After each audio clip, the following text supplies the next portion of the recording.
What is up, everybody? How are you guys? Let's see. It says that I'm muted. Shouldn't be. I think I'm fine. Trying to get everything loaded for Ryan. I'm going live with Ryan Hall as well. How is everybody? I'm actually able to, it's a little bit different. I'm not chasing this time, which is a little bit, well, a lot different normally than I am. So you guys get to see me in my office. So we're going to just kind of look over a few things tonight. We're going to look over the setup, all that good stuff. I'm able to look at the chat a little bit more. It's going to be a long night tonight. I do think that we're going to have storms well into the overnight hours tonight. I'm going to go ahead and switch over to the Mobile radar in Mobile, Alabama. Take a look at that over near the DeSoto National Forest. We do have a thunderstorm warning over there. Let's take a look at the velocity on that just to see if there's anything as far as rotation with it. There is a little bit of rotation on that, so we're going to come back to that. But as you can see over here, this yellow outlined box is a tornado watch for much of Louisiana, southern Louisiana, extreme south Mississippi. It does not go into Alabama and Florida just yet, but I do anticipate that changing as the night progresses. It is going to be a late night tonight, unfortunately, for those people that are in the main threat area. And while we're talking about that, let's go ahead and switch over to my desktop, and we can kind of go over the setup and everything like that. So a little bit different. I'm not able to be out chasing with the new baby girl, baby Ava. Future Storm Chaser is here, so obviously not able to be away for too long. But let's take a look at the setup in general.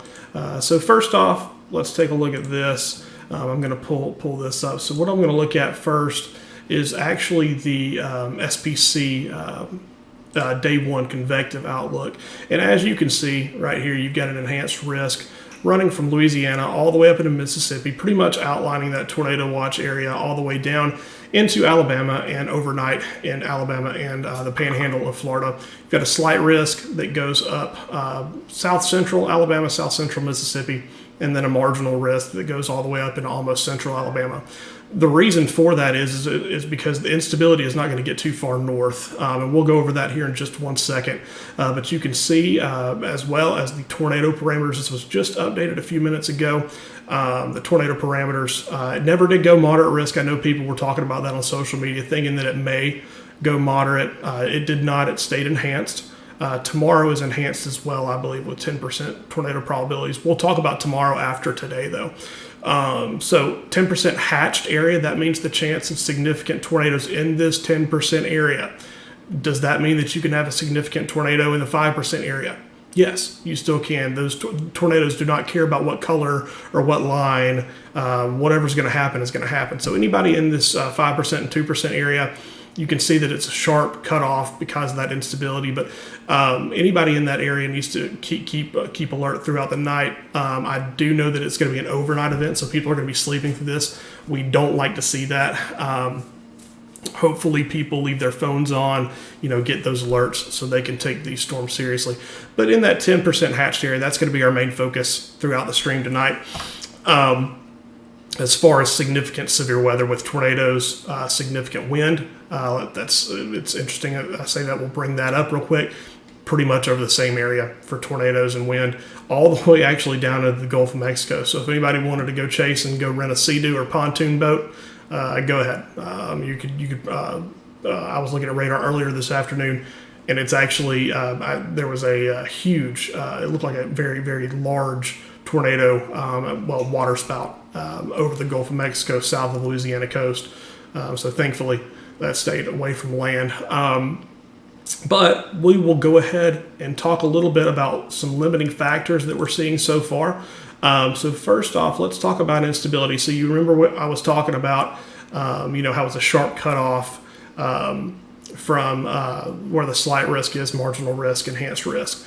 The reason for that is because of the instability. Instability is still down. Where you're going to see the highest significant tornado parameter is going to be, and I can take off the radar image right there. That's going to be where you're seeing the highest significant tornado parameter is going to be over where that instability is. Shear is not an issue. Shear is perfect. Synoptically, this setup is incredible. It really is. It's a blueprint for what you want to see for a big-time severe tornado event in Dixie Alley in the winter. So, but one thing that is lacking right now is instability. But models have hinted that instability does come, just offshore. You can see these red lines right here. That does begin to come a little bit onshore as the night progresses. So we will see these storms that are, they're strong right now. But main threat right now is damaging winds and hail. Unless you're in extreme southern Louisiana where you do have a little bit of that instability. And you'll be able to see right here the significant tornado parameter where that instability is. That's where you're going to have the main focus for your significant tornado parameter. Like I said, what was I going to say? The shear is incredible. If you look at the surface to 1 kilometer helicity, I mean, you've got an insane amount of shear, especially over that same area. That's where you combine the most instability, as you can see with my mouse right there. Let's see. You'll be able to see just the amount of instability is right there. That's the reason SIGTORs are right there, because you have that's the best combination of shear and instability. And then all the way into Mississippi, you can see why people are very worried for the Mobile area, Gulfport, Biloxi, New Orleans overnight. This event is just now starting. We have not even begun yet. We've got a tornado watch. We have not even begun how significant this tornado event could be. Limiting factor, like I said earlier, if you don't want to see tornadoes tonight, if you're in Mobile, if you're in Hattiesburg, if you're in Laurel, if you're in Gulfport, Biloxi, if you do not want to see tornadoes, which I know a lot of people do not, you're not a crazy person like me that wants to actually see tornadoes. If you don't want to see tornadoes tonight, you need this instability right here to stay in the Gulf. And looking at the RAP soundings, you can see as we progress throughout the night, it doesn't take a lot. It's not going to take a lot. So that's 6 hours down. So you can see that little bit right there over southern Mississippi. That little bit of instability right there would be enough to produce tornadoes. 4 hours, New Orleans, southwest Mississippi, south central and southern Mississippi. In 2 hours, it's pretty much just going to be over Louisiana for right now. There's just not much instability over Alabama. So if we go back to radar real quick, a lot of these storms have looked very good on radar today, but they haven't produced tornadoes, and that's the reason for that is because there just simply is no instability. It's all driven by shear. So let's go ahead and go back to Radar Omega. If you haven't already downloaded Radar Omega, feel free to. Chloe, thank you for that donation. Appreciate that. Carly, thank you for being a member for 5 months. One of the great moderators for us. So let's go back and take a look at radar real quick. So we're looking off of Mobile right now. I'm going to switch back to the reflectivity. And you can see right there, it's starting to get a little bit of a hook right there. See if I can get the little tool to be able to draw. You can see right there, right in there. That's where you're having the inflow coming into the storm, and then you're having the cool, dry air wrap on the backside of it right there, and then you would have the tornado somewhere in there. But like I said earlier, there isn't a ton of instability, if there is any at all. I don't think that there is. I think that's even outside of the. Yeah, there's not a tornado watch even for that area. So let me go back and look. I'm going to go back and look here real quick, just at some of the atmospheric conditions, and kind of see what we're looking at here. We will have a live stream. We will have chasers. I know Brett Adair will be on here in a little bit. He is not live just yet. He's waiting on these storms to get a little bit closer to Mississippi and Alabama. So we will have chasers on here, but for just right now, I was just kind of getting everybody ready to go, kind of what we're looking at. Let's see here, as far as instability, yeah, there's no, so that storm is like right over in this area right here. There's just no instability over there. Obviously, seek towards nothing right there. So take a look at some surface analysis. Yeah, everything's pretty much, I mean, you've got a 55 degrees over 49 over South Alabama, 54 over 54 in southern Mississippi. That's not going to do much. But if you go down to like New Orleans, 70 degrees over a 66 degree dew point, that is what we're talking about with the soupy atmosphere. That's tornado weather right there. So actually what I'm going to do is this. I need to close this down a little bit. I've also got NWS chat open to be able to pay attention to it as well. If you guys hear of anything, if you guys see any reports, just let me know. But I'm not seeing too much. It looks like there was a little bit of damage earlier from 6 o'clock, Assumption Parish, flooding in Manville. So there was a little bit of damage. I haven't been able to pay attention too much. Obviously, you guys know that I've been busy. If you follow me on social media, then you know that I've been busy with new baby girl. So, but yeah, we can go ahead and switch back to radar. And then this is the first time I've ever done this, so hopefully this isn't too bad. So we'll switch back to radar Omega here. We're just keeping an eye on that storm. In South Mississippi, that looks to be one of the strongest storms. Oftentimes what you can do is you can actually tell how strong a storm is by looking at the echo top of it, how high those cloud bases are. And where is the echo top at? Not vertically integrated liquid. Am I missing it here? Echo tops, there we go. So that's from Mobile, and then you've got New Orleans, Lake Charles over here. The New Orleans radar is out, which is awful. New Orleans is out, as well as Shreveport.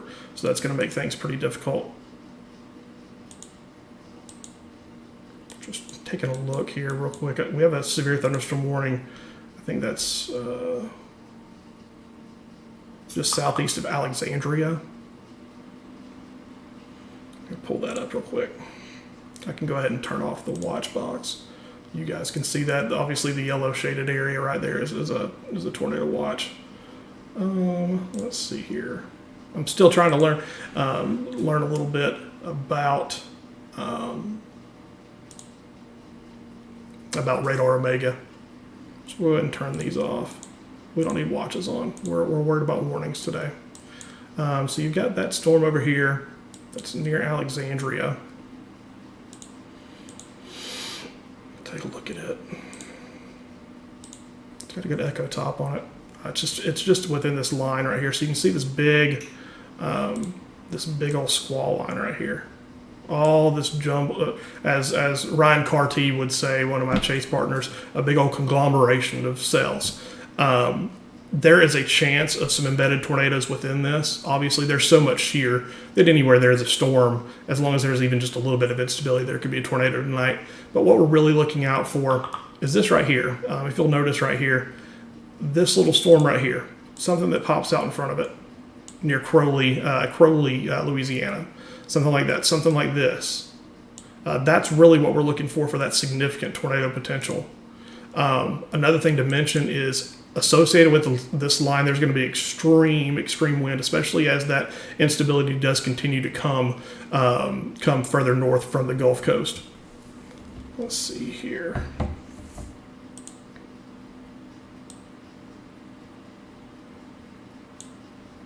I'm actually going to get a little bit more in detail and switch this over to my Gibson Ridge radar, GR2. So we're going to switch to it real quick. I want to take a look at this storm a little bit more in detail. It's got a little bit of, it's picking up a little bit of hail, about half-inch size hail with it. Let's see here, what was it? 60-mile-per-hour wind gust is the reason it's moving east at 40 miles per hour. It's not as fast as I thought it would be moving. But yeah, you can see these cells right here. Those are what we are looking for, and this one in particular, this one right here has my attention. Whoop, right over here. Why is it doing that?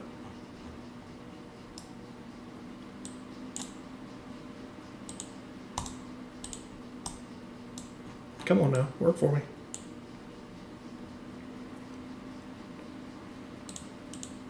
Okay, there we go. Yeah, it doesn't look like too much right now, but we'll go ahead and go back to this one,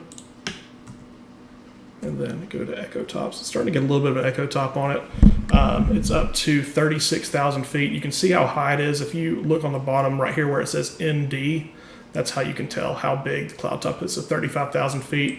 The one up here that is a thunderstorm warned, it's up to 43,000 feet. So that's a very strong storm. We'll go back to reflectivity real quick. Not much to see. It looks messy. It's your typical Dixie Alley kind of event. So just taking a look here at some of the chat. I'd like to be able to talk with you guys. So I know that normally I don't get to do this, but I'm just reading through some of the chats. I'm also waiting on Brett to start his stream. Let's see. And then also, I'm not sure when Ryan is planning on going live.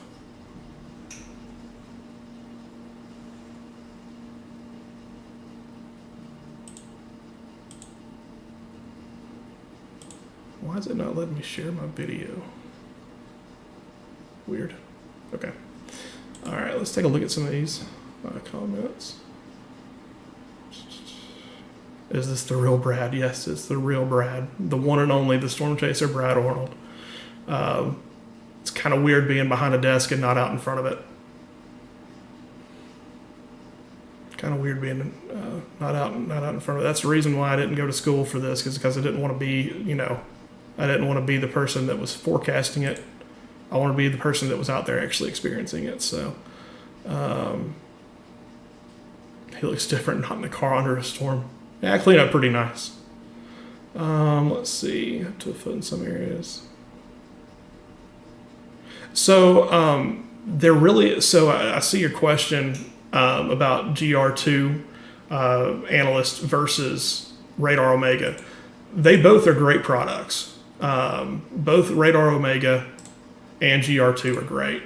GR2, I like to use GR2 when I'm trying to get really down into the nitty gritty and seeing exactly what a storm is doing to decide if I would want to chase it or not.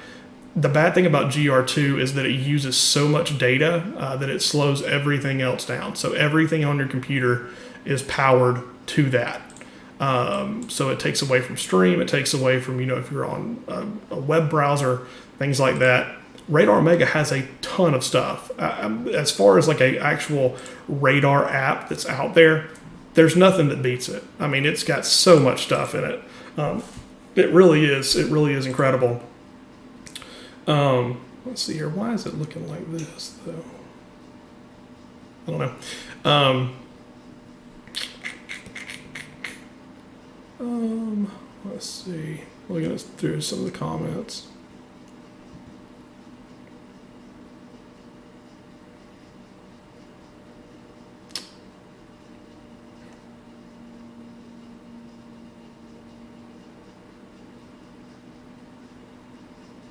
Let's see here.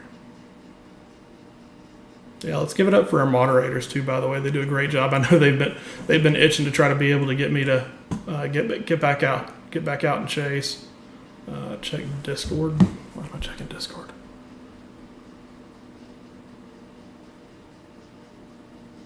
You're unable to see my screen. Can you see it now? Can you see the screen now?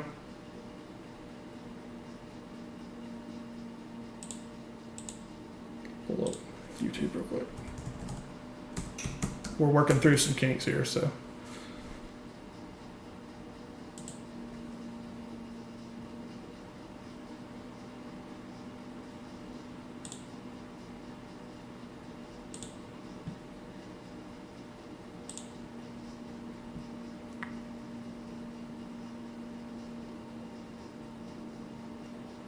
Yeah, you can see it. Yeah, I'm in the bottom right. Can you guys not see me in the bottom right? But when you switch, let's see here. Play around with this for just a second. Sorry, I had to get all this ready soon. So if I switch it back to GR, let's see what happens.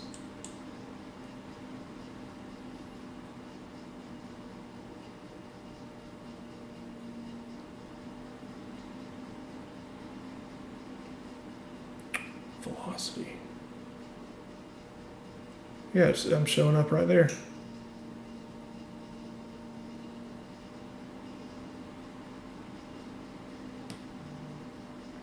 Yeah, I don't know what's going on. I can see me on my little thing. I don't know what. Weird.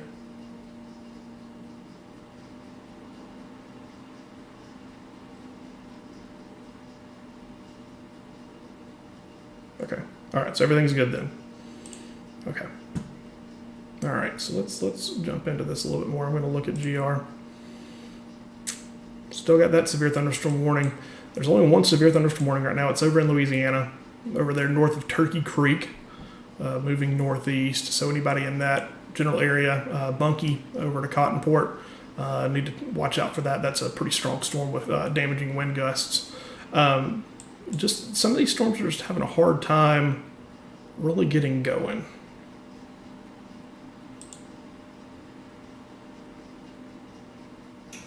Okay, it's working now. Let's see. Also, I didn't mention this, but if you would like, please share the stream, like the stream. That helps get it out, so that way we can get as many people to see it as possible, keep people safe. This is an overnight event. Not a lot of people have cable anymore, so a lot of people do actually get their warnings and stuff from ways like this. Ryan Hall, me, Radar Omega, things like that. So let's share that. If you would like to donate, you can. You obviously do not have to. This is a free service, but if you would like to donate, you can do that. That makes it possible for me to chase when I'm able to. It gives me the ability to run programs like this and take time out of my day to kind of do this as well. It's taking forever to load. There we go. That's still a really strong storm over there in southeast Mississippi.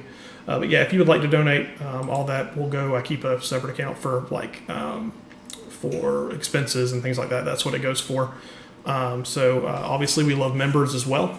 So if you'd like to become a member, it has different perks. So go check those out. Moderators will be showing that as well. So is this a bust? Haven't seen much going on. It is not a bust. Do not let your guard down just yet. That, like I said earlier, that instability is just offshore. It's going to continue to come onshore. It's just taking a little bit longer. This was always going to be a night and overnight event.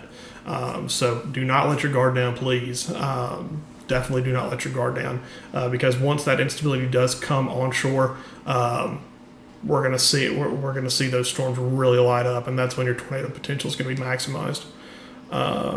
Let's see, Southwest Mississippi.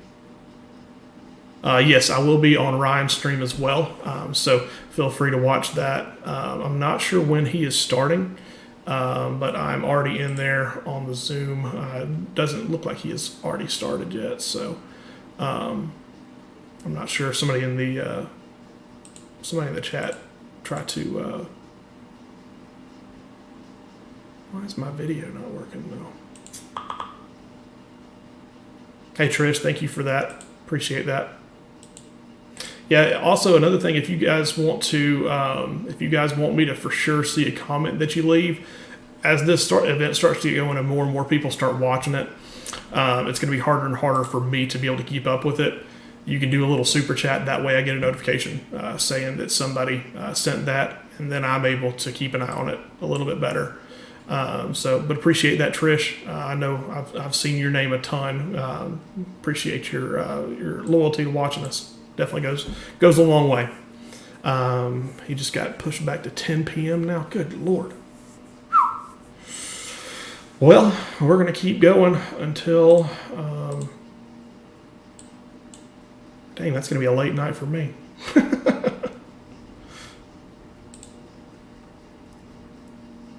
Let's see here. I'm going to take a look at some modeling as well here in just one second.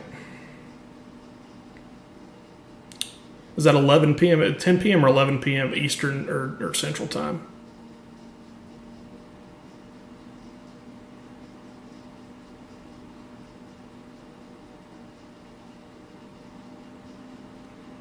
Can we please confirm that there's a CC drop on the loose hailstorm? I didn't see anything, but we can take a look.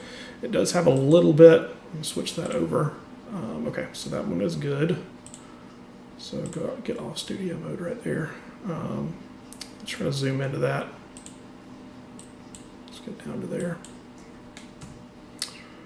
There's a little bit of rotation right there. It's very broad. There's just not much instability. Let's take a look at CC. Actually, hold on just one second. That's suspect. No. I'm not sure what that is, but that is not a CC drop. If you'll look, so the storm is southeast. I'm not sure how you say that, Loosedale. It's southeast of Loosedale. That's where your main, oh, that is interesting. I'm going to watch the next scan on that one, but that one does appear to be one of the strongest storms on radar right now. There is just one. Yeah, I'm not sure what that is. It may be bad radar feedback. Let's go to 4. Go to the quad look. Yeah, there just isn't much.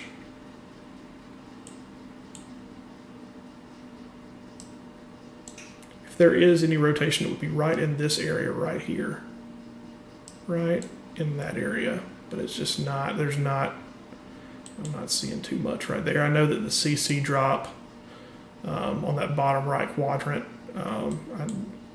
that could be anything. That could be birds. That could be leaves. I mean, that could be literally anything. Because, I mean, take a look over at, for example, take a look over at Mount Vernon. There's no tornado there, obviously, but it's showing a CC drop. So, no, I would not consider that an actual CC drop. One other thing to mention is the flash flooding. We've already got quite a few flash flood warnings, Mississippi and Louisiana over here, right on the state line. So that's something to keep an eye on as well. There's going to be a lot of rain that's going to be coming down. So let's go back. I'm going to go back to, yeah, it's clean air.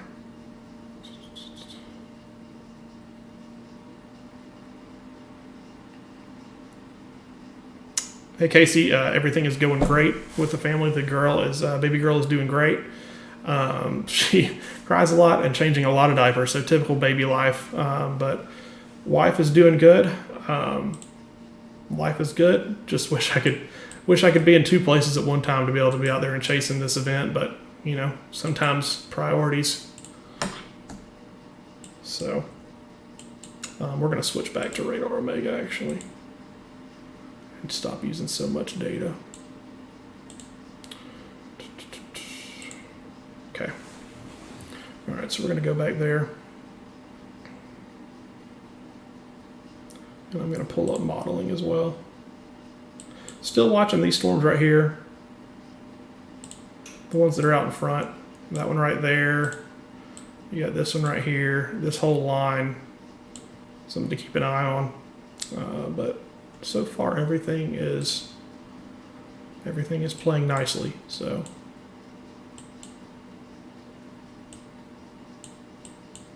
it does suck that the radar hole right there. So if you can see down here near Slidell, Louisiana, the radar's out. They picked a great day to have maintenance done on the radar. So we're pretty much having to use the New Orleans airport radar, and if you can decipher what that looks like, good luck. It has to be right beside it to be able to see anything. So it's going to be very difficult to see anything that far off. We're going to see a lot of storms that are going to look like they're tornadoes, but they're actually not. So a lot of people will be using like the Mobile radar to be able to see storms over in Louisiana. The way the radar works is it shoots up into the atmosphere. So obviously the closer to the radar, those winds, they're closer to the ground. But if it's further away, then it's shooting further and further up into the atmosphere. So it may be rotating a lot thousands of feet off the ground, but it's not actually rotating on the ground. So we're going to see a lot of that. So ground truth is going to be a big deal tonight. Those storm chasers that are out there, I know there are a lot of them. That's going to be key tonight, is to keep up with that. So let's put this in motion, and you can kind of see how it's progressing. So you can see those. You can see those cells out in front. They're just kind of, I would consider them pulsing. They're going up and down. Just not quite there yet. But man, that squall line, that thing's going to mean business. There's going to be some really strong wind with that, associated with that. There's really strong wind. There's really strong wind all the way up into Alabama, in northern Alabama, up in my hometown. You go up here and all this rain right here, it's gradient wind, so it's non-thunderstorm winds. But there's a chance that we could see 40 to 50 mile per hour winds up in North Alabama that's not even associated with the thunderstorms, just gradient winds, which is kind of crazy. So we don't really see that too much down here. But this is definitely a crazy storm. Tomorrow looks pretty good too. But while we're talking about today and it's kind of slow, read some of these. Not chasing tonight. Nope, not chasing tonight. I'll be back in probably like February or March time frame at home, helping my wife take care of her newborn.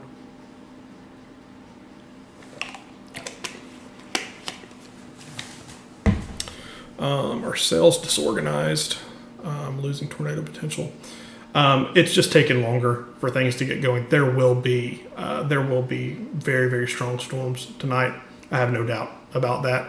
We're just waiting on that instability to get back up there. So let's go back to the web browser real quick, and we can take a look at this. All right, so let's kind of see. Yeah, it's still down there. Let's take a look at modeling. Let's take a look at the HER. That's always a good one to look at. So should be able to look at the OZ. It's running right now. So let's take a look at that. So that's at, let's see, that's at 7 o'clock tonight. 8 o'clock, you can see this storm right here now near New Orleans. Those are the ones, that's an incredible environment for tornadoes. A little bit of a cap right there at the surface. A little bit of SIN, convective inhibition. But that photograph, that is beautiful. I mean, that is just beautiful right there. Wind shear up through the column is good. I'm actually kind of surprised that's not, the only reason it's not a PDS tornado sounding is because of the convective inhibition. So that's a good radar, or that's a good photograph right there for that storm that would be coming up through Louisiana. You can see that line. So it looks like a broken line of cells right now, and it is. Those are below severe limits. I don't think we have any severe thunderstorm warnings right now. No severe thunderstorm warnings right now. But you can see between this time frame, between 7 and 8 o'clock, look at the difference in strength. And then you're going to see that it just continues. I mean, you've got helicity streaks right there, and that's going to be, it's a little bit delayed, but I don't want people to let their guard down. And then you've got these storms out here as well that we need to watch out for. But that line is going to cause a lot of damage, just from a pure wind damage aspect of it. That cell, if the HER were right, would concern me. Let's take a look at the surface-based Cape. It's still lacking a little bit, but you can see it's starting to surge a little bit more in Louisiana, and then throughout the night, it should continue east. You can see it's moving east. And then it deteriorates a little bit right there. So everything's going as planned. It's just taking a little bit longer. So it looks like if the HER is right, the main area of focus for right now is this area right here for tornado potential. As this line moves east, and if these storms can mature and become better organized with strong updrafts, that is going to be our focus area. Let's switch that over so that way you guys can actually see it. That's going to be our focus area. As that line continues to move east, as well as those cells that are popping out in front of it. I know I've mentioned it a couple times. We do have some storms that are strong over Alabama and Mississippi there's no instability there. So you may get some hail, some very strong wind. Tornado potential is very low. There's just zero instability over there. It doesn't take a lot, but you need at least a little bit of instability over there. So, but you guys can kind of see, what I'm looking for, and that's really what it is right there. That area right there is a good. Over the next couple hours, that's going to be your main threat area for tornado potential. With what I'm looking at right now. Let's take a look at some of these storms. Let's get down and actually go on a storm by storm basis and see if we can see anything. See, like these right here, we're looking, so you've got a little bit of a kink right there in Eunice. I think is how you say that. Let's see here. Still kind of learning how to do this. So you've got Eunice right there. You've got a couple of different areas that are suspect. I'm going to go take a look at, Lake Charles maybe. Yeah, not seeing too much right there. Not from the Lake Charles radar.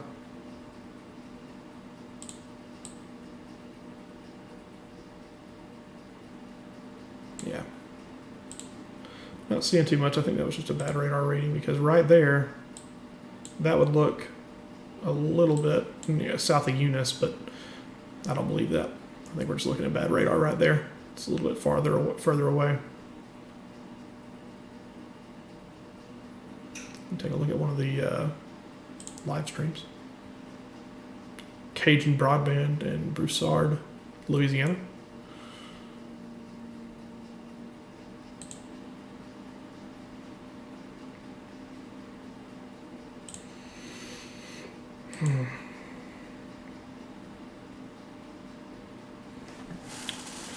Let's see here.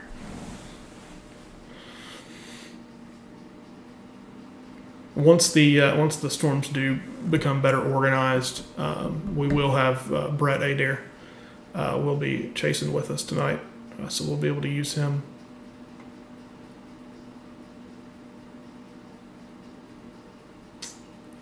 Let's see.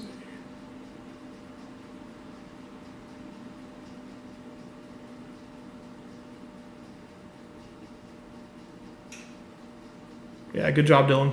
Nice job spreading the word. Like I said, guys, it would really help me out if you guys would share the stream, like the stream. That's something that you can do. I don't expect everybody to donate or something like that, but that at least gets the stream out to as many people as possible to keep people safe during this event.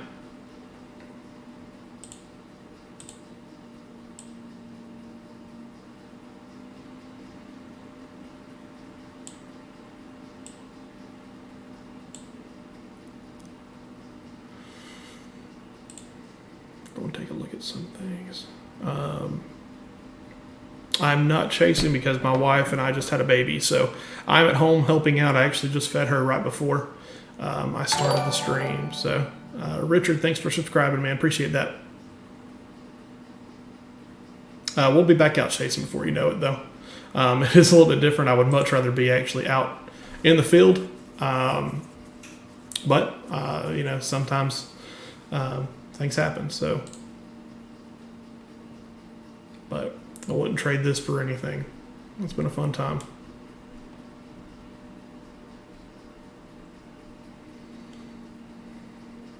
Just gonna take a look again at modeling just a little bit over here at the HER,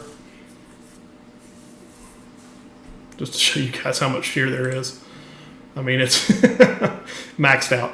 The whole state of Mississippi maxed out. I mean, the best combination of shear is down by the shear, and instability is obviously down by the Gulf, but thank God there is not any instability that's going up into Mississippi and Alabama, because if there was, that would be an outbreak upon epic proportions. So thankfully that's not likely. So we'll take a look at the SIG tours that should start. This is 7 o'clock, 8 o'clock. You can see them climbing over there in southeast Louisiana. Appears like there may be a little bit of a cap as well. Yeah, and you can start to see that really start to move east. It really maximizes right there over southeast Louisiana.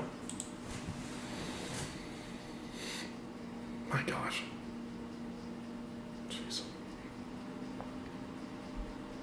1500K with 500 0 to 1 kilometer helicity. I'd like to see the critical angle be a little bit better, but that's not too bad. I'm also keeping an eye on Twitter as well, and NWS chat.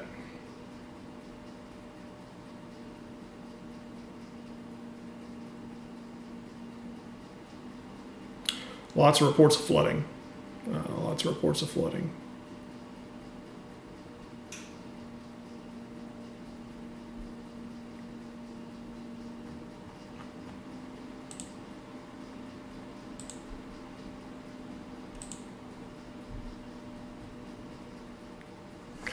What do you want in Discord?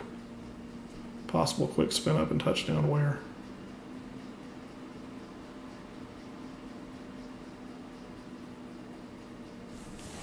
Possible quick spin up. Let me go check that out.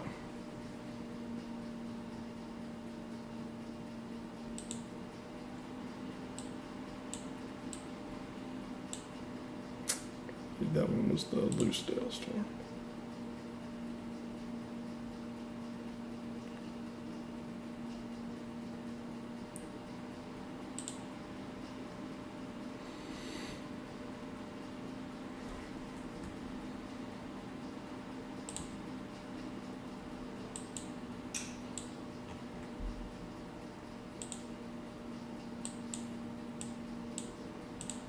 Let's take a look at that then.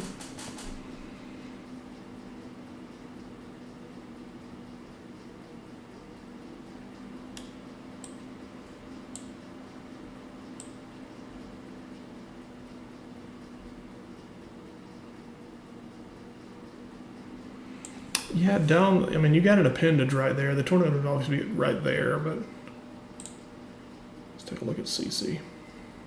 See what see if there's a CC drop or not.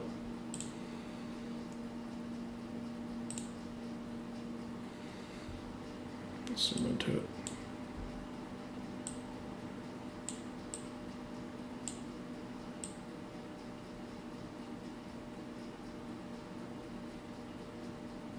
No, I'm not seeing anything there. I'm not really seeing much from that. So, let's see.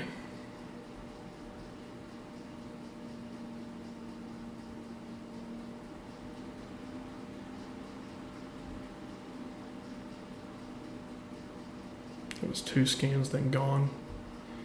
Was it that Loosedale storm? Is that what you're looking at? Because I didn't see much there. That storm over by Mobile.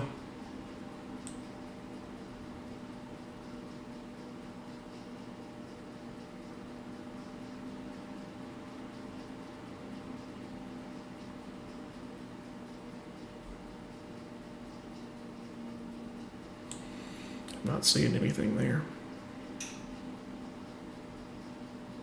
That would make me think that there was a tornado. I don't think that there was.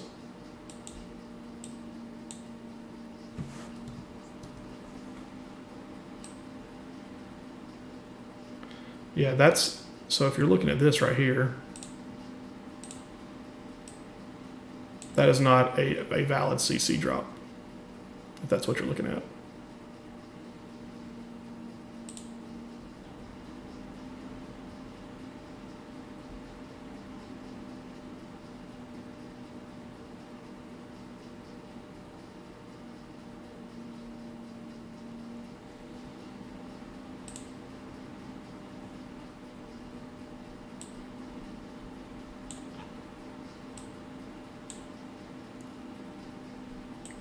I would be very shocked if there is a tornado anywhere near, anywhere out of Louisiana right now. I would be absolutely shocked.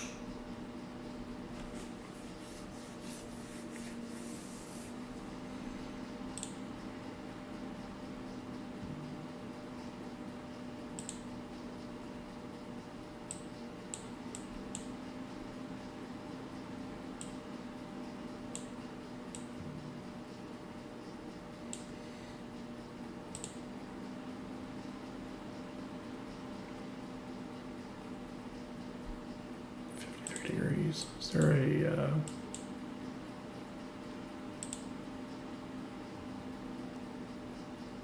730 scan? Okay, take a look at it.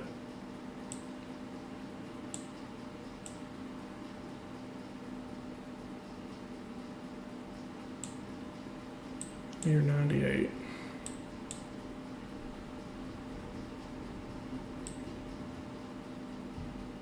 No, that is not a tornado.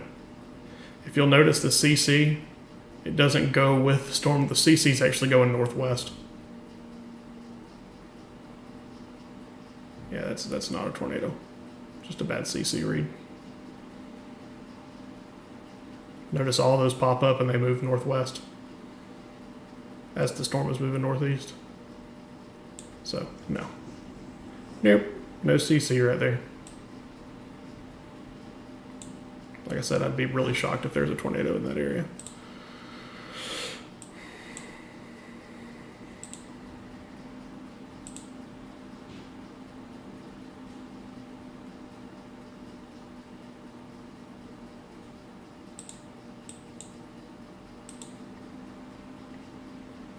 Yeah, it's not. At this point, we're wish casting for a tornado because that's not a tornado, unfortunately.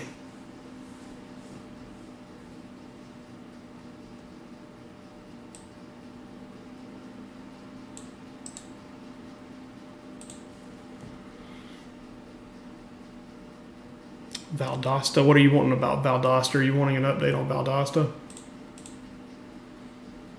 Valdosta. Well, let's take a look. That would obviously be tomorrow is when Valdosta would be impacted. Going to be severe weather tomorrow, probably late tomorrow morning around noonish is what I would suggest for Valdosta. Could be some cells out in front of it that we would need to watch, but it looks like mainly a morning, mid-morning to early afternoon as that QLCS, as that squall line pushes through Valdosta. But yes, definitely severe weather is possible tomorrow for Valdosta. How much supercell tornado potential there is, I'm not 100% sure, but just looking at that, there's definitely wind potential.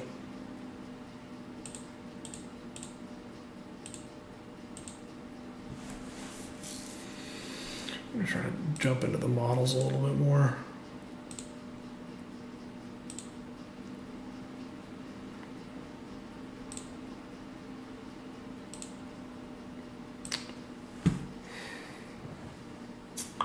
See the instability back in Louisiana is really building, but it's still holding off down here, which it was forecasted to be. I think we still have probably about another hour.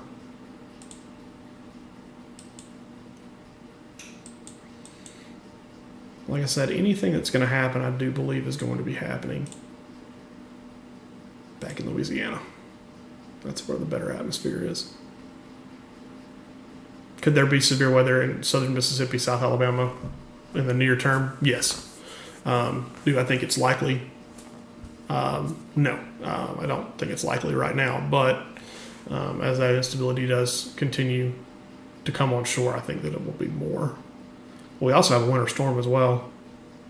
Let's go check out one of those guys. Let's go check out one of those. It's up in, let's see. Let me switch this. How do I do this? Still learning here, everybody. All right. Radar. Any more MS?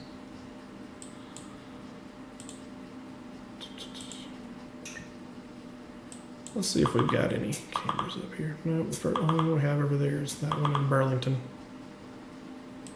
They can get a little bit of snow up here. Yeah.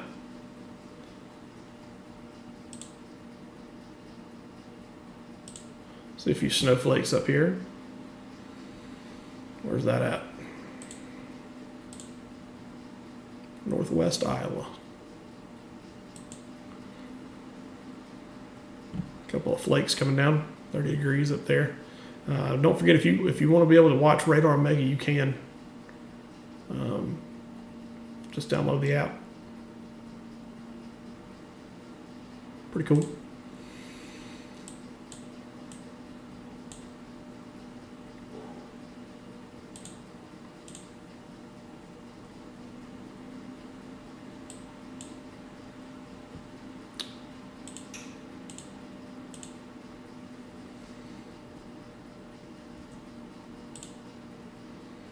That's a nasty squall line, though.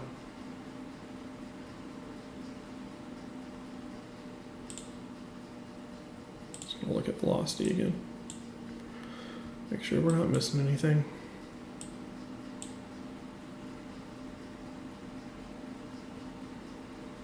Not seeing much in the way of rotation right there.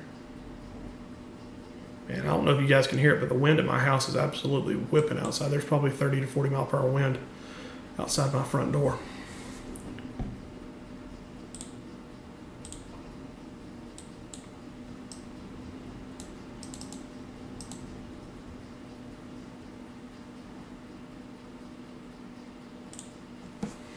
Let's see, let's take a look at the chat, see how everybody's doing.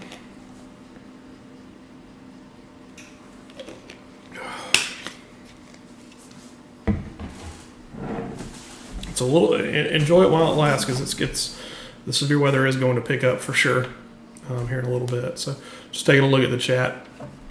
Any tornadoes possible in Valdosta? Yes. Tomorrow morning, like I said, late morning, early afternoon. Definitely keep an eye out if you're in Valdosta. Hey, North Carolina girl, how are you? Where's everybody from that's watching the stream tonight? Good grief. We're already starting with the lame jokes. Good grief. Yeah, hang with us, because it is going to pick up. Hammond, Louisiana. Let's see. Hammond, you are in the clear for right now, but that squall line right there is going to be making its way to the east, and it's moving at a pretty good clip. So, Brian, thank you for subscribing. Appreciate that. Don't forget, guys, that's one of the biggest ways you can help me out, is just by subscribing and sharing the stream. If you'd like to donate, you can. All donations will go towards future chases once baby girl gets a little bit older. She starts daycare in February, so I'll be able to start chasing a little bit more, hopefully in February, March. Starting to get a little bit concerned about these storms that are popping out in front. They're still not maturing very fast, though. That's the thing. Let's take a look at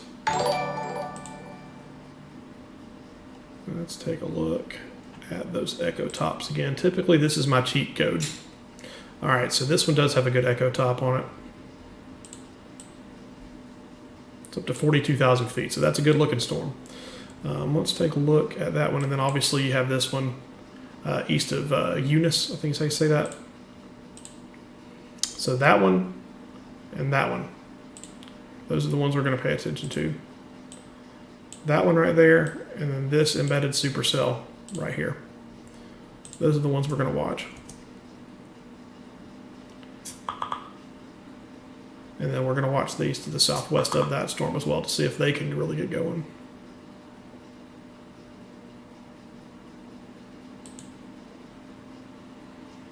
Heather, thank you for subscribing. Appreciate that. Carly donated $2 for Chloe's jokes. Good grief. Titusville, Florida. Mount Kilimanjaro base. Wow. Yeah, I knew that, Doug. How do you say that? Ammit, Louisiana. Nashville, Georgia. Coleman, Alabama. Really? That's where I'm from. I was born and raised there. Good Lord. That's creepy, Chloe.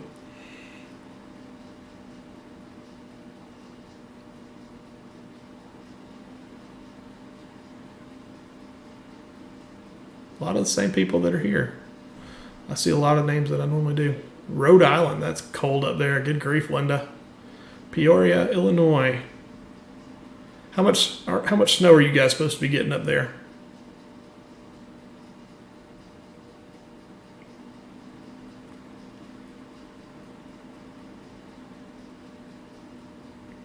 Pay for comedy? Yeah, you pay for comedy. I'm creepy? Why am I creepy? It's not nice. It's not nice, Chloe. Don't maybe put you in timeout again.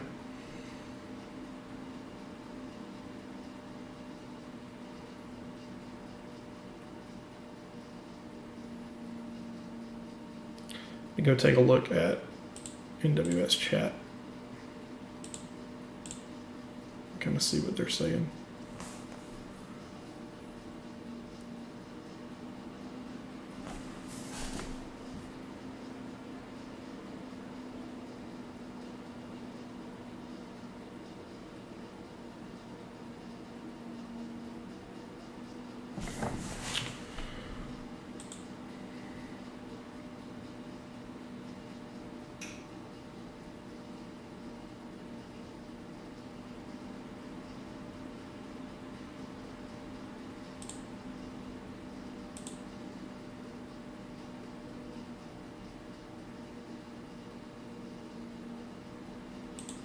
This is pretty good stuff right here. Let's see if I can share this.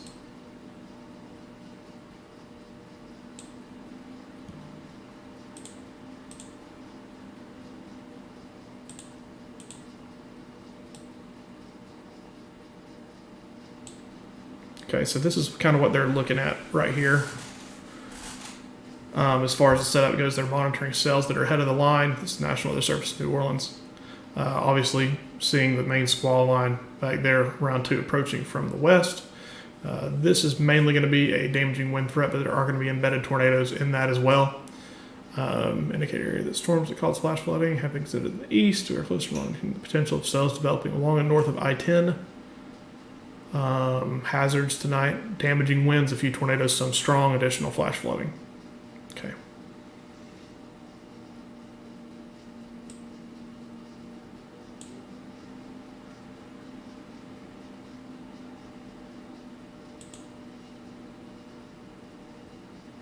Why did I do that? What in the heck's going on here? Bear with me, I'm still learning all this stuff. I'm normally just start, like, set it and forget it kind of thing when I stream.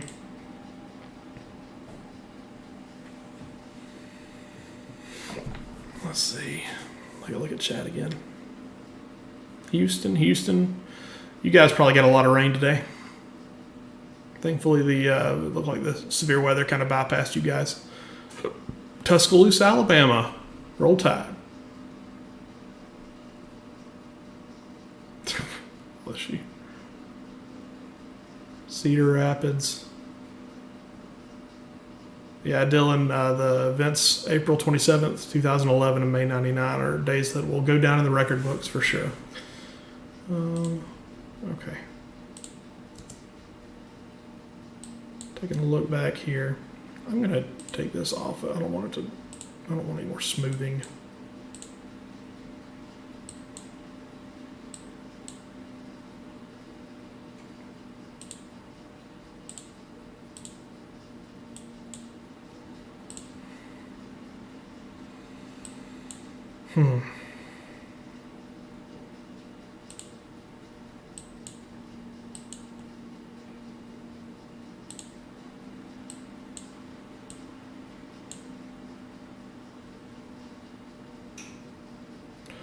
One thing that is, if you're in Louisiana, one thing that is a good trend is that even the squall line, the QLCS quasi-linear convective system, is not even producing severe thunderstorm warnings. It's below severe thunderstorm criteria.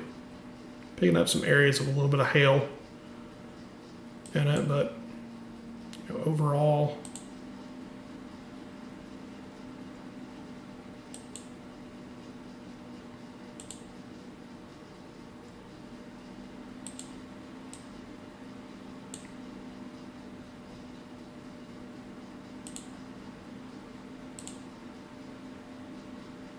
in there.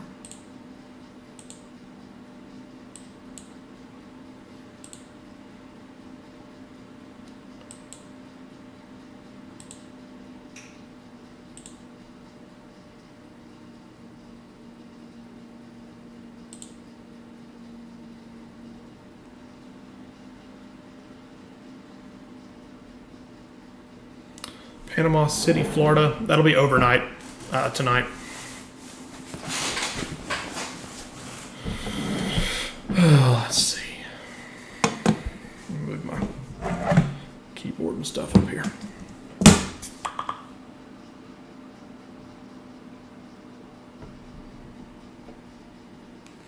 Anna, thank you for that donation. I just got that on PayPal. Appreciate that. She is a mess, let me tell you.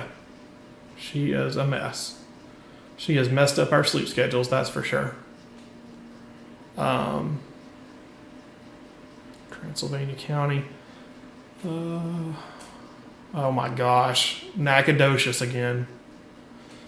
You guys have been watching the stream. You guys have good memories. So in Louisiana and Texas, there are two different cities that I always confuse, because one is called Natchitoches.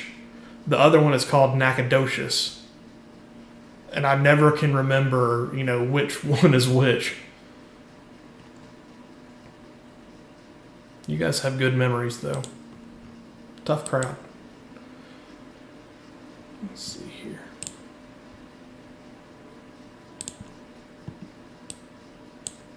Just looking all up and down this line. I'm not seeing too much. Could be a little something right there.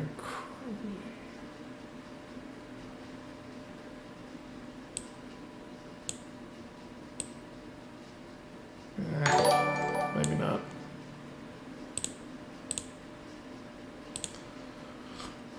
Thank you for that subscription, Will. Appreciate that.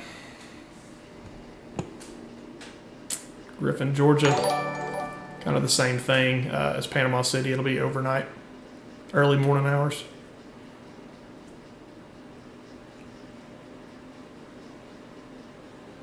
Thank you guys for subscribing. Like I said, that's the best way that you guys can help me out. And normally, I am storm chasing and tornado chasing.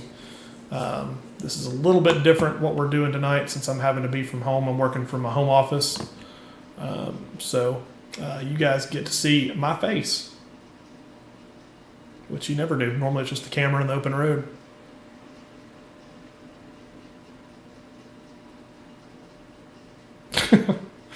Oh yeah, gotta love those corn dogs. I actually haven't had dinner tonight, so we may have to take a break here in a little while to get some food.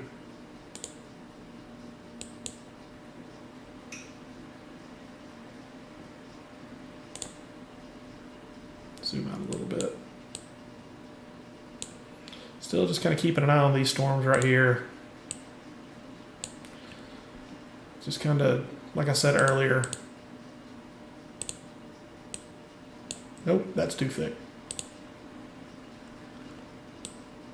Nope, I cannot draw a circle. What about that? That's good. All right.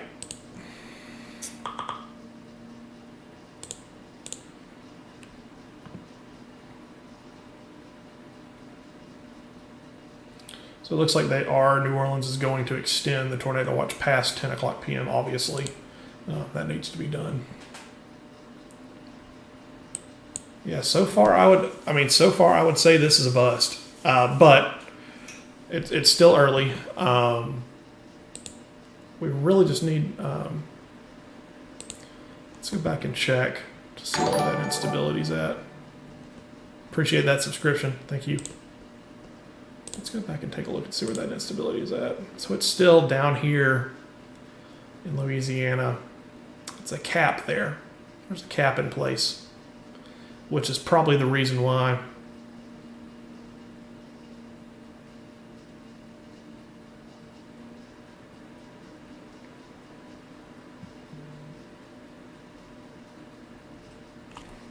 Yep, there's a cap in the mid-levels. Just 1 second. I'm going to send a text message.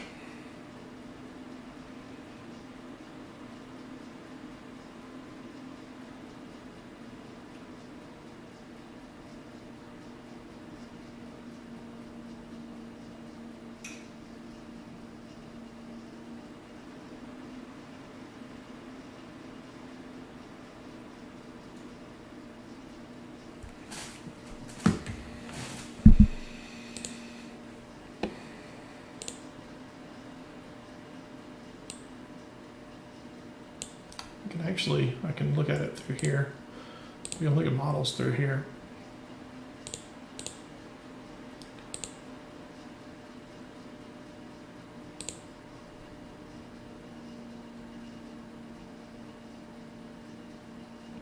Yeah, anywhere. Also, we can go ahead and give the all clear to those folks that are behind. If you're behind this line right here, if you're behind that line, anything to the west of that line, you're in the clear. Everything is good. Probably still going to have some stronger winds, gradient winds, but your severe weather threat is over for the night. Once that line moves through your area, it is done. So we're just keeping an eye on these storms right here and anything in this line. The main area of significant tornado potential, like I said earlier, will be these storms right here, those storms right there, and anything that can form out in this area.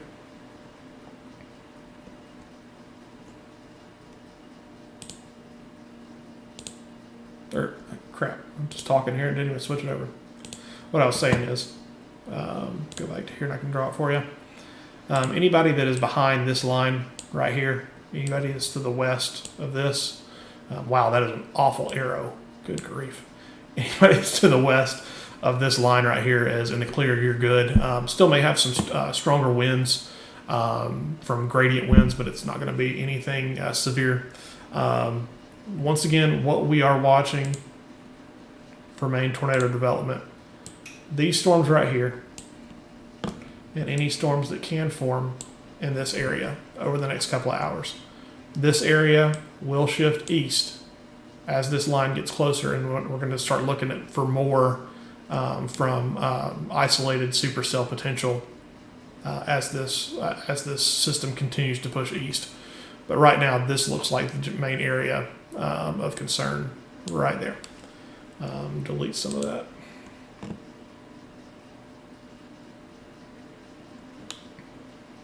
I can actually pull up modeling.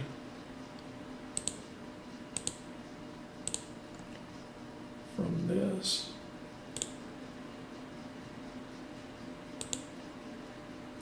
So this is what the Hearst suggests models would look like. And you can see that they really pick up, and man, take a look over in near like South Mississippi and South Alabama. This is the concern as the night continues. Look at those storms right here. I mean, that is just, that's pretty impressive right there. That's not what you want to see. So the main line right here, like I said, anything that's prefrontal that can go, that's what we're going to be looking at overnight, near midnight. That would be at midnight. So the threat appears, don't let your guard down, but the threat appears to be lessening a little bit for areas near like Alexandria that haven't already had those supercells pop up.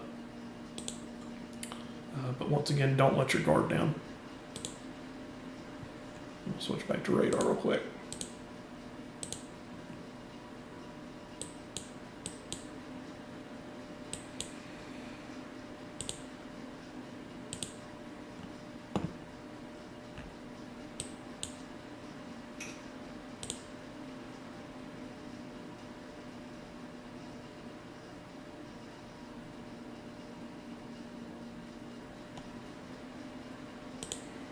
Take a look at some more comments.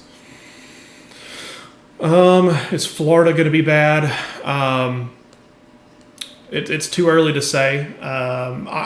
There will be severe weather in Florida. The extent of the severe weather is yet to be determined yet. It honestly kind of depends on how tonight evolves. Yeah, Celsius. I do love me some energy drink Celsius. I've actually got one right here. So, ready to drink that throughout the night because it's going to be a long night. Water and coffee. Put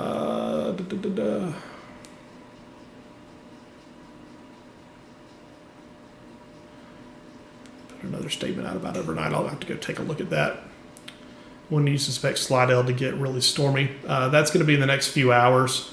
I would suggest, I would guess probably anywhere between like 11 to midnight. Is when it looks like near Slidell. 11 to midnight looks like the area, you know, Mississippi, Alabama area.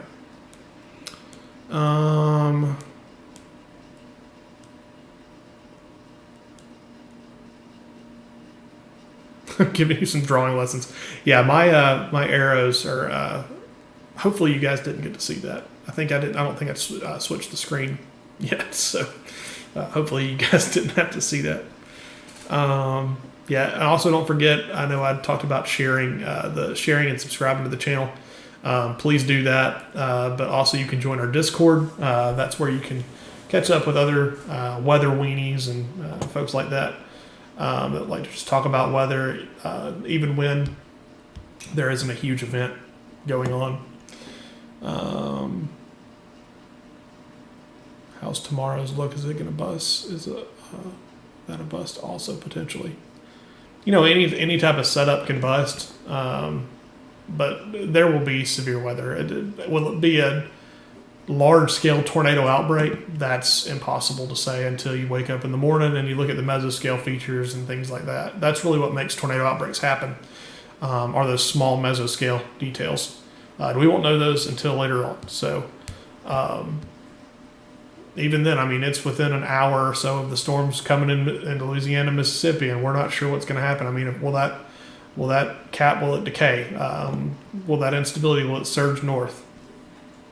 Models suggest it will, but models are just models. That's what we have to go by. That's not a fact that's going to happen. So we'll just have to see. I've always told everybody, if you call a bust on every single setup, you'll be right probably about 6 to 8 times out of 10. 6 to 8 times out of 10. Just because it takes a lot for an actual severe weather event to unfold and a tornado outbreak. It's hard for a tornado to happen.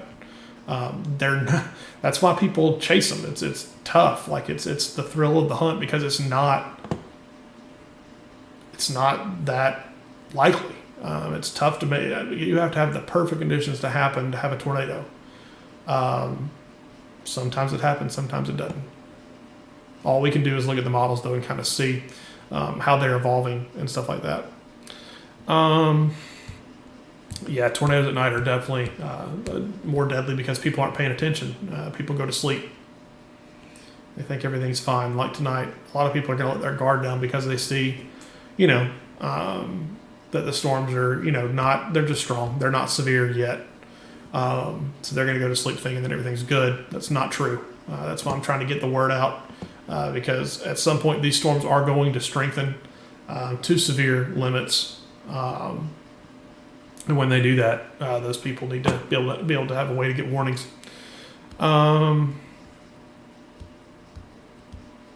Let's see. Joe, your Tempest weather station will not show up on Radar Omega. That's only for Mesonet stations.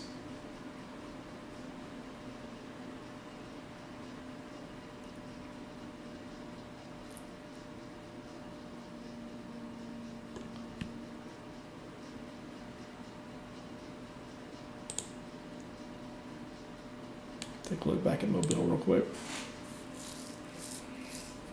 Boy, that storm over there that we were looking at, that thing went crazy fast east. Or no, it just died out. Remember that storm that we were looking at that was in southeast Mississippi near Loosedale, I think is what it was called?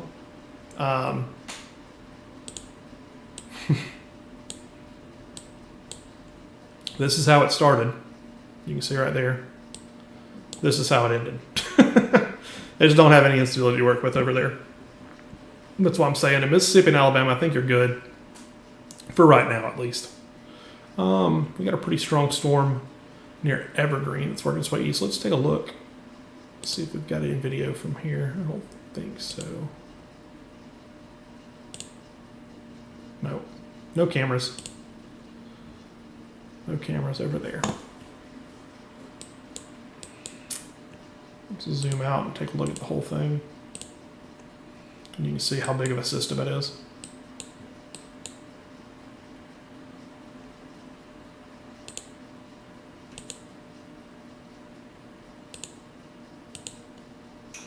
You can just see how big of a system it is right here. You can see it spinning right here. The upper level low is spinning back in here, and you can see it spinning. And then on the northern side, you've got a big time severe or winter weather event, and on the southern side, you've got a big time severe weather event. So you can see the big old squall line right there. That's going to have your main winds. Up in my house up here in Huntsville, Alabama, we're still dry. The Huntsville storm dome continues. You think I'm kidding? I'm not. It is raining literally everywhere around me except my house. It takes an act of God to try to be able to get rain at my house. And then you've got the squall line that goes all the way down into Natchez into Louisiana, southwest Mississippi. And then you've got storms that are going to pop up that we're anticipating will pop up in this area: New Orleans, Baton Rouge, Hattiesburg, Mobile, that area. We're anticipating those storms to pop up.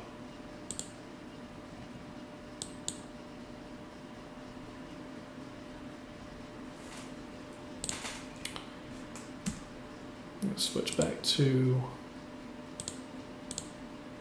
single site radar.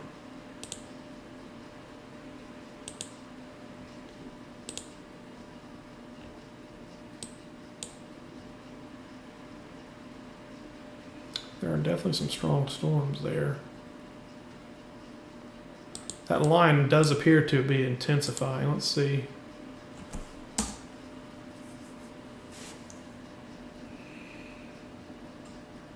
Not much in the way. I'm starting to see a little something right here. A little bit of a merger right here. Watch this area right here.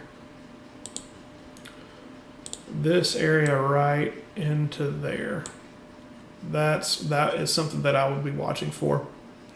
Northeast of Simsport. Watch that area, put it in motion, and you can kind of see it merges, and then you can kind of see it rotate a little bit and get a little bit of a kink. A little bit of a kink right in there. That's what we're really looking for here. Let's go a little bit closer into that. Nothing as far as rotation with it, but I would watch that. Sometimes when you have mergers that go in to the line, you can sometimes get a quick spin up. I don't think anything would be significant with that, but you never know.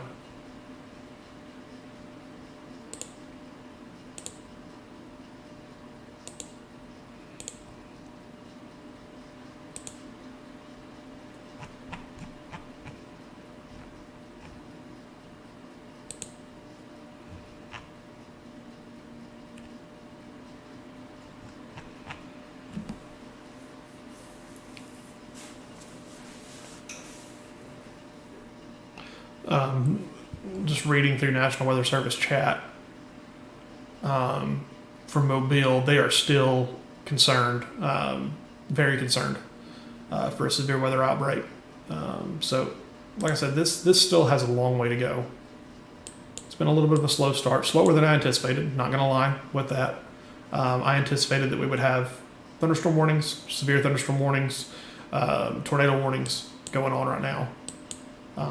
I always thought that if I think I sent a text message to a few people, and it was like, just go to Mobile. That's probably where I would have targeted, is Mobile.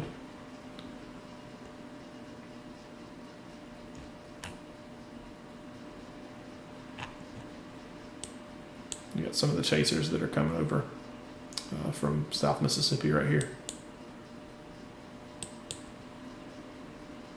This one taking on a little bit of an interesting shape. Not much to it though.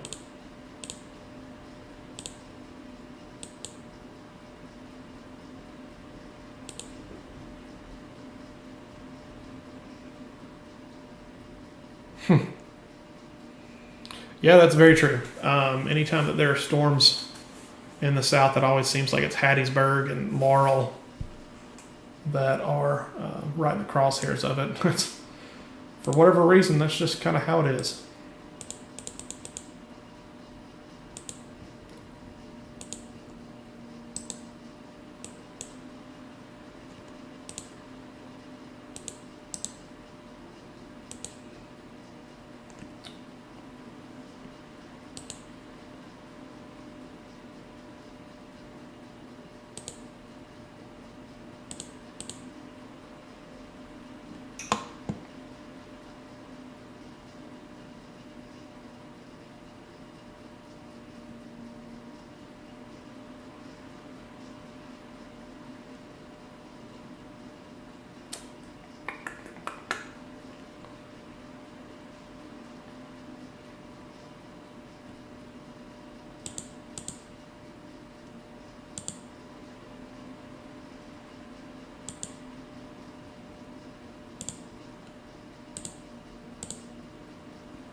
Yeah, the herd is continuing to zone in on Alabama.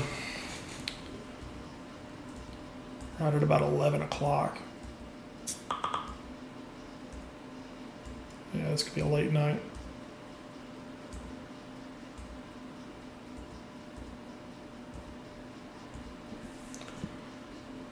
See what it does as far as instability.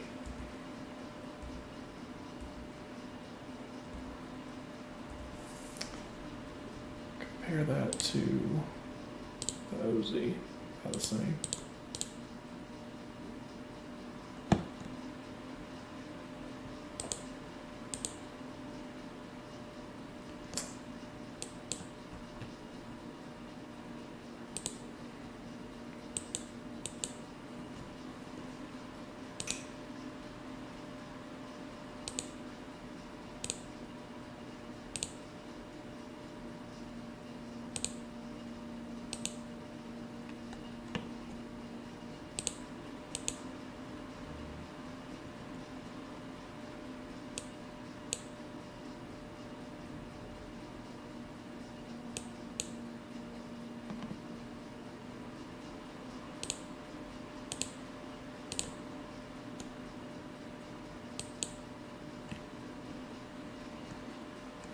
So you can see the tornado watch right here.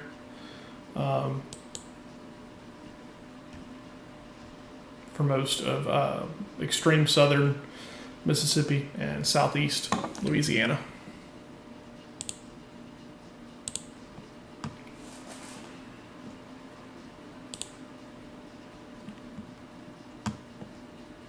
Switch it back.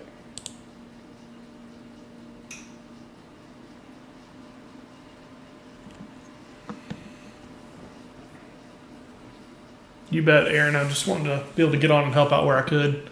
No, I'm not able to chase right now, but hopefully in about a month or so I'll be back.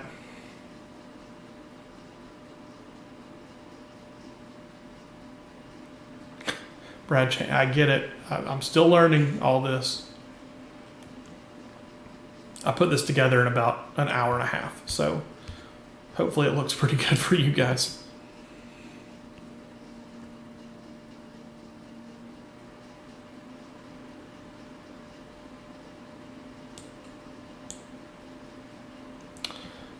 The plan for me is to just kind of stick with it.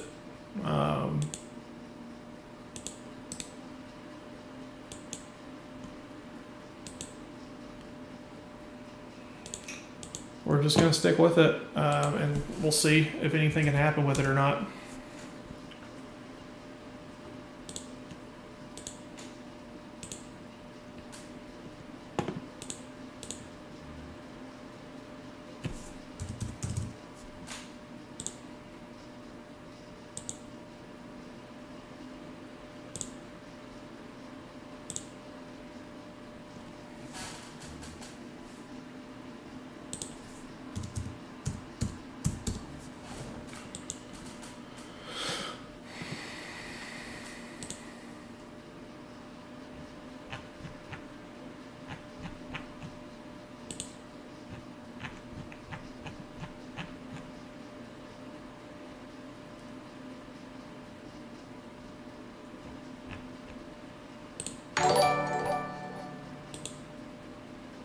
Joe, thank you for that subscription. Appreciate that.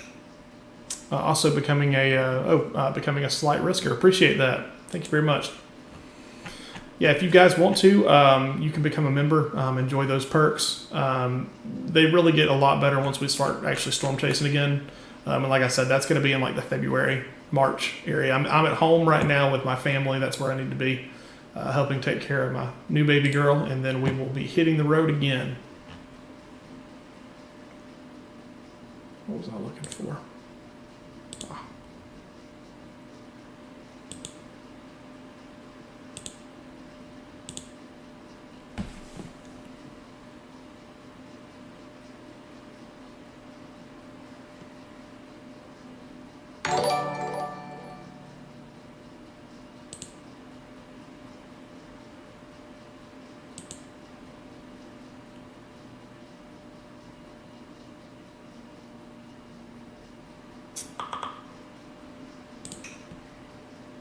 Hey, we got a severe thunderstorm. Nope, they just canceled it. Just kidding. Oh, that's old one anyway. Coordinating a new tornado watch right now with the SPC. It will come out shortly. So new tornado watch coming out that will likely be further to the east. So we're waiting on that to kind of populate here in just a bit. So you heard it here first. New tornado watch coming out soon.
Waiting on this next tornado watch to come out.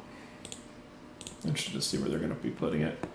About 5 minutes ago is when they said that. They're coordinating right now for a new tornado watch.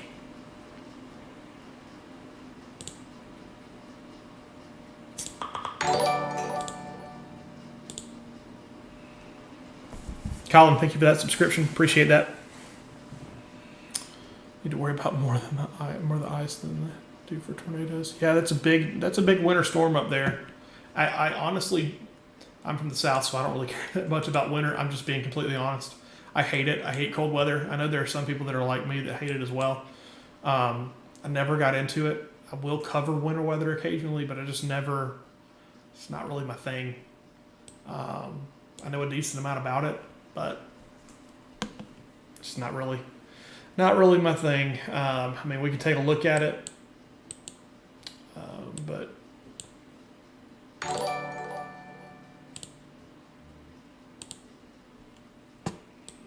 you can see all the big shield of rain right here.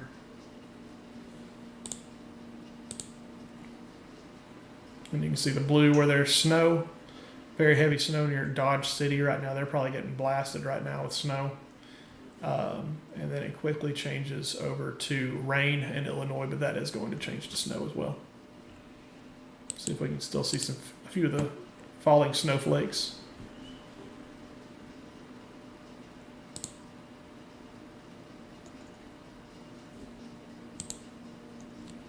.30 degrees up there. Spitting a little bit of snow up there in northwest Iowa.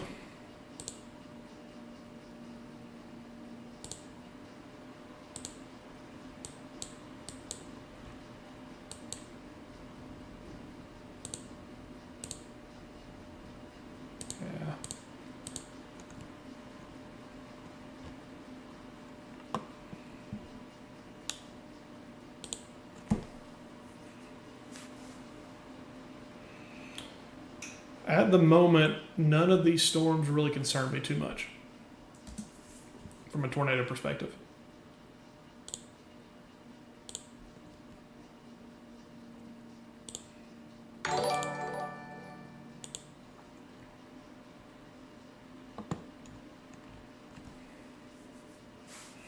Waterloo, Iowa. Winter storm warning, first time on the stream. Appreciate it. Thank you for joining the stream. Hopefully you enjoy it.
Yeah, I don't have Twitch. I'm sorry.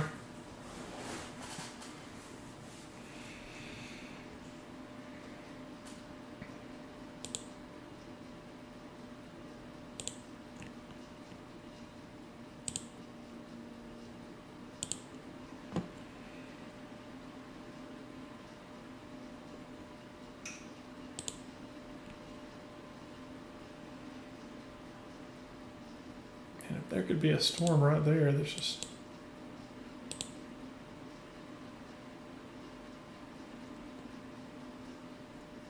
nothing.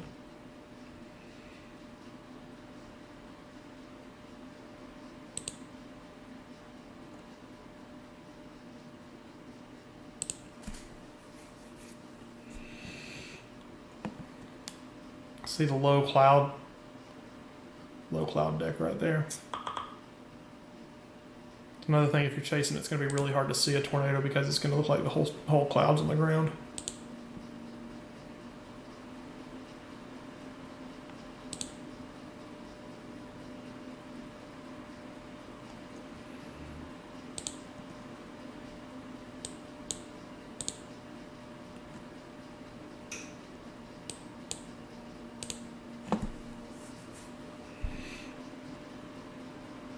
You can see the storm chasers starting to work their way a little bit further west out of Alabama and Mississippi, heading towards this line.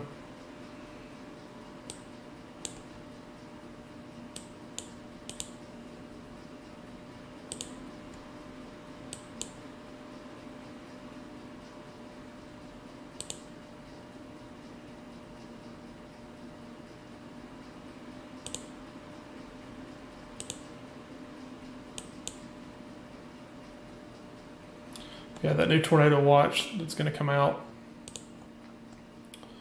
that is going to include, it's going to be a large area. Give me just 1 second, I'll be able to show you.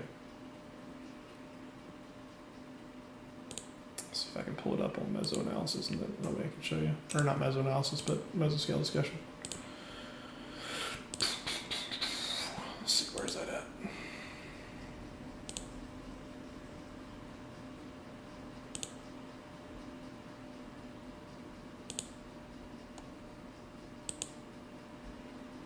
Okay, why did that not show up? You'll see right here, see this red box right here? That's where they're going to extend the tornado watch to. That'll include New Orleans, Biloxi, Pascagoula, Mobile, and the dreaded DeSoto National Forest. I've tried to chase many tornadoes there and it has not worked out.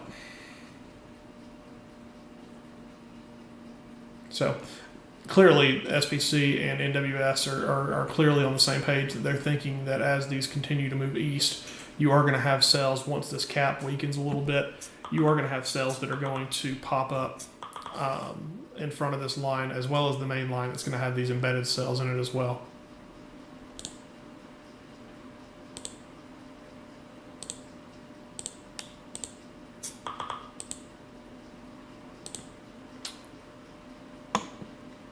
At least we're not having to cross rivers. Funny.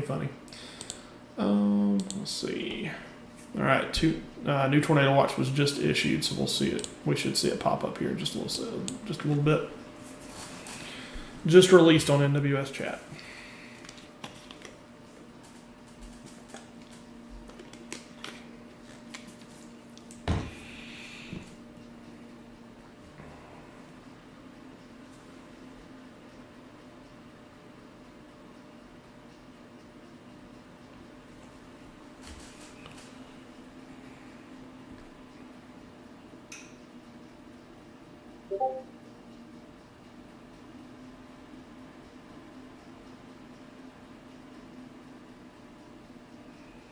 Anybody watching the national championship tonight? I'm taking a chance and looking at my phone real quick.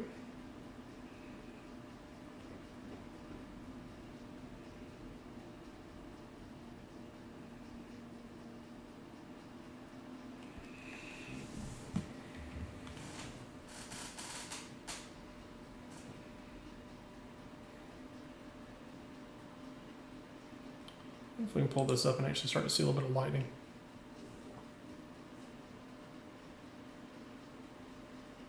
We'll keep this up on the side.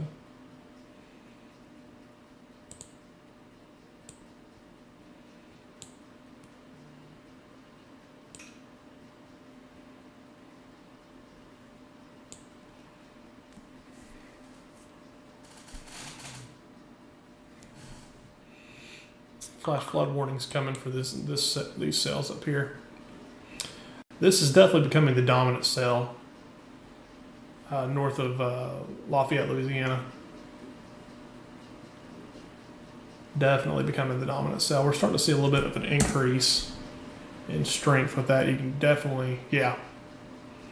Yep, starting to see an increase in strength right there. Maybe it's finally tapping into that instability. Take a look at GR and see what it says.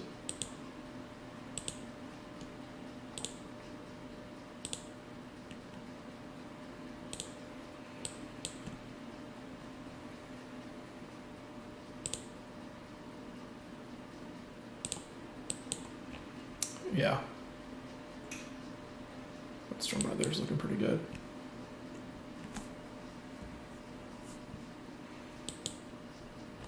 So far away from radar.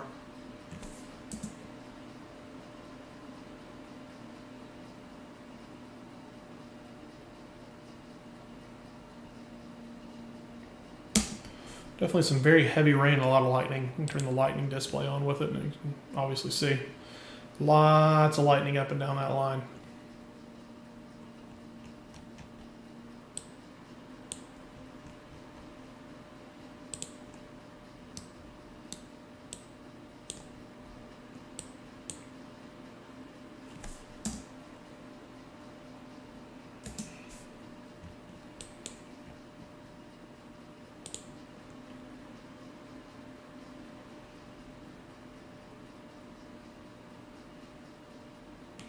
I was at 17 to 10. I guess they just. I thought it was 17 to 3. I guess they must have scored.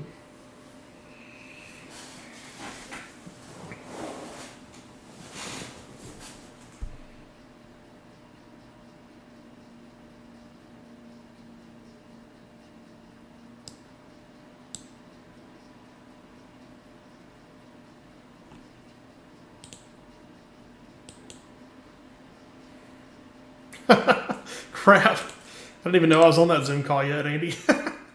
Hold on. Let me see if I can. Crap. Whoops.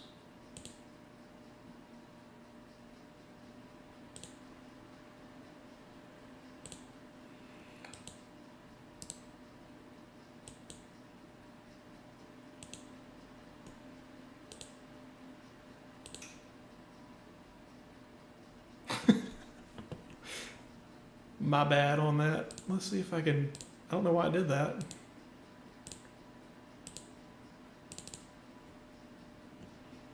Try to load it again.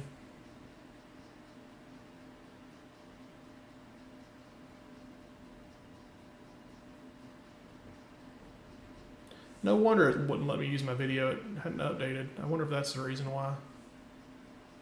Trying to load up Zoom here real quick.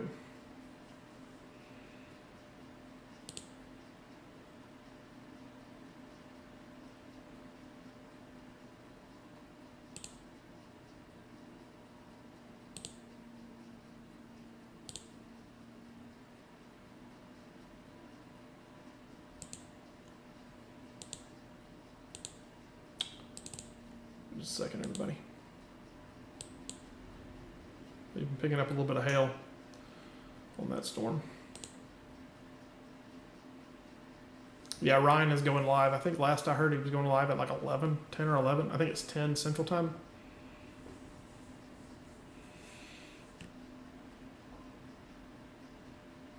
What is going on with that?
Andy, I don't know what's going on with my... If you're still here, I'm not sure what's going on with my Zoom thing.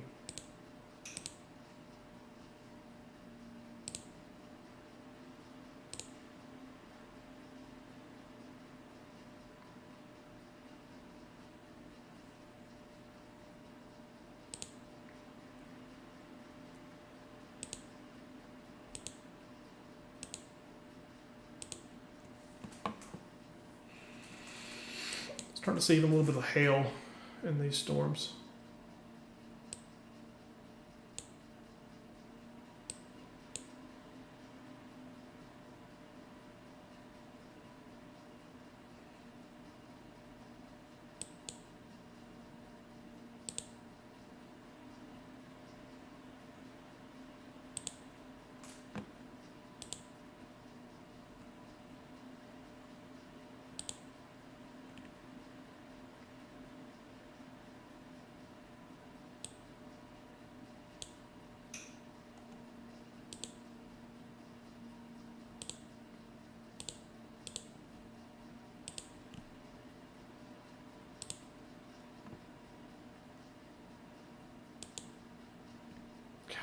Here it's just insane.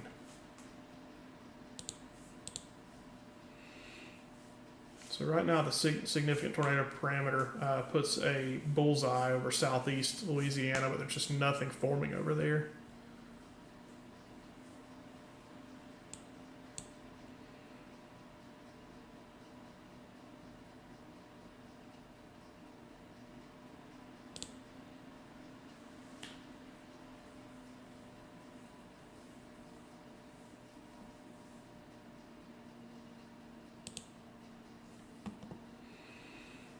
Here's your tornado watch. Let's see. The new tornado watch extends into New Orleans, Pensacola, over to Panama City, and up to Dothan, Hattiesburg, Macomb, Baton Rouge, Mobile. Mobile's right in the middle of it. They are still considering tornadoes high. So the SPC is still is ride or die with this setup. So we'll just have to see. Let's look at probabilities. We've got a high chance of 2 more tornadoes. Probability of 1 or more strong tornadoes, half and half, 50-50. So pretty good probability of 6 or more combined severe hail and wind events is high, 90%. That's almost a given, just for the simple fact of the winds.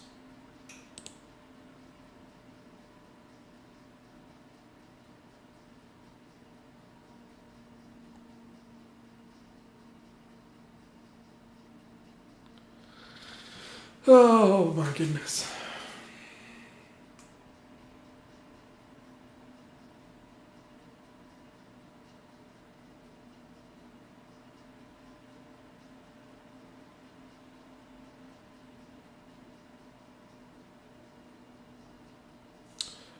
Okay, Andy, I'll stream from my phone then for the Zoom call. No big deal.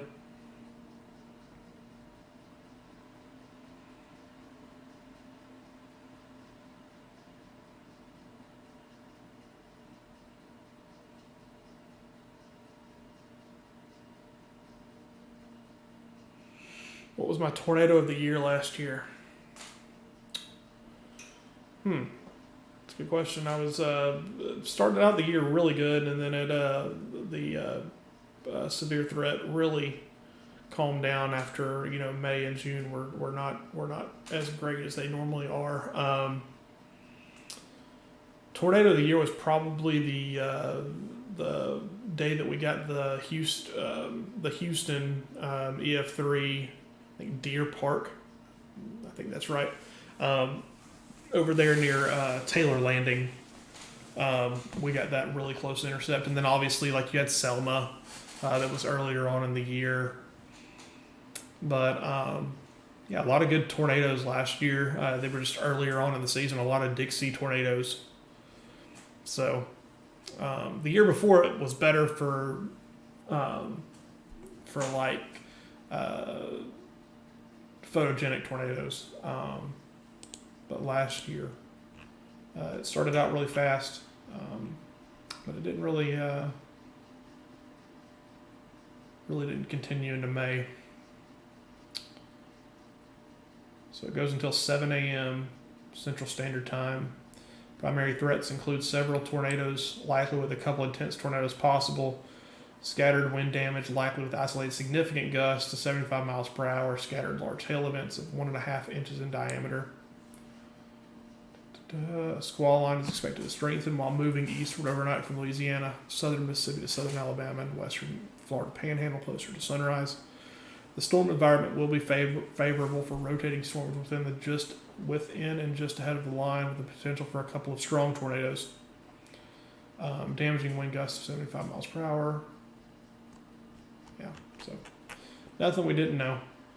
But as you guys can see, that is the new tornado watch that just came out. Covers all of southern Mississippi and all of southern Alabama and the western tip of the Florida Panhandle. We're kind of just in watch and wait mode right now, everybody.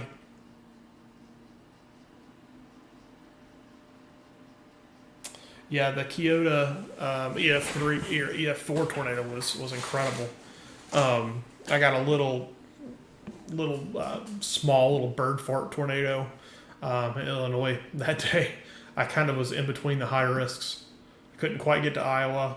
I left Arkansas to try to get to Iowa, and I couldn't get there in time because I kind of knew what was going to happen up there. But stayed in Little Rock, or stayed in Jonesboro that night, and then tried to get to Iowa, but couldn't make it quite in time. So missed that one. But that was a really bad day for a lot of folks in Arkansas and Iowa. Indiana as well. That was an incredible tornado. I can't remember the town name of that one, but it was an EF4 overnight. Yeah, the tornado threat is expected to increase tonight. It's just kind of slow right now. But you can see on Radar Omega the new tornado watch. Get out of there. Give me just 1 second.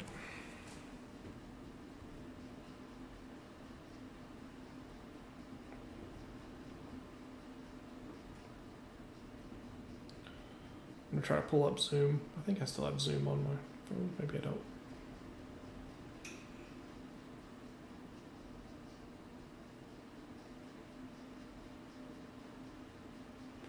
We might as well go ahead and try to get this on before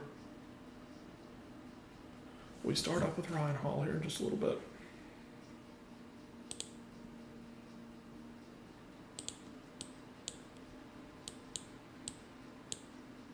What an awful time for the New Orleans radar to go out or be repaired. Just awful.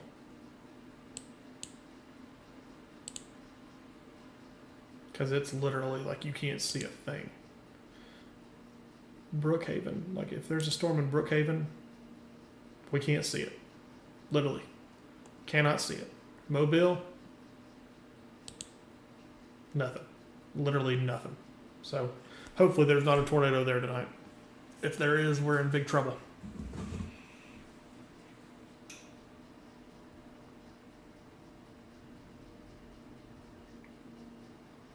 I'll log in real quick and send Andy a message on Zoom again.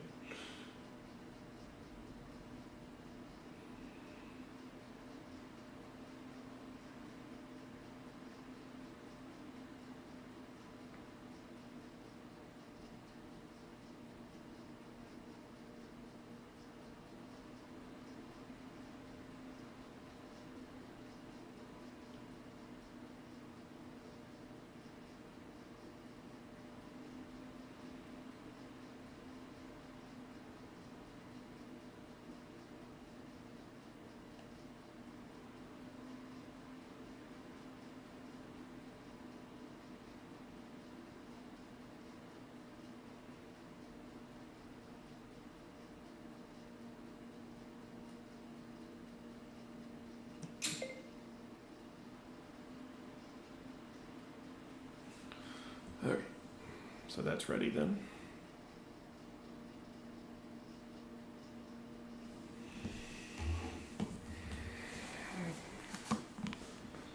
Trying to figure out when would be a good time for me to grab some food.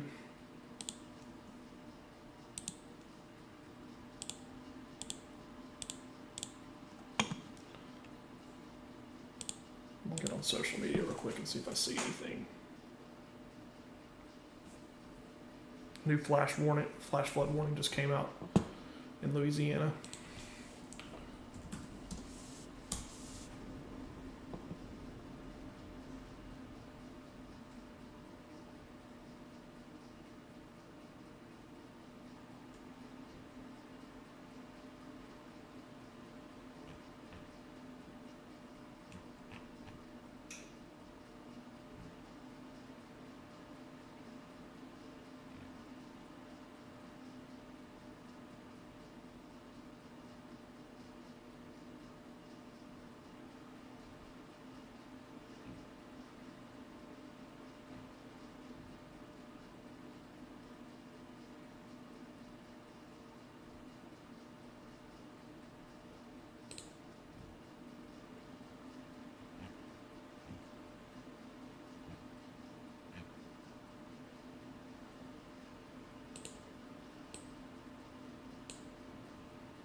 You know what we haven't looked at is, what is it, NATO cast.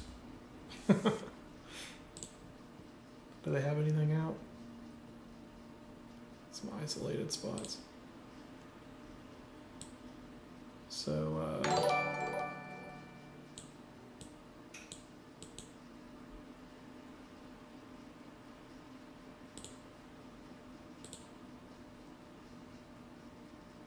thank you for that subscription. Appreciate that.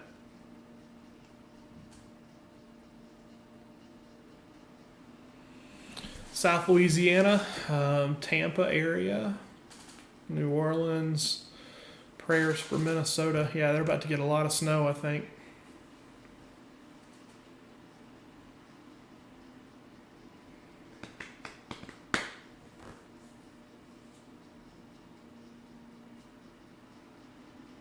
I'm assuming that they're going to get a lot of snow. Otherwise, I'm not sure. Maybe we're just randomly praying for Minnesota.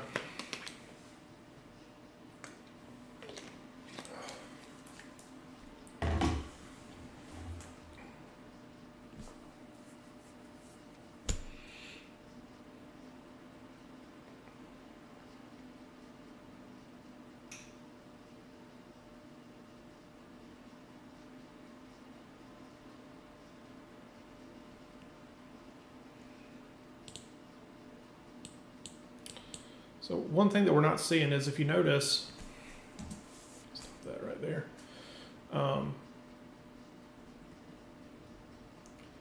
If you notice, we had talked earlier about this area. There are no storms. Nothing is forming out here. There's no prefrontal supercells that are forming yet. Keyword is there is yet. There could be, but as of right now, there is not much.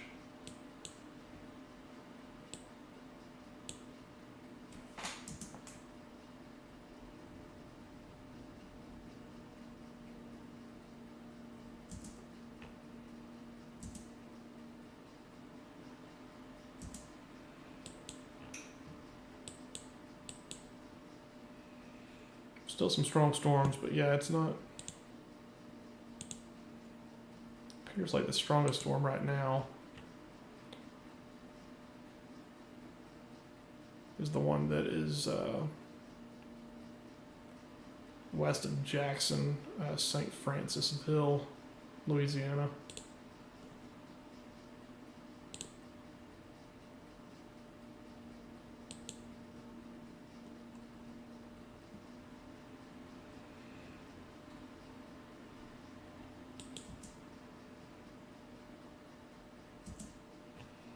The other difficult part about this is going to be, since it's so far away from radar, these quick spin ups that aren't going to be very strong, it's going to be really hard to see if they're actually on the ground or not.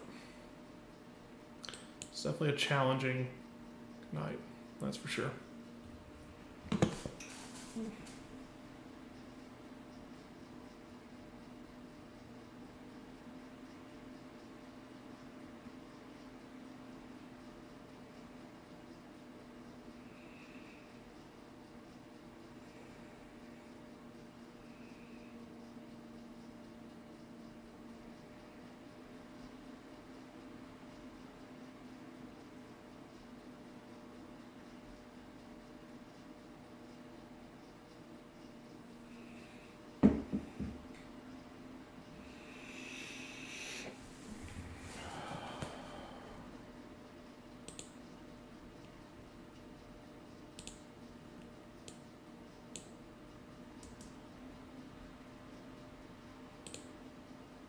Should be able to see some of the rain coming in over here.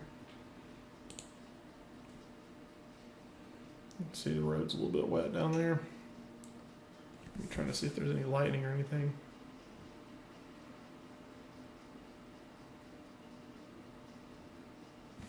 Don't see too much.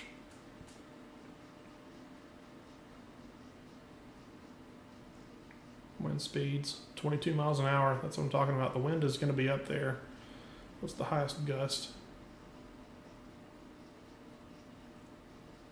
Yeah, you got to keep in mind that's a little bit elevated as well. It's up on a power pole.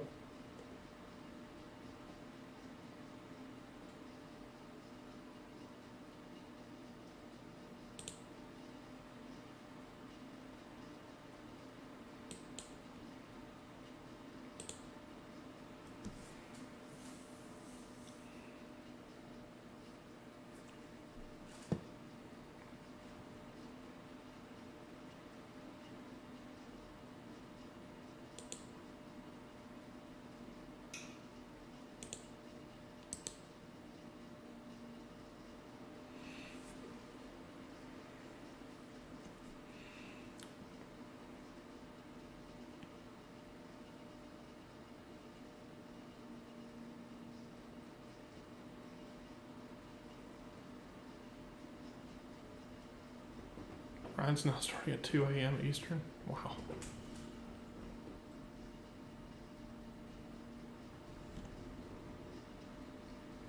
All right, it's a little bit after 9 o'clock, everybody. I'm going to take a little bit of a break. Things aren't getting going quite as fast as I thought they would. I'm going to take a little bit of a break. I'm going to keep the live stream going. I'm also going to go grab a bite to eat, so I'll be back in probably about 15 or 20 minutes. You guys kind of just hang out, and I will be back here. Like I said, it'll be before 9:30, but probably about like 9:20ish, between 9:20 and 9:30. So, gonna go grab a bite to eat real quick, and I will be back.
Hey everybody. Back for just a few minutes. Just wanted to take a look at a couple things. I'm going to look at the overall setup and see if it's worth keeping the stream up and going. Right now it has been definitely a bust. It looks like there may have been a tornado earlier today, but for the most part, it's been kind of a crap fest. Which, thankfully, for the people in this area, there's still likely going to be some wind damage. I saw a stat that over 20,000 people, I'm sure that number is higher now, of power outages in just Alabama. I think James Spann shared that. So, just taking a look at a couple things real quick. I'm actually going to switch to, we're going to switch to GR for this. I know that we've still got a couple people on, about 50 people, much fewer than we did before.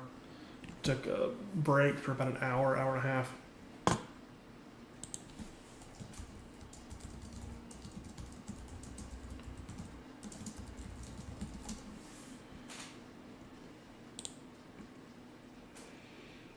There are a couple storms that I'm watching closely.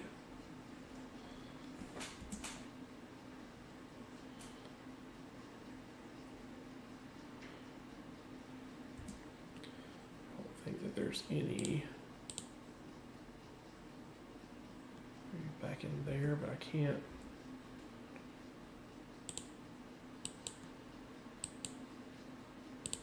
Maybe in south. Maybe this storm right here. Switch to Jackson. Too far away.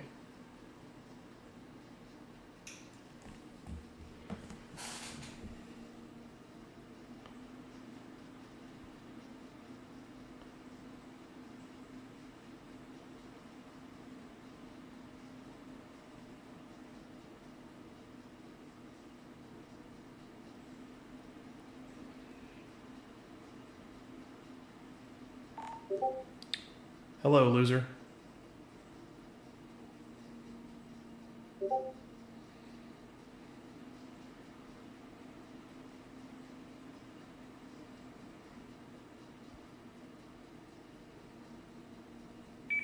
Abel, you're dying of fire talking to me like that.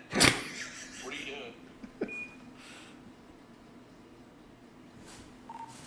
I'm sitting here live streaming this quote unquote significant severe weather event. It's been a few hours since we've even had a severe thunderstorm warning, so there will probably be tornadoes, but it'll probably be about 3 o'clock in the morning if I had to guess, so I'm probably not going to stay up much longer. I'm willing to see these storms and see if they intensify anymore, but I just don't think it's not going to be till overnight, so we'll see. I'll let you know. I know I was planning on using your stream a little bit. If I continue to stream, then I'll let you know. But where are you at? I assume like Mobile, Biloxi area? I'm sitting under the bridge in Biloxi. I have a wild Charles Peak sitting in front of me doing a live shot for the fake weather channel. I mean the Weather Channel. So we are standing by right here. It has warmed up quite a bit. I don't know that we have time with this odd looking frontal boundary right now.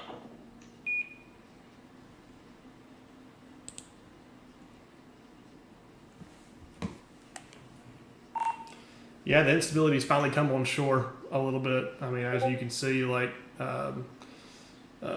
what's that road? Anyways, right on the Mississippi, Louisiana state line, you got 2,000 joules, but and then southern Mississippi, you got 1,000, which is plenty.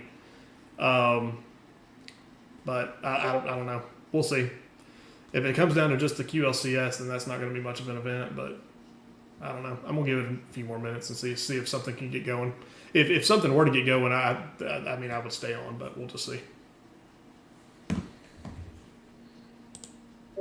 Okay, I got you. I'm watching things. I think we're fixing to go down here and find this. There's an area where there's some flooding down here, so I think we're gonna go look at that real quick. I mean, just to have something to do. I noticed your boys were down here earlier. I think they're trying to set up shop in my territory. We're gonna run them off in the bay over here or something. Right? Anyway, but no, we're gonna go over here to where's that lake? Cedar Lake. We're gonna go to Cedar Lake Road. Apparently, it goes in the water pretty easy, so we'll see. All right, sounds good.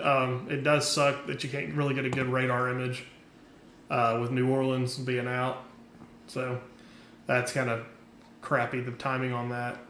So I mean, I'm having to pull Jackson and Mobile so far away. It's tough to see if those storms are really doing anything or not. Stuff in Mississippi's not doing anything but training. That ain't nothing but a flood threat over there, right? On the I-55 corridor. Now, this over here, this crappy stuff, it could literally, if we get that instability that nose in, it could do something real stupid real fast. But my bet is that some of that crap, that little junk down near New Orleans, if it can grow up since it's in that instability and come up this way, that's what we'd have to worry about. But otherwise, I mean, the ARRR just looks like trash. So I don't know. Yeah, I was watching. I'm sure you saw it as well. That storm that was southwest of Gulf Shores, probably about an hour ago. I mean, it was in the instability. It was in the instability down there, and it was spinning like a top. And then it just hit the shoreline and just died. Like it's barely even a shower anymore. So I don't know. It's kind of frustrating, but I mean, you know how it goes. Well, this to me tells me that they jumped the gun on Thursday and Friday for already. I'm not expecting a whole lot yet, because if this cold front sweeps through, it's got a day to recover. That ain't gonna happen. There's too much cold air intrusion. Oh yeah, no doubt about that. I was kind of thinking the same thing with that. What are your thoughts on tomorrow? Obviously, it looks like a bigger, more widespread event than today. But what are your thoughts? It's got the best shot of the whole event of a tornado. I don't think it's that much though, because I was looking at a lot of the stuff and it's struggling to bring the moisture on shore over there now. It's got lower 60s, but it ain't bringing those mid 60s upper or low 70s in. So that's kind of where I'm at with it. I don't foresee it being a huge deal. Copy that. Well, be safe. Have fun covering the flooding, and I'll holler at you if I stay online. I'm probably going to log off here in about 15 minutes or so. But yeah, just hit me up tomorrow sometime.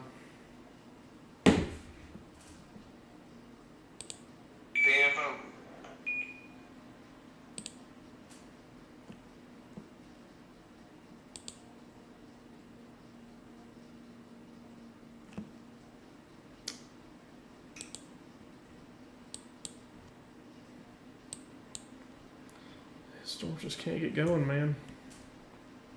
They're just like low top bull crap. And at what point do you just say that it's not going to happen? Yeah, I'm going to show you what we're looking at, what I was talking to Brett about. Switch over here. So you can see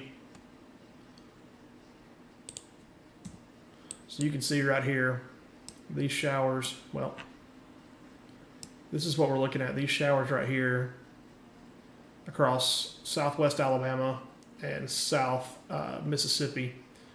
These little convective showers. Some storms too. There's some lightning within these, I think. Yeah, there's a little bit of lightning, not a ton. Which, if for severe weather, you're wanting to see the lightning, because that means that you're getting more and more instability. But keep that in mind when I go show you this. So you've got southern Mississippi right here, southwest Alabama near Mobile.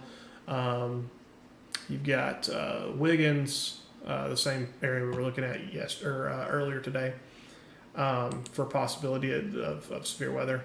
And then when I go show you this is why we're kind of keeping an eye on it. When we go back to this, and I can actually show you, it's very simple. Just follow the instability. These little red things right here, these red lines, this shows you the amount of instability. So here's 500, that outer line right there is 500 joules per kilogram. That's your instability. Here's 1,000 joules. and that's sneaking over into those areas. So it'll be interesting to see if these storms on the pretty much on the state line of Alabama and Mississippi, if they can tap into that instability. If they can, then the amount of shear is just ridiculous. That's not right. I mean, the amount of shear is just off the chart. I mean, it's ridiculous how much shear that there is. It's not every single rain shower looks like a freaking bean because it looks like it's going to produce a tornado, and then it's just a low top cell. Take a look at the HER and see what it looks like. See, this doesn't look good. We're getting too many storms. So this is at 11 o'clock right now. You're just getting too many storms in the same area fighting for that same. There's very limited instability. If they're all fighting for the same thing, then there's not enough to go around. That could be interesting right there. That little cell that's off the coast. Let's see what happens. See what the HER does with it. So it brings it up towards Mobile, the Fairhope area. And it does that. I mean, if that, just going by radar, now granted, this is at 3 o'clock in the morning, and I will likely not be on air at 3 o'clock in the morning. But it starts to get going at midnight. That storm down, is that Grand Isle, Louisiana, right there. All this other stuff I'm not too concerned about. But you've got to have a storm that comes up in that instability and can sustain itself. And you can see that it comes up through there. You see the little helicity streaks that are on it. That doesn't mean a tornado. That just means it has a very strong updraft. People get confused with that. And then you can see it come up through Mobile Bay. And then at 3 o'clock in the morning, it's still chugging along and almost makes a right turn once it gets inland near Baldwin, northeast of Baldwin County. And then goes up into Alabama before joining up into the line, and then this line's just going to wreck. The line will strengthen at some point. When it will, I'm not sure.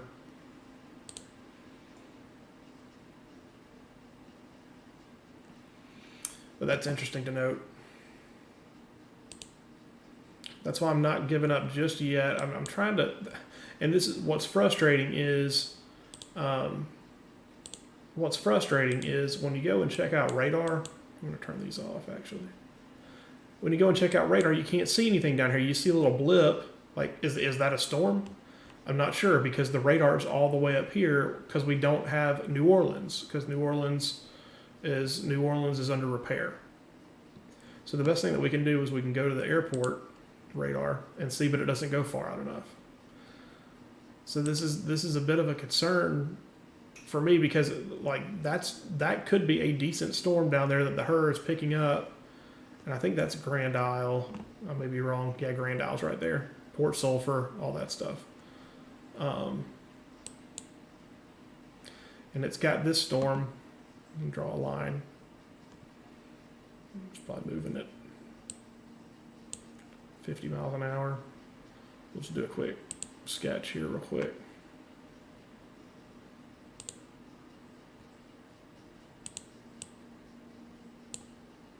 No.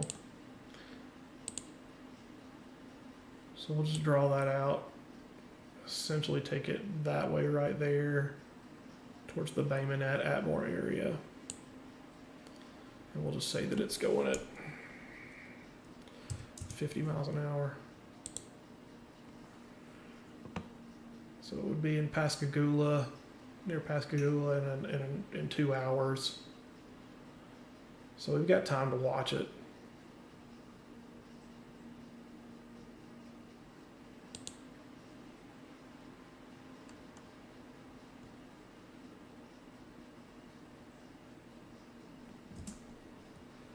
Just trying to see how these storms are going. I'm almost interested to see if that is the HER that's picking that one up.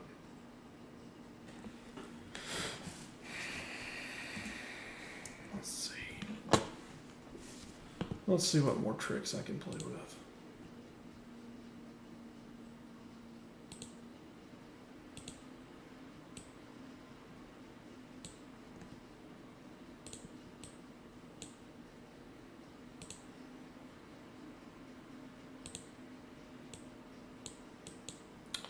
So this is 11/17.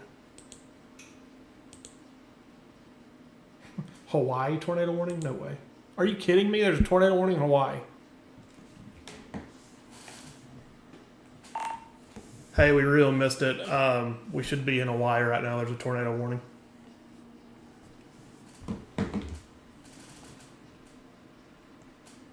Where's it at?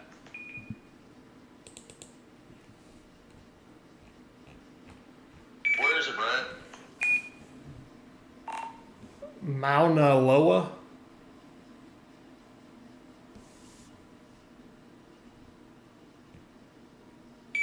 Does Brad even know what a tornado warning looks like? I'm not sure.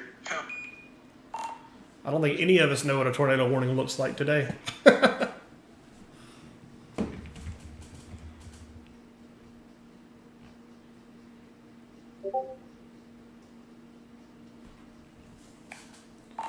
Did you really want to know where the tornado warning was at, or did you just want me to have to pronounce an Hawaiian city name?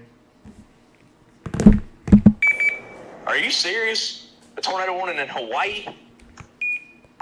I'm dead serious. Right by the radar. Man, I don't want to hear none of that. Go to bed. You don't have to tell me twice. See ya. Just a couple of feet too far to the east for that one, buddy. Don't change your diaper or something.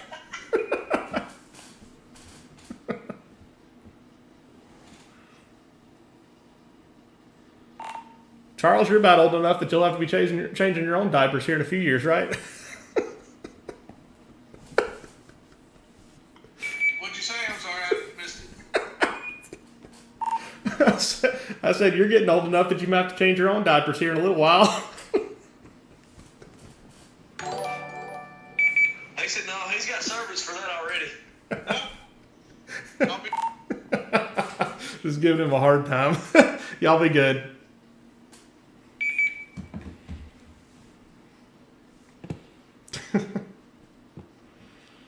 Alright, ain't nothing but a puddle. We finna go find a puddle somewhere. That's all that's happening.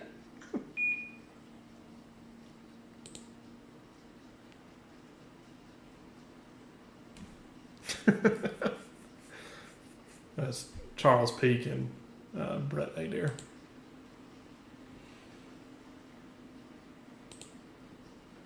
Cannot believe there's a tornado warning in Hawaii. I'm gonna make a post real quick.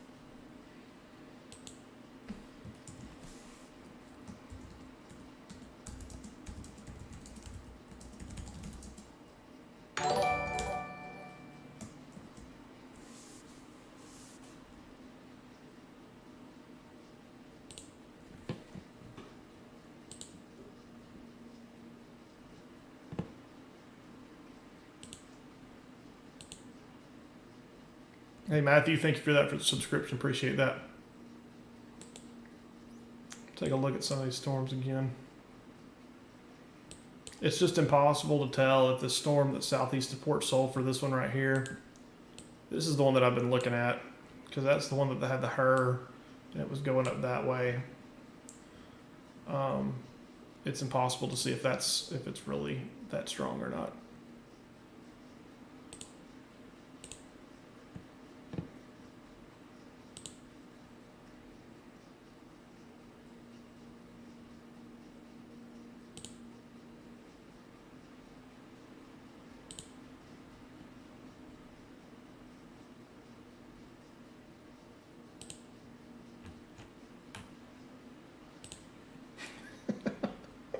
Hawaii, man. Hawaii. One of those nights. 35,000 without power now. Wow, in Alabama.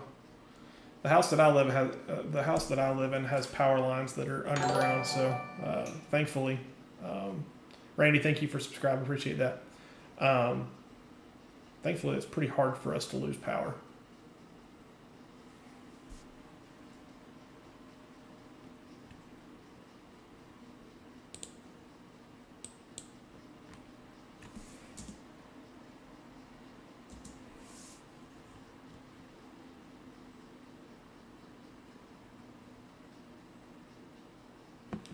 I didn't even see the final. Did Michigan beat Washington? I saw they were up by 2 touchdowns earlier.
This is, I mean, the herd just,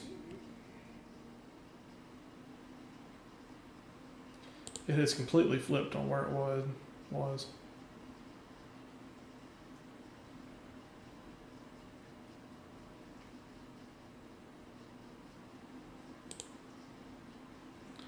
Guess I can get away from Hawaii and go back to where we're actually covering storms. That's crazy. Freaking tornado in Hawaii. Wow.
Alright, let's switch back to GR.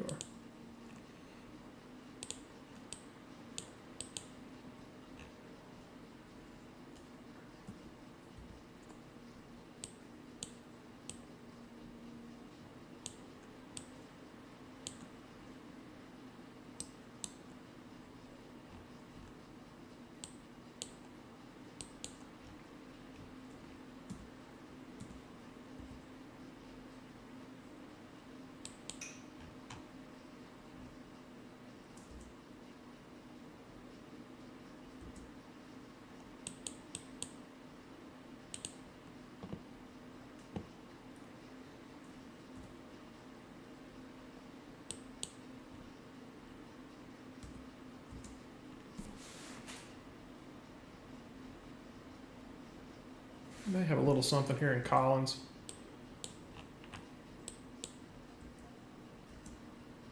Yeah, we're gonna watch this one.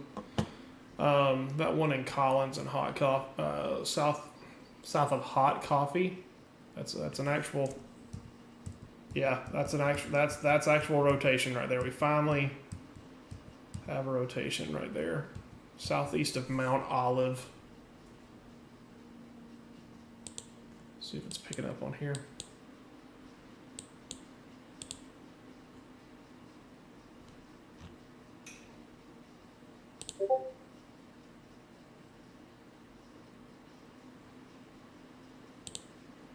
Yeah, it's there.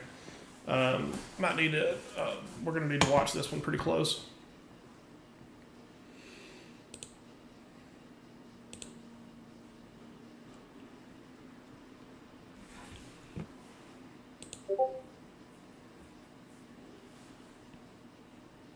Yeah, we're gonna need to watch this one pretty close. This one.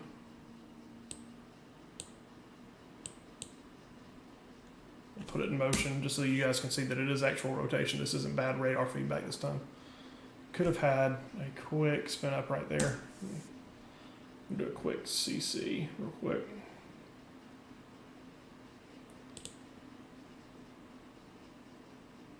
Close that.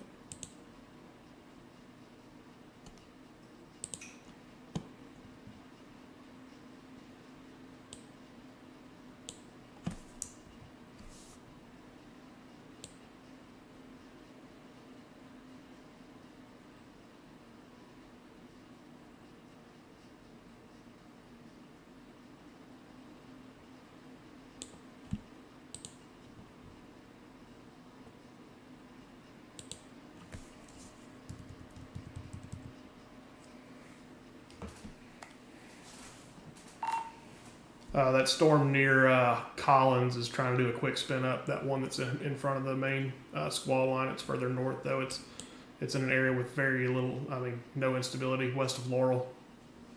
Yeah, I see that. I see they just severed that thing up near Chatham and Grove Hill too. Yeah, I think the storms are finally tapping into the instability. So I'm gonna keep the stream going a little bit longer. So I may use you here in a little bit if I stay for a while.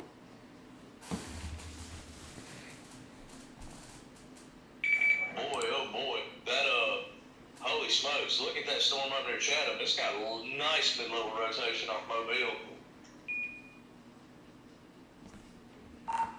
Yeah, they actually went severe thunderstorm with considerable damage possible. Oh, I bet it's mixing some winds down right there, pretty hardcore. Yeah, it's warned for 70-mile-per-hour gusts.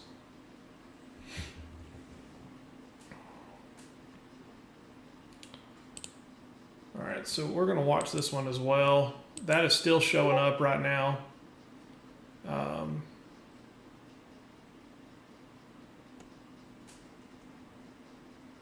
Give me a second, type in something.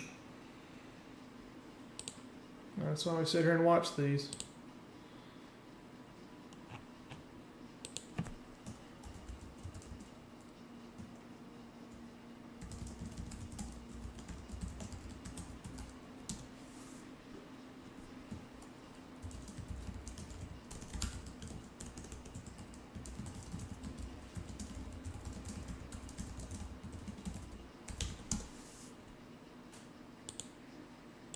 Okay.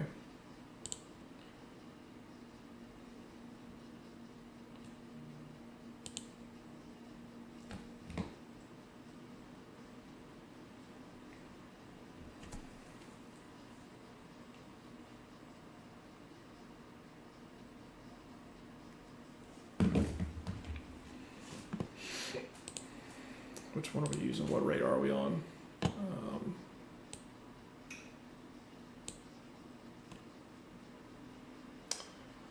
Using radar Omega. Let's switch this up.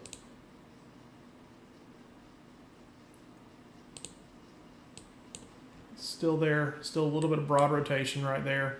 Right at the intersection of Highway 84 and State Highway 37, south of Taylorsville This is the area right here. It is not warned. That's the area that we're looking at. You've got winds going towards the radar. We got winds going away from the radar right there. This storm will be moving off to the north. I can't draw, guys. I apologize. But this storm right here will be going off to the northeast. We'll go ahead and put a track on it, just so that way we can let anybody know that is in that area. Also watching this storm over here near Chatham in Alabama, Chatham and Jackson near Grove Hill. That storm is moving northeast as well. That has a thunderstorm warning on it with considerable damage possible for 70-mile-per-hour winds. Let's take a look at that on reflectivity.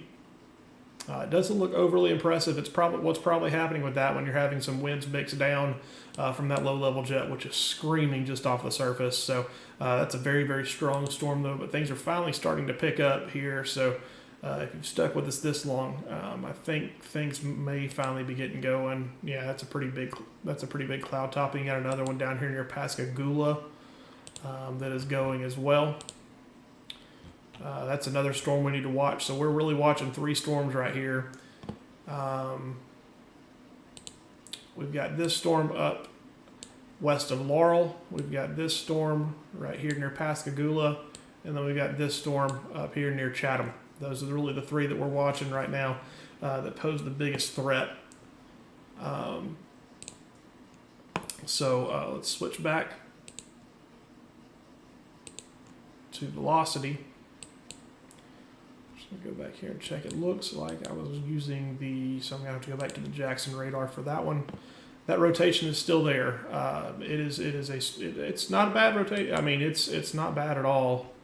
I'm gonna go in here and check NWS chat from Jackson real quick. Give me just 1 second.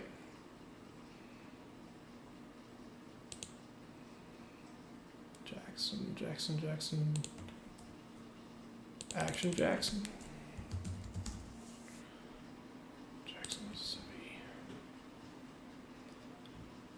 They're not mentioning it at all. Okay.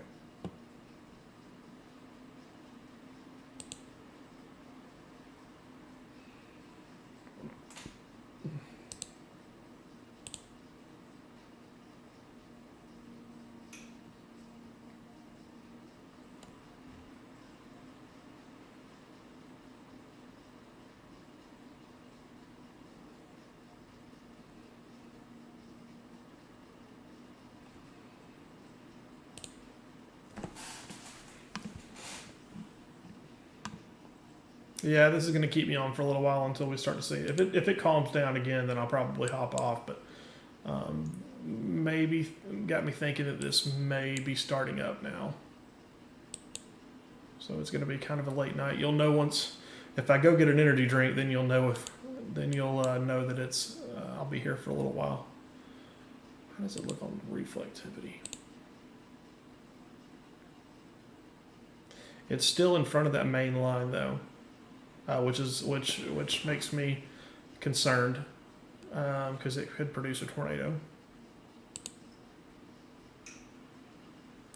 We go ahead and get a draw out.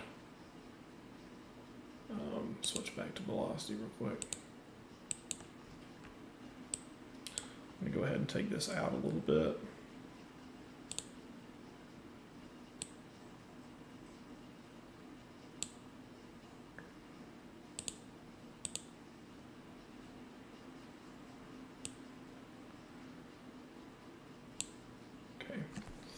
Moving at 55 miles per hour. These are your areas right here. That will be Summerlin 6 minutes. Get a no stringer. Bay Springs, Lake Como, Acme, Waldrop, McNeil. You can see all these right here. Not a ton of population in this area. This area is pretty rural, but it's worth keeping an eye on. Oop, wrong button.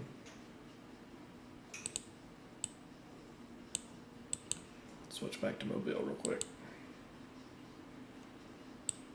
That thing has some insane mile per hour, insane wind up there.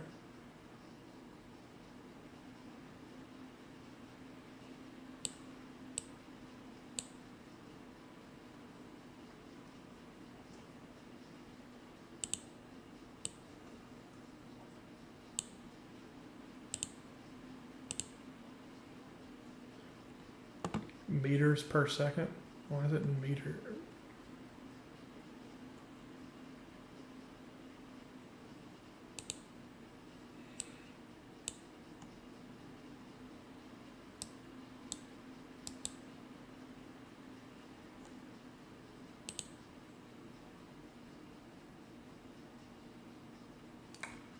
Let's see.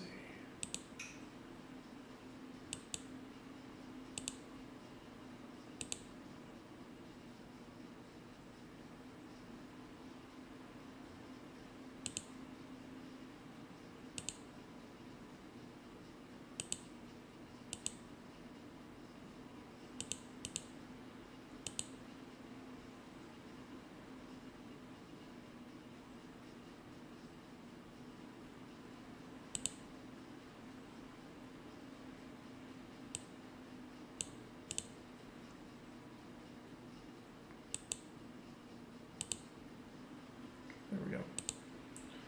All right, let's try that again. Yeah, I mean, this needs to be taken seriously in Alabama. We're getting winds of upwards of 80, 70 and 80 miles an hour in this storm. That's bad. That's the last scan right there. That's a bad radar read, but this is good. 70, 80, 82.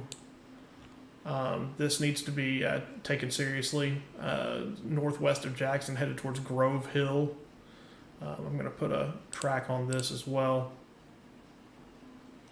We're getting upwards of 70, sometimes even 80 mile per hour winds. So likely on the ground, it's probably more like 70. So that's the reason why. That's the reason for the considerable tag right there. So let's zoom in, and we are going to get a track on that. We'll take it out. 55 miles per hour.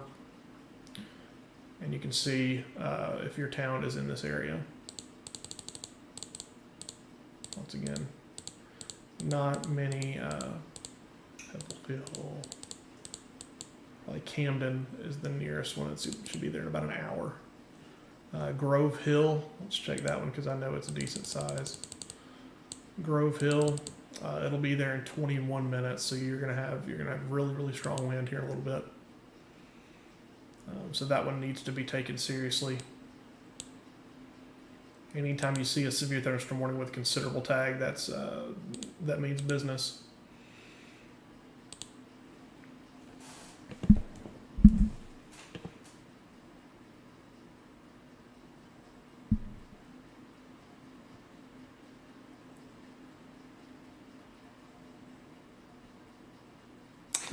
Jared, I'm still with Ryan Hall, y'all. I'm at home. I'm not chasing because my wife and I just had a newborn, so new baby girl. So I'm not chasing. So I'm doing my just covering the weather and trying to at least be useful a little bit. So no, Ryan Hall and I are still we're still working together. I was actually going to be on his show or on his stream tonight, assisting him with things, but I don't think he's going to be streaming tonight. So yeah, no, Ryan and I are still we're still a team. I'm still on the quote unquote y'all squad, I guess you could say.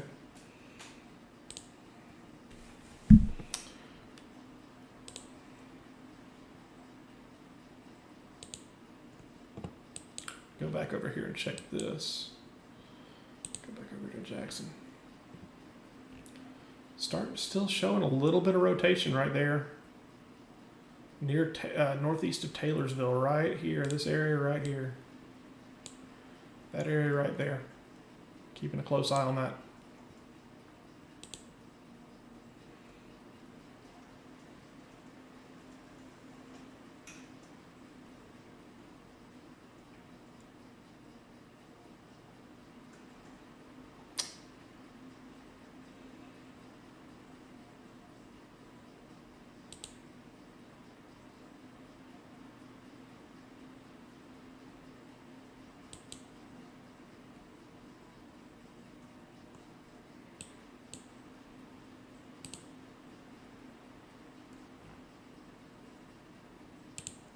Alright, hopping off of Discord.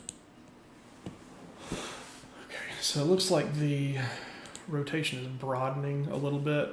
Put that in motion and kind of see how it's going. You can definitely tell though, it did have multiple. Right there you can see just southeast of Taylorsville. I never saw a CC drop, but there was definite rotation southeast of Taylorsville. Kind of weakened a little bit. Keep an eye on it though.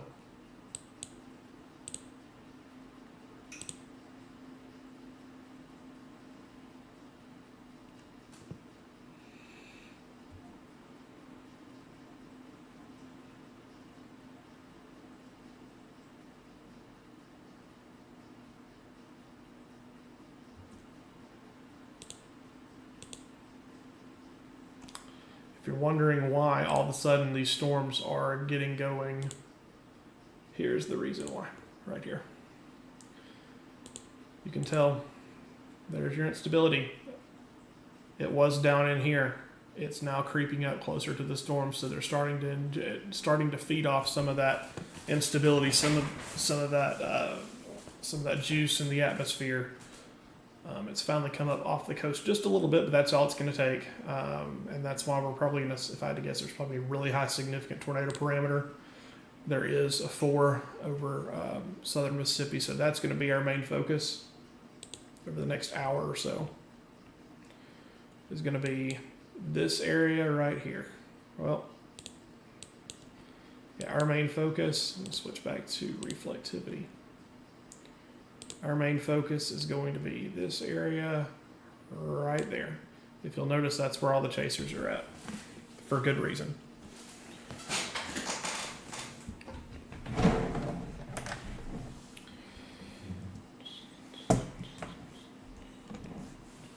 The storms southeast, southwest of Mobile are starting to get going as well. I think we're about to start what we had been waiting on.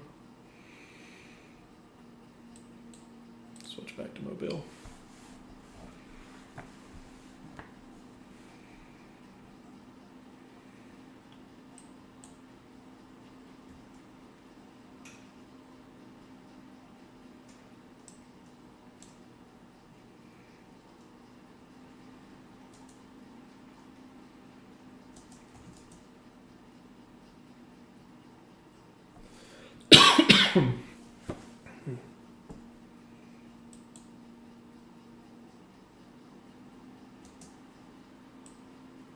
What is this? Hold on. We may have another rotation here. Give me just a second. Where's that at?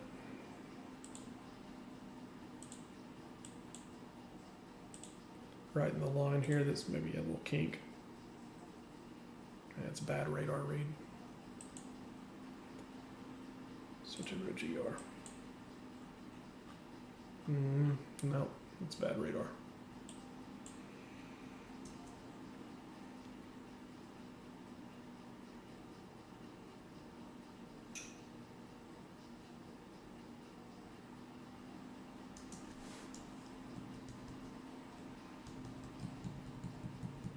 Yeah. Okay.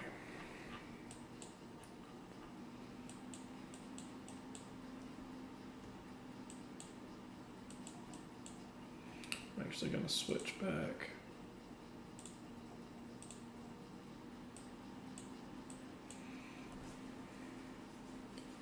These storms right here, those are the ones that have my attention the most, and obviously the one that's up near Bay Springs as well.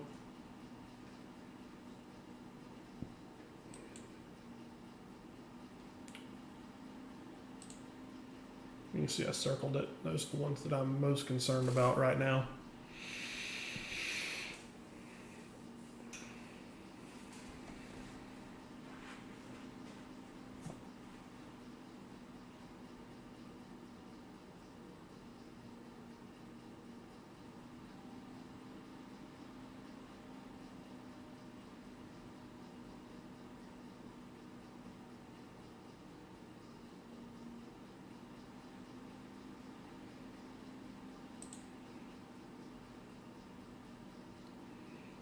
Switch to GR and use it until we need to like zoom down on streets and stuff.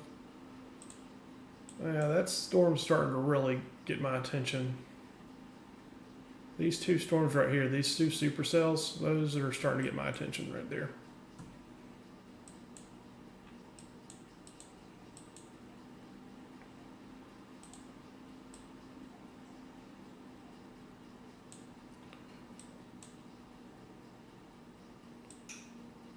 The northern storm looks better in my opinion.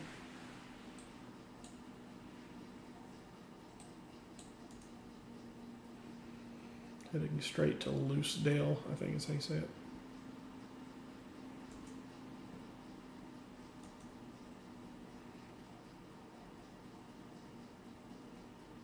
It's trying. We're not moving away from this screen until we start seeing more radar updates. This is primed area for where we would think tornadoes would be, so.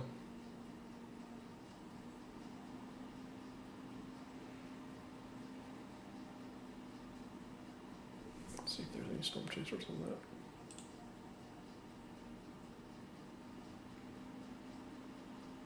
Brandon Clement's heading up that way, it looks like.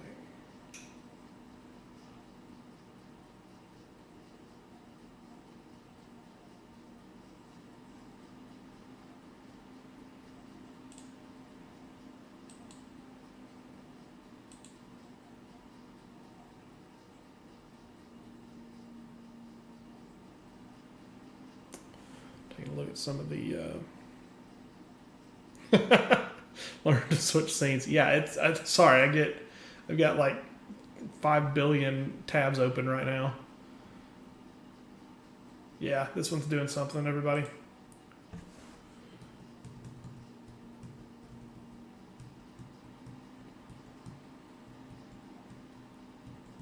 So it's kind of adjusting that southern one. So the reflectivity's updated, but the velocity hasn't yet.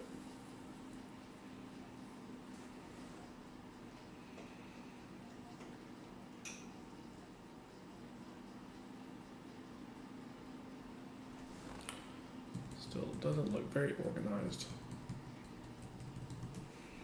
Reflectivity looks a lot better than velocity does. We can zoom in and keep an eye on those two though. These are the two that we're watching right here.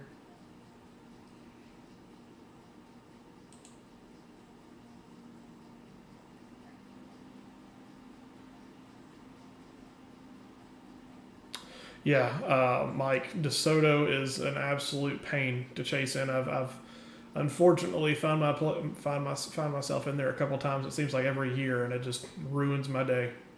Typically, there are trees down, roads are blocked. It's just not a good recipe for success when you're chasing down in there. Even got a little bit of hail. Looks less than half an inch.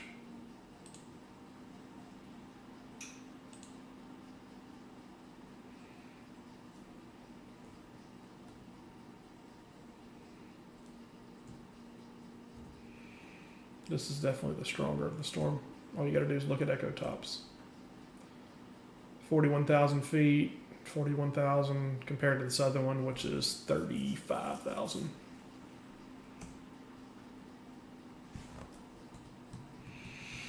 Remember what I said about storms fighting for the same amount of energy? Same thing's happening here.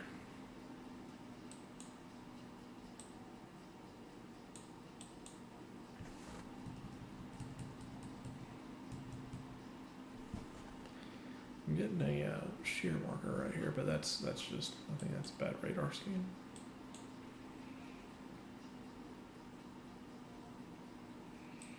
We're gonna stick with this. We're gonna stick with this one for a little bit.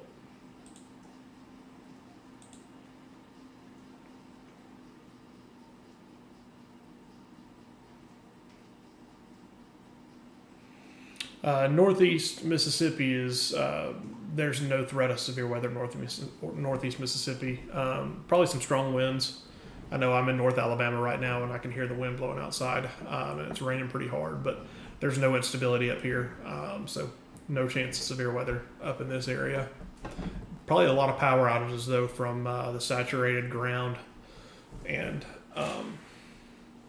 the strong winds, but those are just because the storm system is moving through. It's not an actual; those aren't actual thunderstorm wind gusts.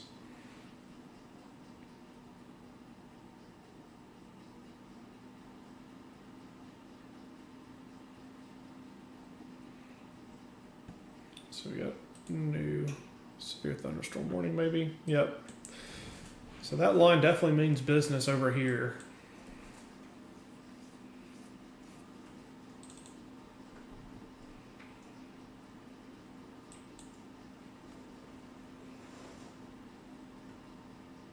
Another one with considerable tag.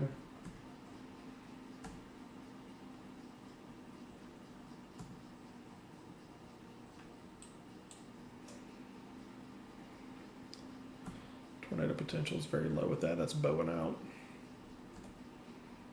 Very strong wind though.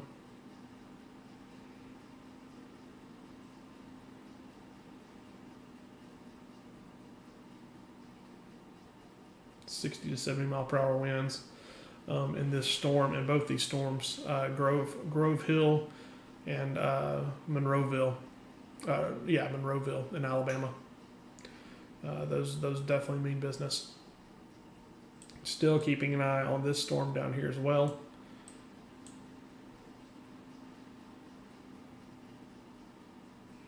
So far, no rotation in that one. Thanks for the subscription. Appreciate that.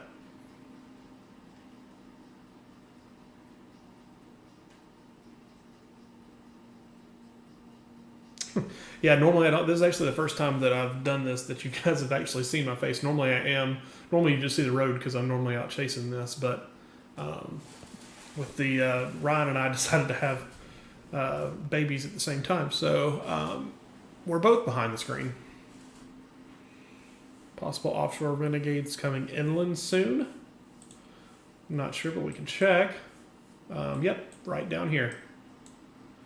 Right down here. We need to be watching these as they get closer. Those would come up towards like Baldwin County, the Panhandle of Florida, and stuff like that. That's still a couple hours away though. These cells have more maturing to do.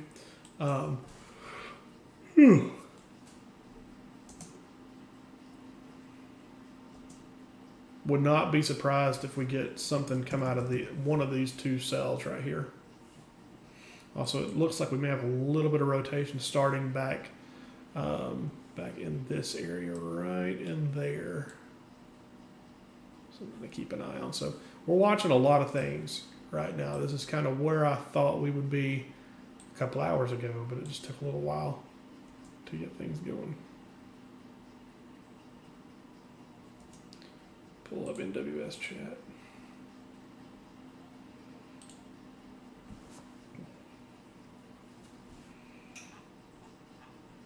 Nothing really.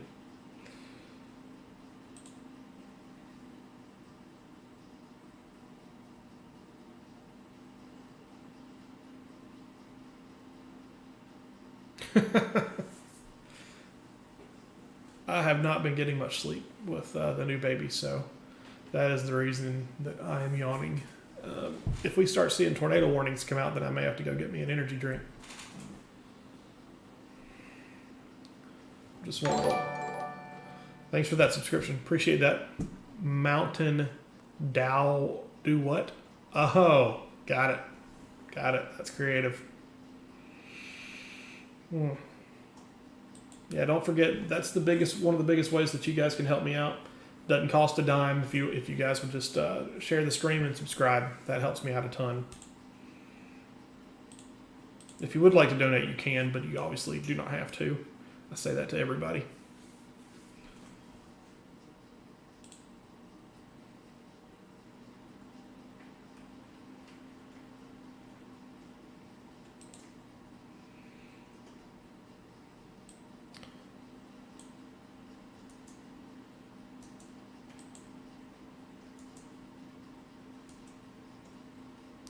This cell is merging with the southern one, so I'm wondering if this may quickly put one down. Let's see. We'll know on the next scan. No, it doesn't look impressive right there. Let's go back to the Alabama ones. big time, as Reed Timmer would say, big time wind bag going on with these cells right here. You got this one in Grove Hill. You've got this one down here west of Monroeville. Both moving east northeast at 55 miles an hour, I believe. Moving northeast at 65 miles an hour now. Hazards 70 mile per hour wind gusts. I would say that's almost likely. Looking at that, whoa, don't do that.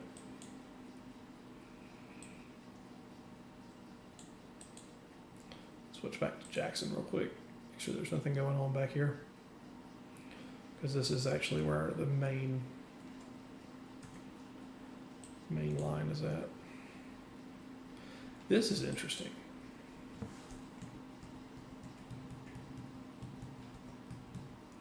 A little bit of kink right there. A little bit of a kink right there. This is not that would not produce a large tornado, but it could produce a quick spin up. I'm gonna take my chair down a little bit.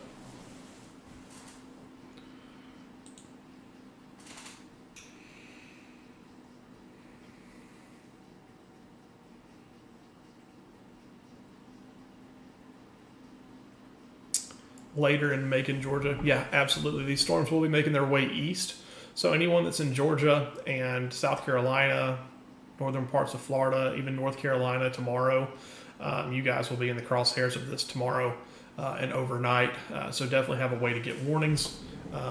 So the storms so far have underperformed. There's no ifs, ands, or buts about it. That's just the truth. The storms have underperformed so far, which is a good thing.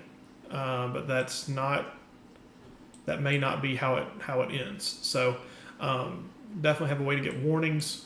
But yeah, tomorrow, further to the east, Georgia, South Carolina, North Carolina, and Florida will be under the gun for some severe weather, possible tornadoes, and even significant tornadoes. I'm just waiting to see if this storm can actually do anything. Still has a little bit of hail with it. So they have expired the northern thunderstorm warning for Grove Hill, and now the only one is for the one that's west of Monroeville, and it does appear to be pretty strong. So I'm gonna switch back to radar Omega real quick, so that way I can draw a little bit and let you guys know kind of what I'm thinking. So what we're looking at here, we've got these storms right here. These are the storms that we're really watching for possible tornado potential. These, and these bands of storms right here. This right here is your main squall line. Once this pushes further east, anything to the west of that, you are in the clear. So this is mainly going to be a damaging wind threat. Couple of spin-up tornadoes maybe within that, but that's mainly going to be your damaging wind threat, is that main squall line back there. What we are really looking at are these areas right here. This storm, all the way down here, those are starting to really tap into that instability. And then these storms down here as well as these areas of bands of storms from Hattiesburg to the south. And we'll start seeing more and more of these storms. You can see this little one right here coming up to Gulfport. These need to be watched as well. This area right here is primed for tornadoes. If it happens, your guess is as good as mine. I thought there would already be tornadoes by now, but there haven't been, and I think that's because there was a cap on the atmosphere a little bit. That held back storm development, but now we're starting to get more storms in this area that are tapping into that instability. In fact, there may honestly be too many storms fighting for the same amount of energy.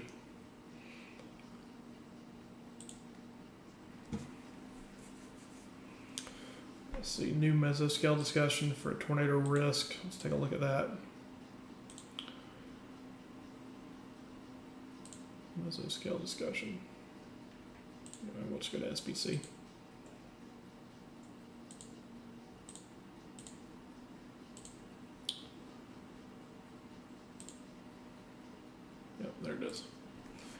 Tornado rest continues into the overnight area, or into the overnight hours. It's pretty much the same area. Bands right here, bands right here, bands right here, and then there's your main squall line.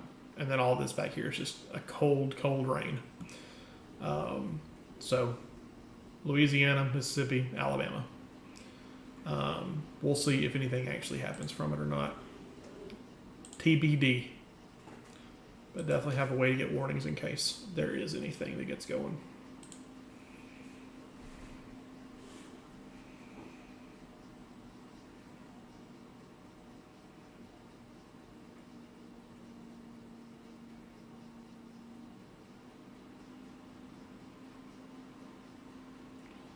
I have to go take my contacts out here in a little bit.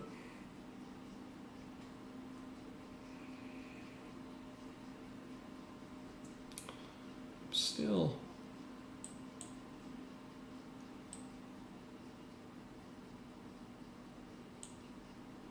This storm right here. That one right there. That one is I'm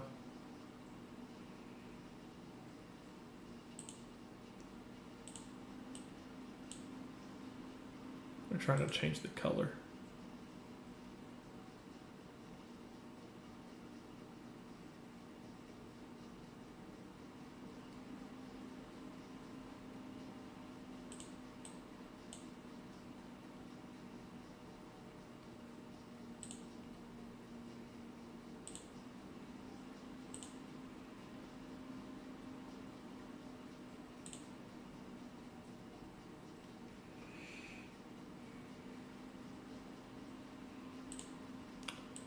That storm right there.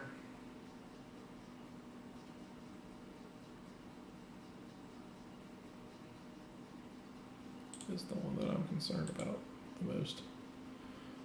You can obviously see right there, you've got a little bit of rotation. It's broad, but there is rotation there. Nice little mezzo forming on it.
Hey Jared, appreciate that. Sleep well, okay? I know we're gonna lose some people because it's getting late at night, but I appreciate you guys sticking with me. We're gonna sit here and track this for a little while longer.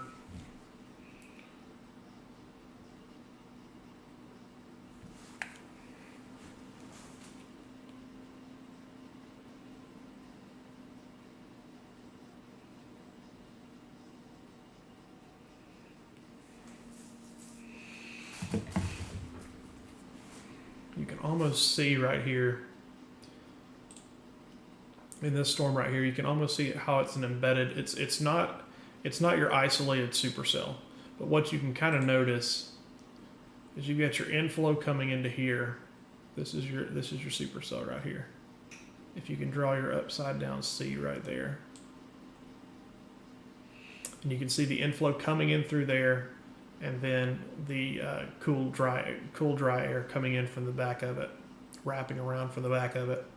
And then when you come back over to velocity, that's what we talk about when they talk about embedded supercells. That's what that is, and that's what we need to watch very closely. When you come back, you can clearly see that there is some broad rotation with it. It's nothing overly spectacular, but there is something there.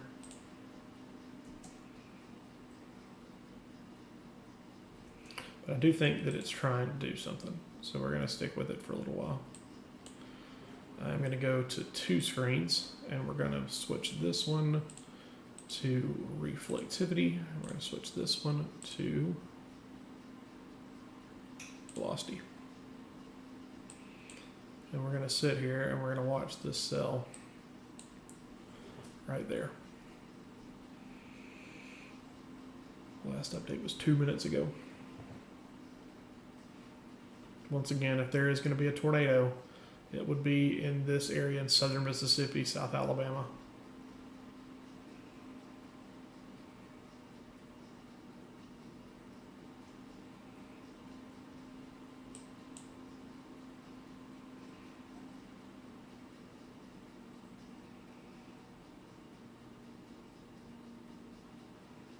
I'm waiting to see what the next update looks like.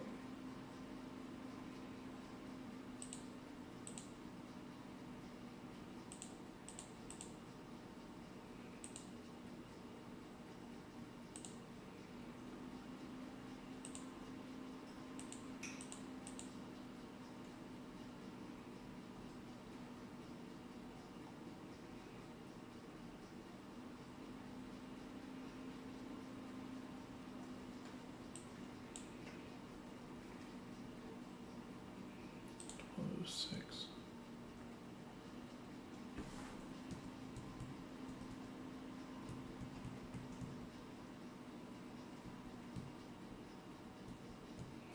GR2 is actually updating a little bit faster, so I'm going to switch to it.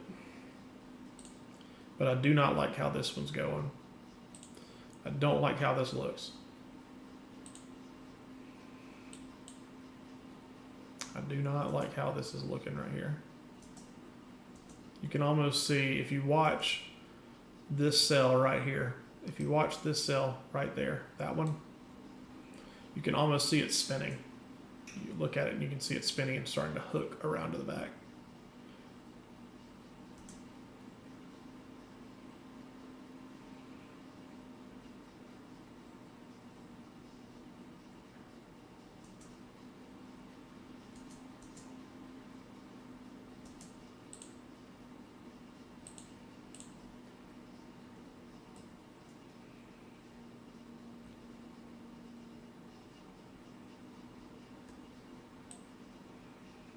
Once again, very, very broad. It's just something that I'm noticing right now. It may not be anything, but it's it definitely has my attention.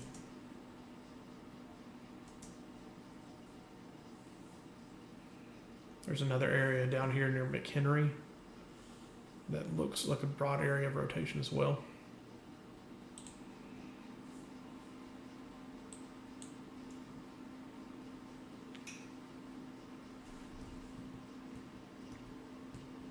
See how you can almost see, I'm not touching it with my finger, but you can almost see, if you look southeast of Leakville, if you look in this area right here, you can almost see this area like bending back into it. It's hard to explain, but it's almost like wrapping into it. That's what I'm talking about. That's what I'm looking at right here. If you'll be able to see. So see how it like almost wraps into it? That's something that you can tell that it's spinning.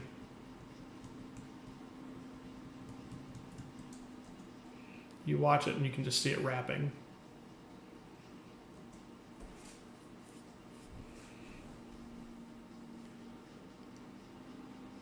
Just little cues like that is what I look for whenever I'm out storm chasing. Because you obviously want to be the first one there.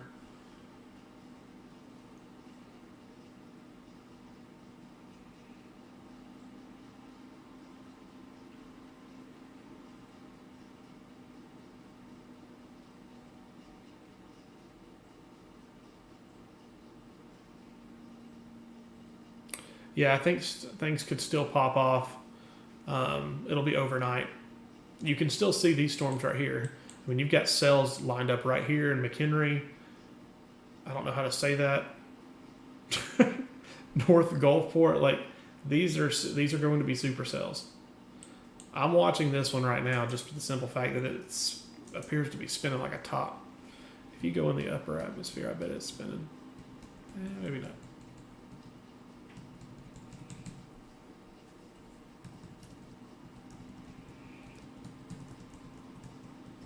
He got himself choked off.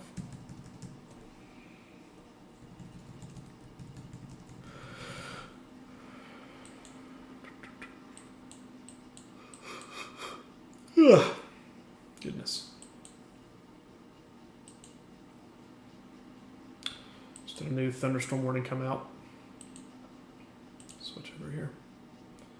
South Mississippi, or actually Louisiana, for this area down here near Tylertown, moving northeast towards Columbia and Bassfield. Golly, I remember that area. That's taking the exact path of that, the Easter Sunday, EF4. Tylertown, Columbia, Bassfield, Collins, Soso, Heidelberg, all of that. I'm sure some of you guys probably remember that cell.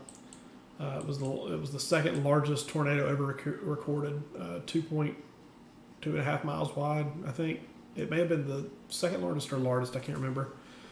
Either El Reno or that tornado was the biggest. One was 2.6, one was 2.5. But that was a sad day. That a lot of people were killed on Easter Sunday from that storm that came up and took that exact same path. So, but going back to what I was saying, severe thunderstorm warning. We can pull up the details for it. 60 mile per hour wind gust, penny-sized hail, moving.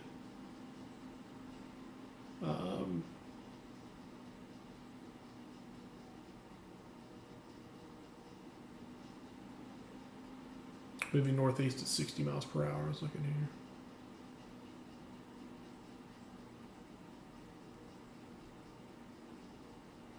Tornado possible tag on it. Interesting.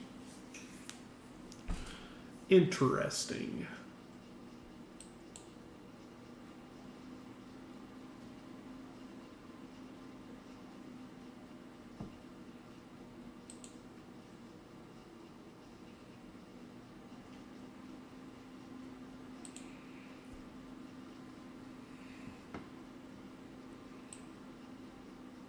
Hey, we've actually got a camera for Radar Omega that's in that area. So let's change to Radar Omega real quick.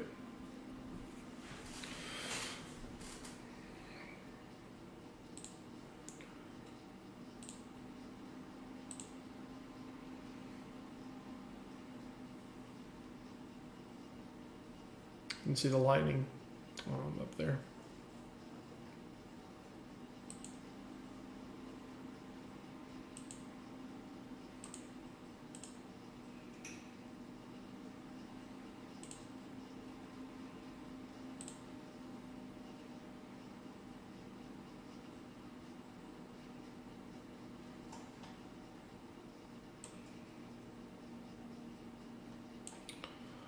So yeah, we're looking right here in Columbia, Mississippi for this storm that is this severe storm that's heading up there. I'll pull up the Jackson radar.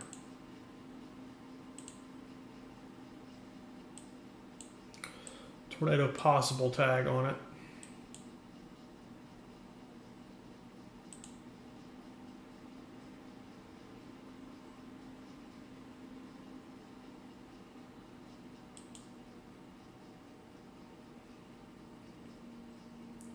I'm actually going to bring this over and put it at the bottom left.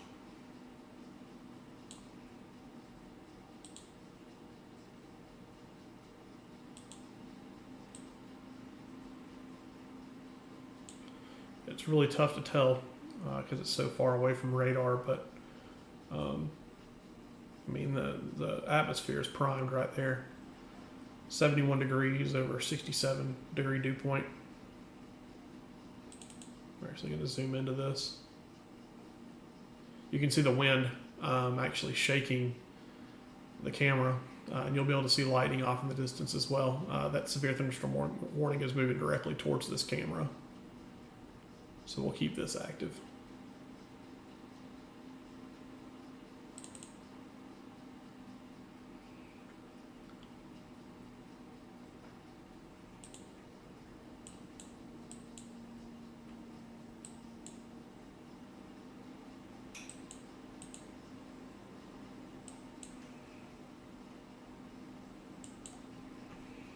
It is coming a flood at my house.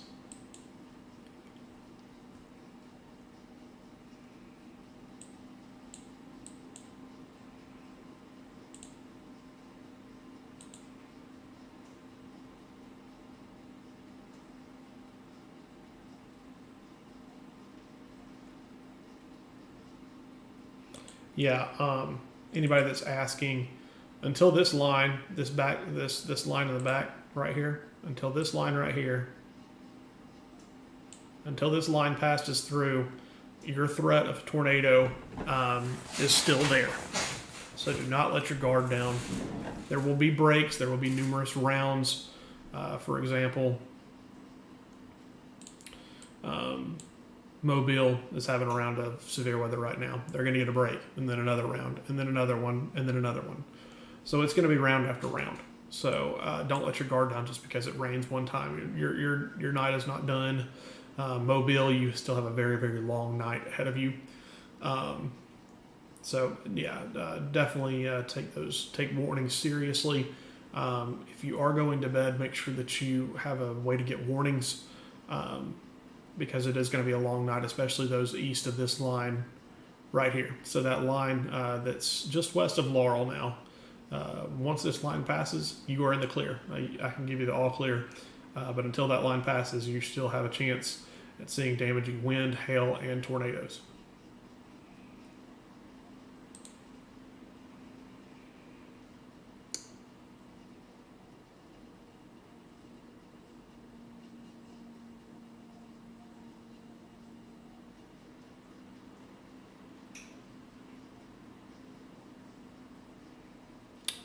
South Carolina area, that will be tomorrow.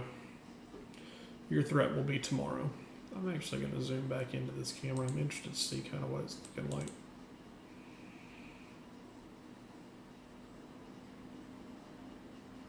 You can see a little bit of debris and trash getting blown around in the wind. It's very strong wind. Obviously, you can tell that the camera is shaking.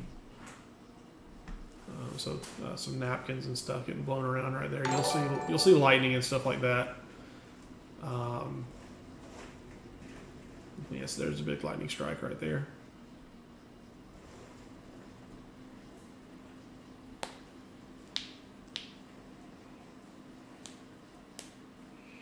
Yeah, if there's a possible tornado, it's headed right towards this.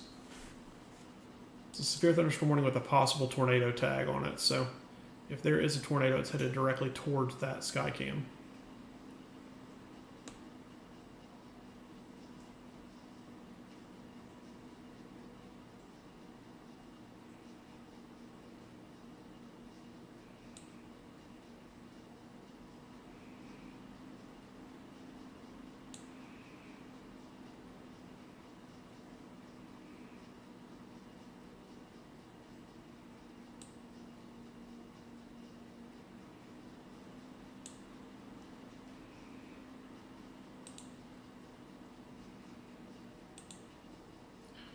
So I can put this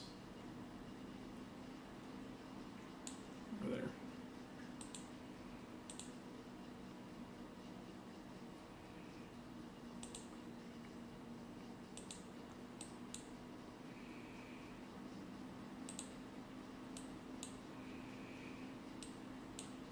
So the Skycam that we're looking at is that right there. And here's the storm that is heading directly to it. Once again, it's far away from radar, so it's tough to tell. Hey, thanks for the subscriptions, everybody. Appreciate that. Yeah, some people will see the worst of the weather in the morning. There will some people that'll have the worst weather at 8 o'clock in the morning. Some people are about to get the worst weather at 1 o'clock in the morning. So typically when people think of severe weather, they think of, just the afternoon, and then it's done once the sun sets. When these storms aren't driven by, a ton of instability, it doesn't matter if the sun's out or not. That shear is still there. So that's why a lot of times in the fall and the winter, especially in Dixie Alley, we will see these storms happen during the night. We have nocturnal tornadoes. And unfortunately, those are the most deadly because people don't pay attention to them. They'll be asleep, not even know anything happened.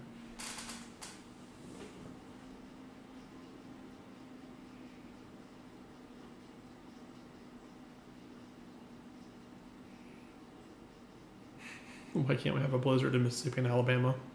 If you're wanting a blizzard in Mississippi and Alabama, you may be living in the wrong part of the country.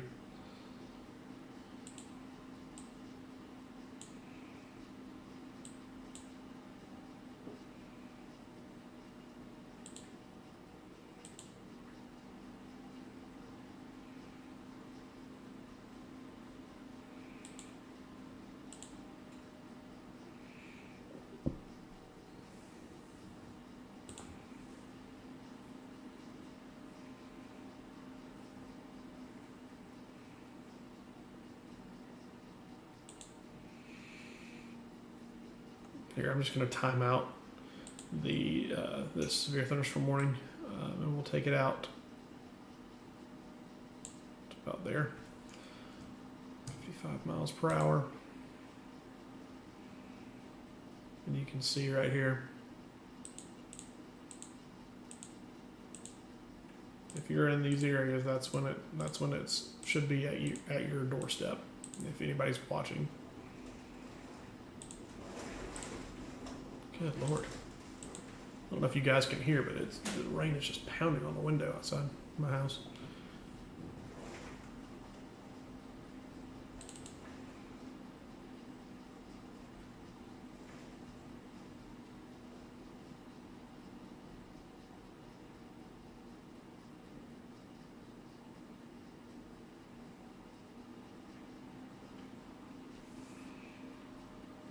I'm almost wondering if this guy cam lost power or something because it's like frozen. It's not. It's just going back and forth.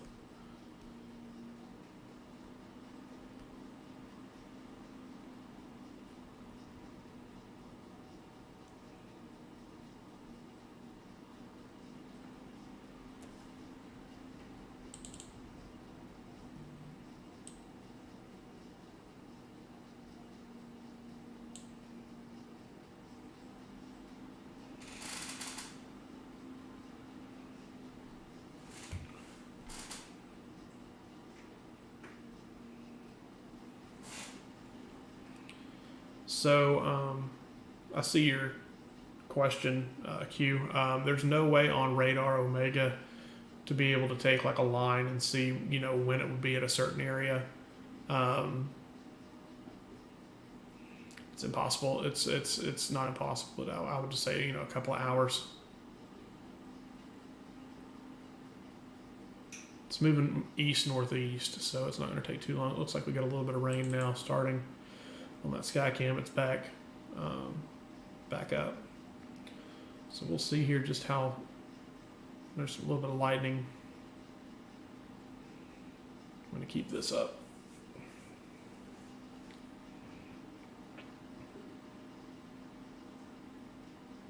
You can see how strong the wind is because it's just moving the camera. Pretty wild.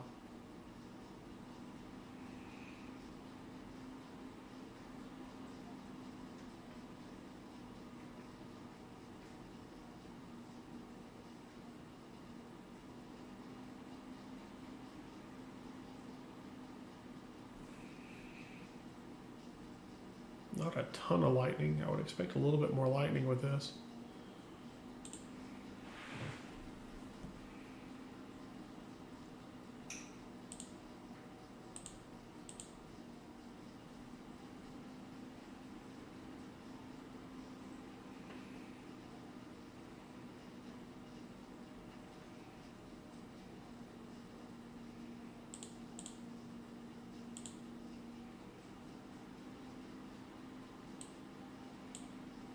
No, don't do that. There's lightning. There we go. Let's pull it back up. Picture looks better now.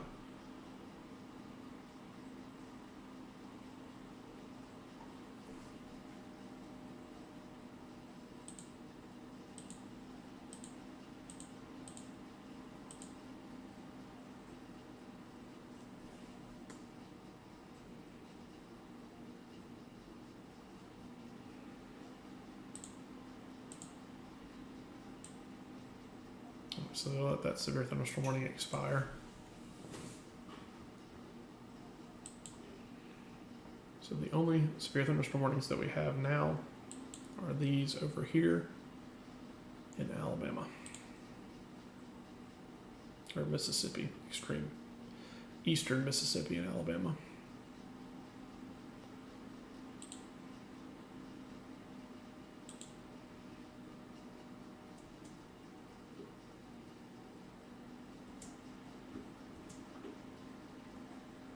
You can see the wind right here.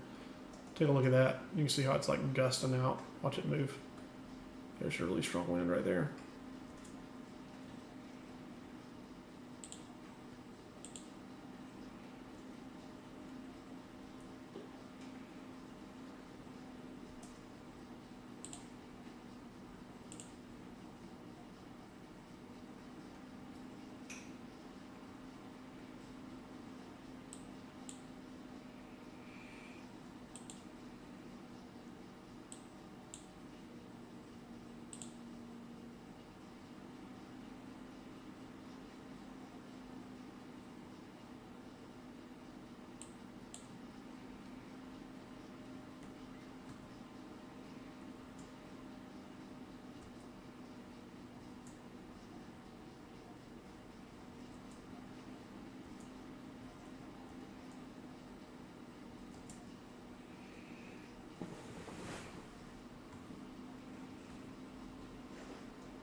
There's first. I was just looking at that. We got a tornado warning now. Let's zoom in here. That includes Biloxi. We're going to close this out. We don't need that anymore. Tornado warning for Biloxi.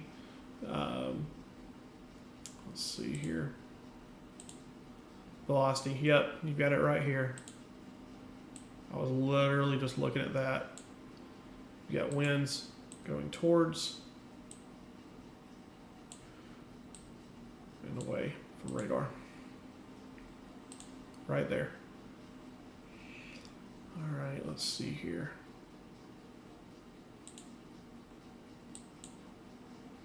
I was literally looking at that right when that happened. One thing that's different about this one than the other ones, if you look back at reflectivity, you'll notice it has a little bit of a break, so you're not going to have the same storm that's trying to fight for the same amount of energy or instability. So if you are on State Route 15, this storm is going to be coming pretty much right up in your general direction. Please take this seriously. We're going to go down. We're going to get down here into this.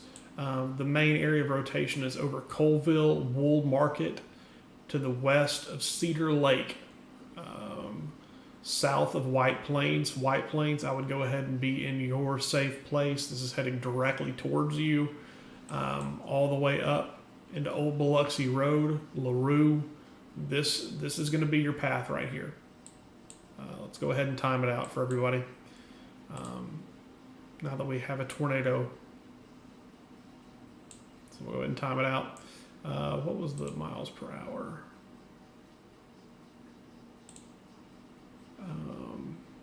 Moving northeast at 80 miles an hour. Holy cow, folks. Good Lord. That thing is booking it. So let's go way out here then. 80 miles per hour. That's not going to take long to move. LaRue in 10 minutes. It's going to go this far. Here's LaRue right here. It is going to go this far in 10 minutes. It says the total population is 0, so that's good. So this is a pretty rural area. But anybody that is on that would be driving on these roads needs to pull off, take a different route. We're going to go back and take a look real quick at velocity.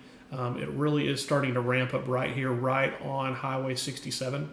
It is going to be going in this general direction just to the east. If it goes a little bit to the north, it'd go right to White Plains, but it looks like it's going to miss White Plains just to the east, pretty much in between Latimer and White Plains is where this tornado, possible tornado, is going to be going. Let's switch over to GR, and you can definitely tell on GR. We're gonna move around here a little bit, but go ahead and look at Gibson Ridge, and you'll be able to see convection looks a lot better on this one than we've seen all day long. So Definitely, if you're in this area, your tornado, your supercell that goes right down here, your tornado would be right down at the bottom of this, right here. That would be the area where your tornado would be, right in that little notch where you can see the green and the blue touching right there. That would be where your tornado would be. It is not an extremely strong signature, but it is there, and it has gotten stronger over the last little bit. We had a really strong signature coming up once it got on shore, and sometimes that can happen when it comes up from the water and touches the coast. We sometimes will see that, and it'll slow it down. So I anticipate this storm will slow down just a little bit. It's not 80 miles per hour is absolutely flying. So, but yeah, Woolmarket, Latimer. It's going to go in between those. This is State Route 67 right here. It's pretty much right on top of it right now. You'll be able to see when it was initially coming on shore, your main rotation was right here. When it got on shore, that rotation cycled back down to the south. It doesn't look quite as impressive as it did. We'll go back to Radar Omega.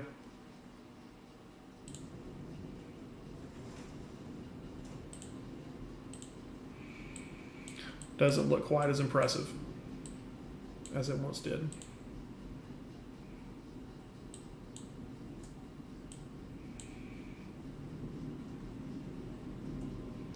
May have had a quick spin up. I'm going to go back and take a look. Right when it got right there is when it was the strongest, right over Interstate 10. You can see that dark blue touching that green right there. That's when, if there were a tornado, that's when it would be. So let's go back and take a look at the correlation coefficient just to check and see if there was anything on the ground at any point. And I don't believe that there was. Looking back at CC, maybe a little something right there. Maybe a little something right there. I'm not. If it was very weak because it's gone right then. We'll see. We'll watch it and see if it cycles though. Go back to reflectivity. We've got these storms now coming on shore as well. This one over here where Brandon Kopic is at, down near Pascagoula.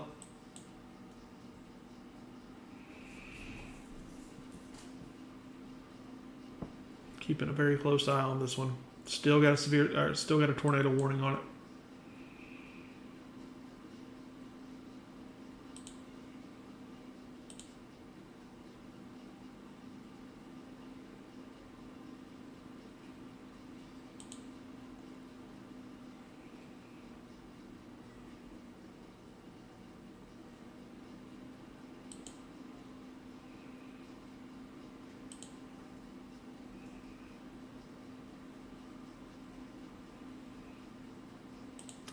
Let's see if Brett is on that storm. Give me just 1 second.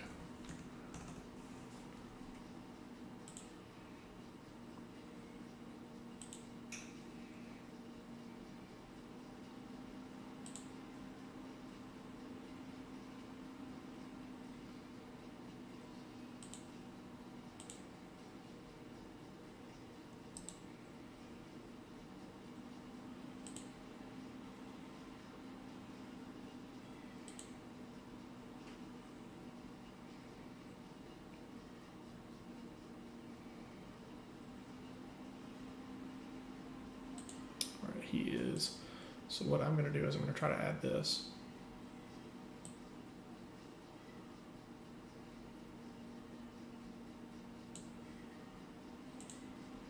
Give me just 1 second. I'm trying to pull up a stream here.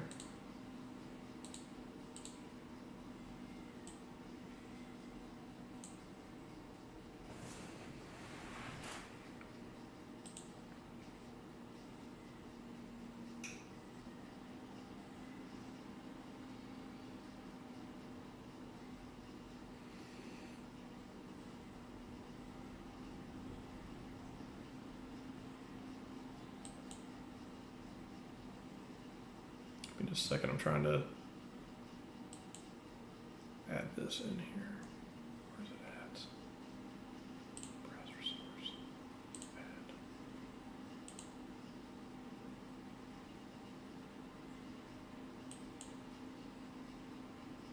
No, that's not it. Just a second, everybody. I'm trying to remember how to do this.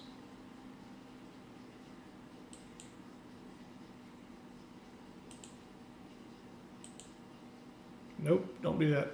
Nope, bad. Oh no. Delete.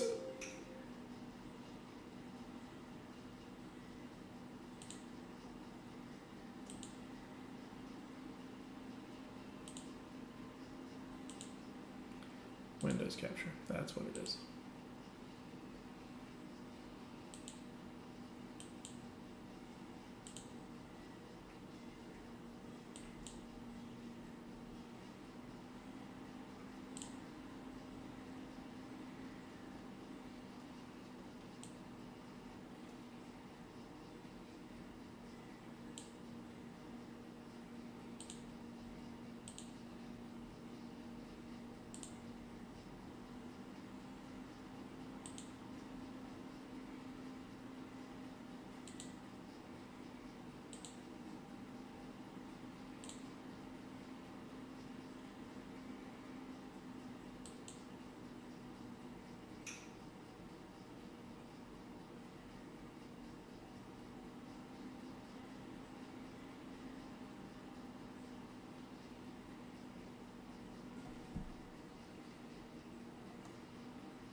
It's not working. We can just go back here whenever we need to.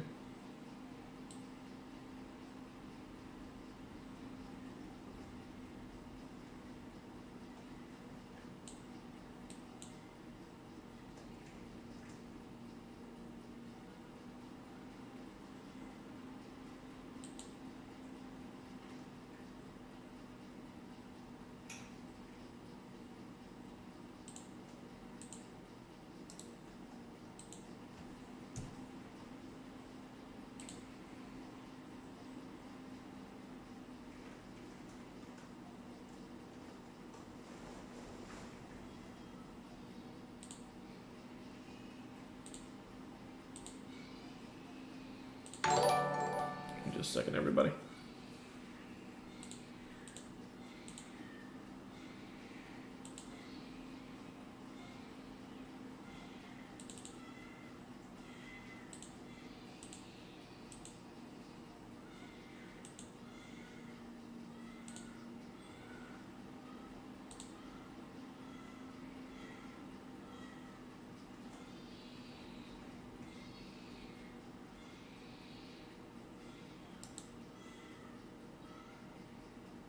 Trying to add this stream in here.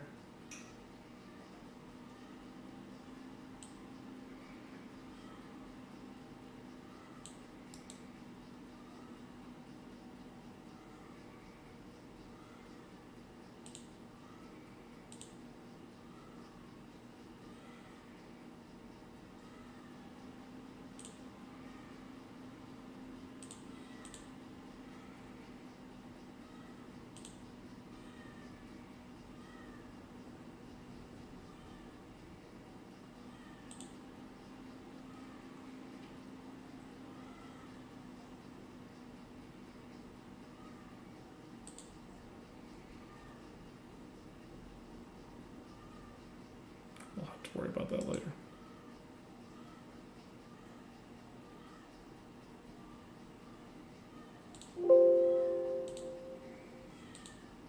Alright, back onto this. It looks like it's kind of dying out a little bit. The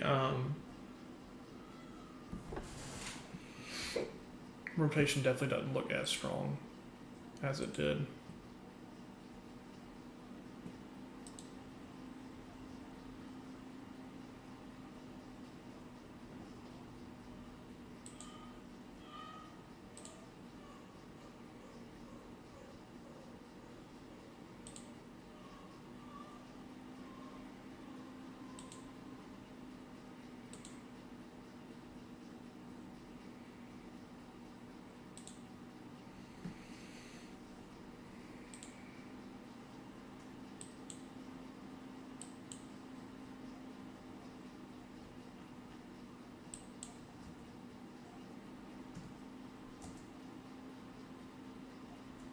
maybe cycling up.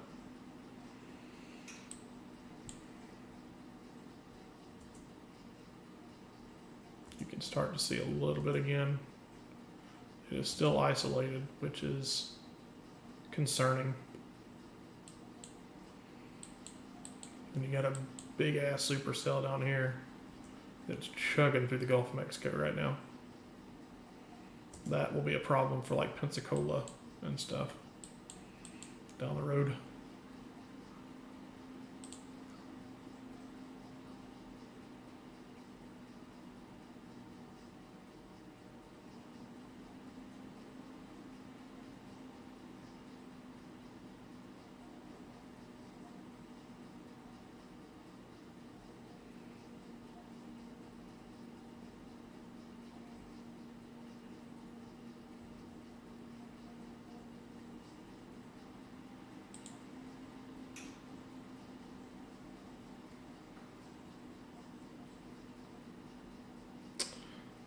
I'm not sure how long we'll go.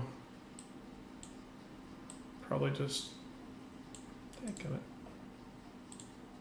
probably just as long as we have tornadoes. As long as we have tornado warnings. Go back to radar Omega.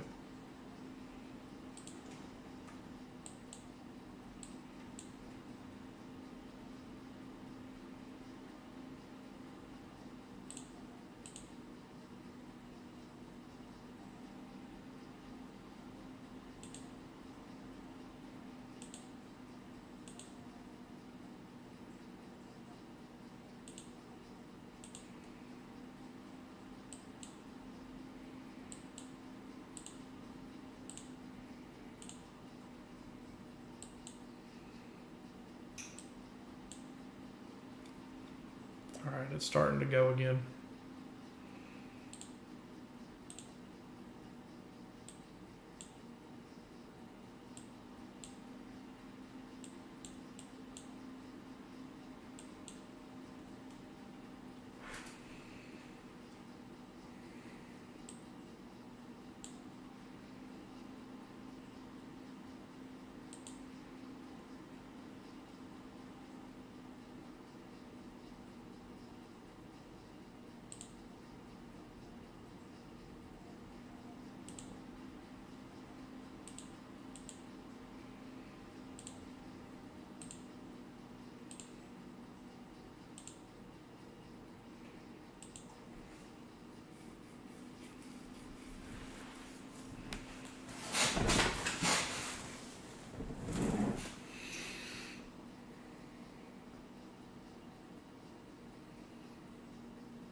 Check NWS chat to see if they're planning on extending this.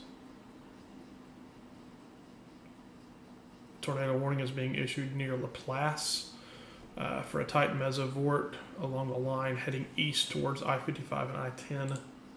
So we've got a new tornado warning coming out towards Laplace. It's going to be heading towards, this is part of the main line down here.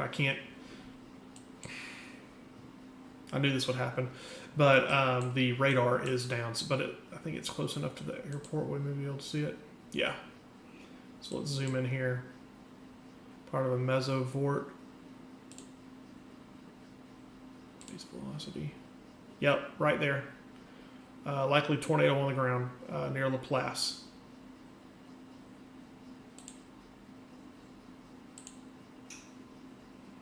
Likely tornado on the ground right now. This is in Louisiana, Laplace. So we can zoom all the way down.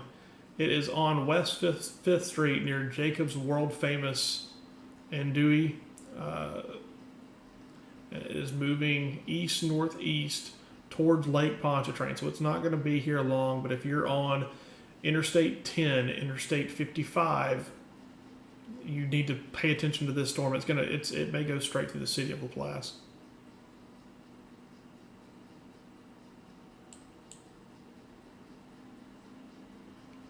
Specialty Rehabilitation Hospital. It's right over Main Street right now at the intersection of Highway 51 and Highway 61 right now. Likely tornado on the ground.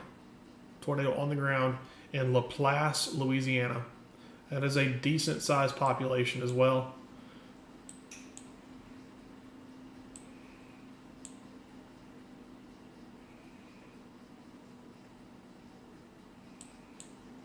You can clearly see right there, right here. That is your tornado, right over Jacob's world famous. And I don't know if I'm saying that right.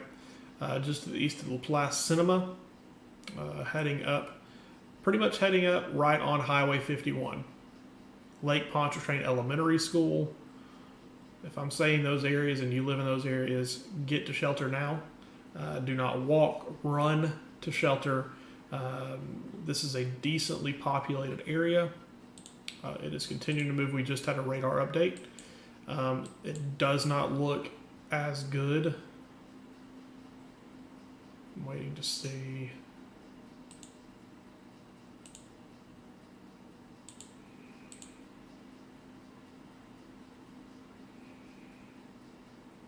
So there we go.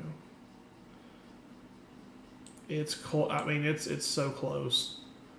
I'm not sure if it's on the ground or not, but I would definitely take it. I would consider it on the ground. It's right on Main Street right now in Laplace.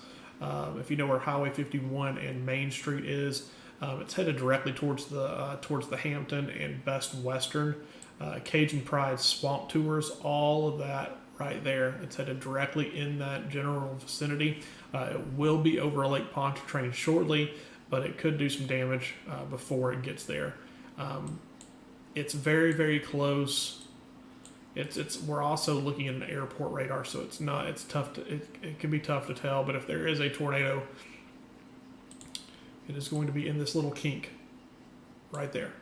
That's going to be your tornado. Somewhere in there between Main Street and Highway 51, there is a tornado on the ground doing damage. I can't pull up CC because the airport doesn't have a CC, but make sure that if you are in this area, you are taking cover right now.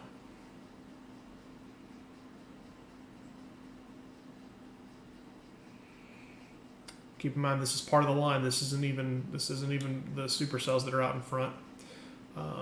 Speaking of that, let's go take a look again. I think we do have that tornado warning is about to expire, I believe. Yeah, tornado warning is about to expire for that storm that we were covering earlier near Latimer.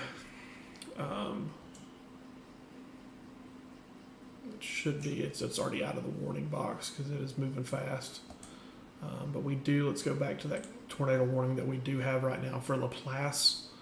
It is directly over Main Street right now. It is pretty much right on Main Street. Just had another radar update. It's getting very, very close. Lake Pontchartrain is right here.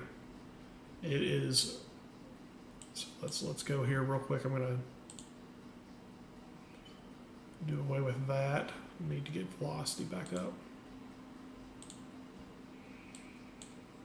Lake Pontchartrain, so the circulation would be like right around in this area right here. I think it's weakened a little bit. Lake Pontchartrain is literally right here. So in one more scan, it's going to be over the lake, which will be very, very nice. Definitely a mesovortex they got going. You've got that line. You can see the line. I'll put it in motion for you. So you can see the line right here. This is your squall line with your winds. And sometimes what you can get on the tail end of that, you can get a little kink that comes. And that's where Edgar right there, you can see right there.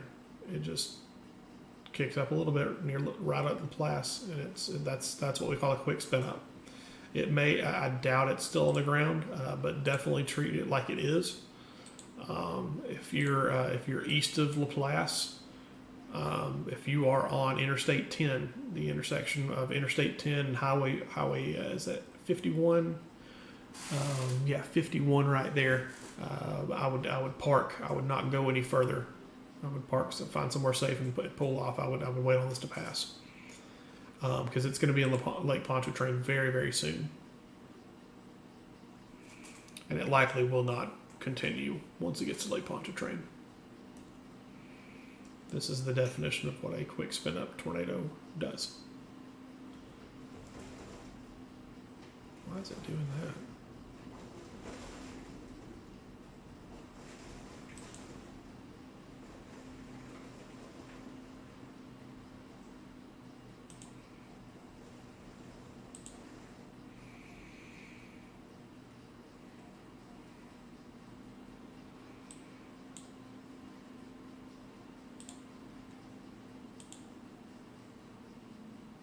Okay, so it has just crossed, and it is now in Lake Pontchartrain, so we can probably let that go. We'll keep it up here, but I do not think that that will continue.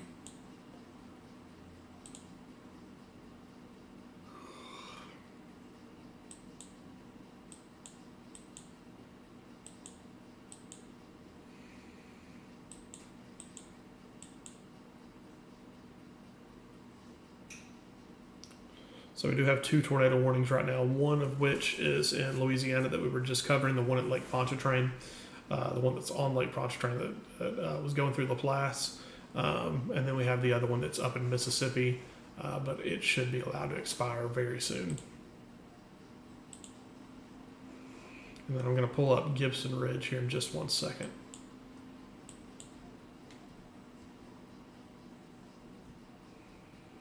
And you'll be able to see. Yeah, so it is officially on Lake Pontchartrain. Okay. All right, I'm going to pull up Gibson Ridge here real quick.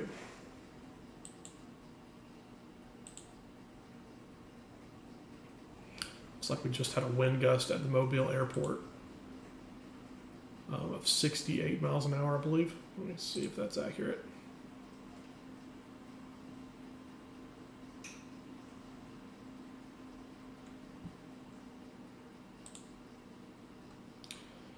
Switch scenes to Gibson Ridge. Yeah, right here. 68 mile per hour wind gust measured at the Mobile Regional Airport.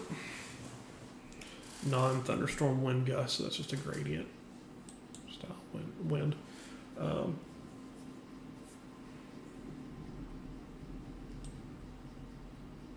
This is what I was talking about earlier. There's this storm. This is the storm that initially was the reason for this tornado warning. Has now gone way up into here, and the rotation is pretty much going. Pretty much gone in it. So that one's pretty much done. We'll keep an eye on it to see if it cycles, but I don't see much there. So now my attention is going to go to these storms that are actually out in the Gulf of Mexico. These right here. Oop, nope, don't do that. These storms right here. So there is the Florida coast, there's Alabama, there's Mississippi. These storms are going to be moving north-northeast in that general direction. These are the ones that the HRR was picking up on, the HRRR was picking up on, that possibly could produce the tornadoes as they're getting closer. I'm going to revisit this one just real quick again, since it's...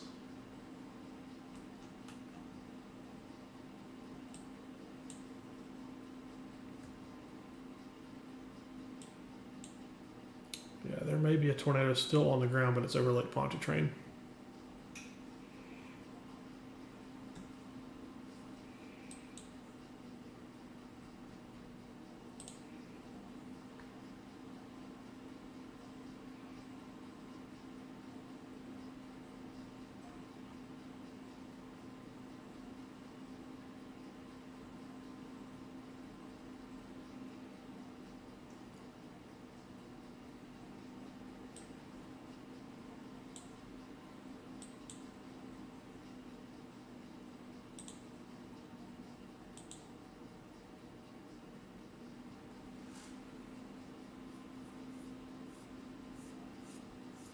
Headed to Tupelo? No, Tupelo is way north.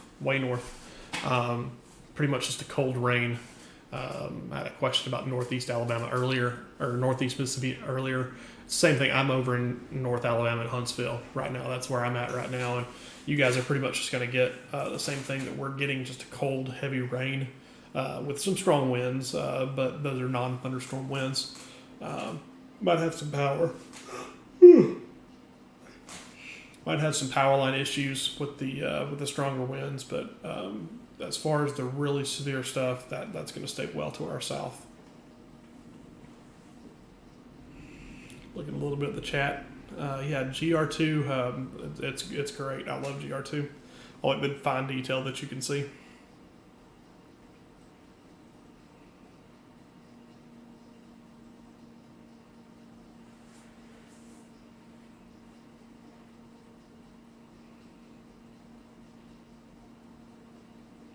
If I were out on the road, where would I have headed? I probably would have been on the interstate somewhere, watching it as it went over into Laplace, because at nighttime you really want to see things get lit up, and if it hits like a power flash or something like that, you want to have it hit a population area so that way you can see if it's on the ground or not. So I would have probably been somewhere near I-10, I-55. Somewhere in that general area, and try to watch it as it went into Lake Pontchartrain. So I do believe, there are no tornado warnings once again. We do have a couple of severe thunderstorm warnings. Let's go over those. Those are up there. You can ignore that shear marker. That's a bad radar read. But this area right here is just being pounded with heavy, heavy rainfall.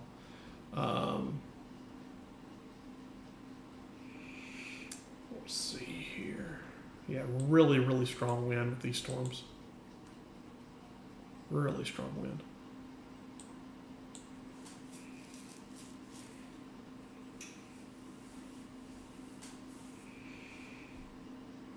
Yeah, that's going to, these are severe thunderstorm warnings with considerable damage. And also you've got a special marine warning for this storm right here. That storm right there. Southwest of Mobile. I think this is the one that the HERB was picking up on, the HRRR. Thunderstorm capable of producing water spouts was located 16 nautical miles southeast of Chandler Sound, moving northeast at 55 knots. So yeah, that one's got some water spouts in it. So we need to watch this one. You can see actually right here when you zoom in. Well, never mind. It's a little too far away. But these we need to watch very closely. Kind of the same as that one that came on shore near the Biloxi area. They're going to slow down. They may be producing water spouts and stuff over the coast or over the water, and then once they hit land, they slow down a little bit and they can produce tornadoes. So we need to watch that. But as of right now, it looks like there is a special marine warning now for Lake Pontchartrain for water spouts and wind gusts to nearly 50 knots. So they did away with the tornado warning and just went with a special marine warning for that since it's not over land. So once it gets back over land, once it gets closer to like Slidell and Madisonville, Pearl River, if it's still showing signs of rotation at that point, they would issue the tornado warning with it. But for right now, it is over water, so it gets a special marine warning. This storm right here would be headed straight up towards the Mobile, Pascagoula area. So if you're in that area, please take this storm seriously. It has a history of producing water spouts on radar.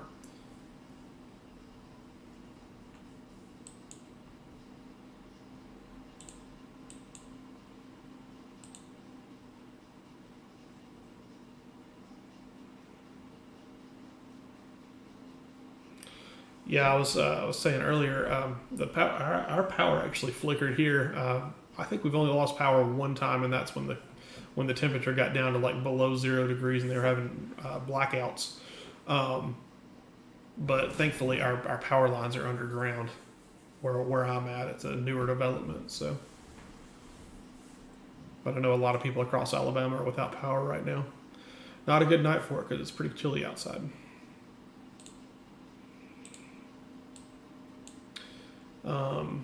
Let's see.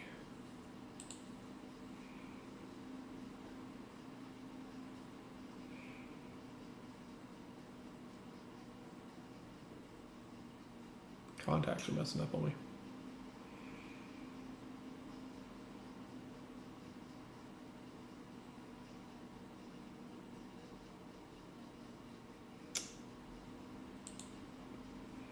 All right, so pretty much what we're doing is we're just waiting on this storm that's got that special marine warning. We're just waiting on it to get closer to land to be able to see it better on radar.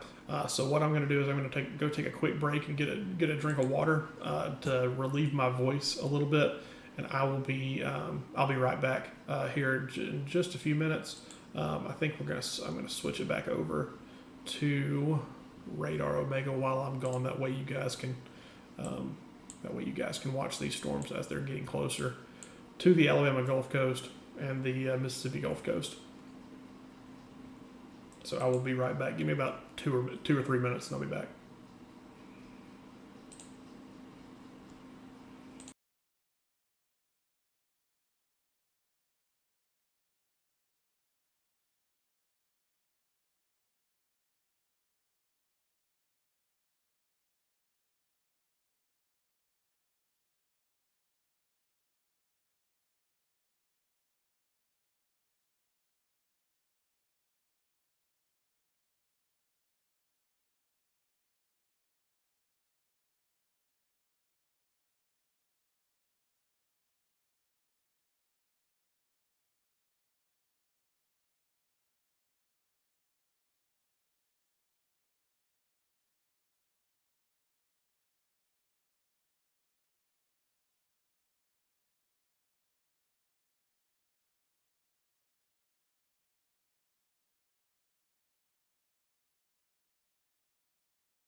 All right, everybody.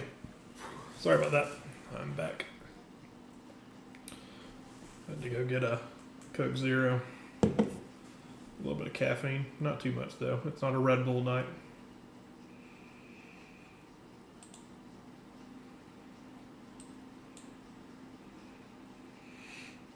So we're starting to get a lot of severe thunderstorm warnings now.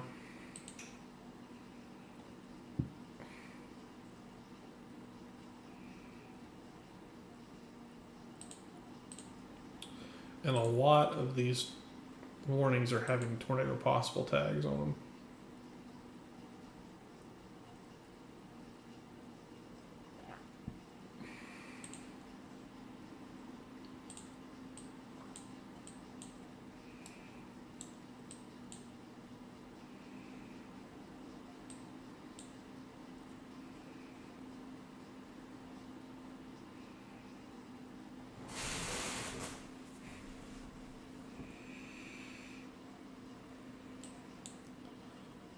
So you've got the main line right here that's coming through. They just issued another severe thunderstorm warning. Poplarville, Bogalusa, Covington, Manville, Slidell. They're just issuing it all right now, all the way down to Homa, Plass, all that area is finally starting to get going. So these are the storms that I'm most concerned about right now, and they're actually offshore. They are not, it's these right here. That's a big monster of a cell. And then that one right there. Both of those are very, very big time strong supercells. And you can see the storm chasers right here are getting in position for them.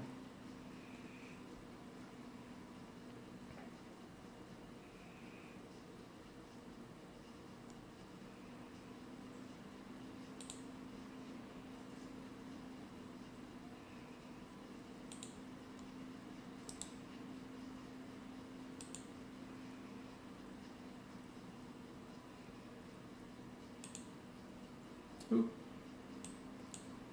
Don't do that.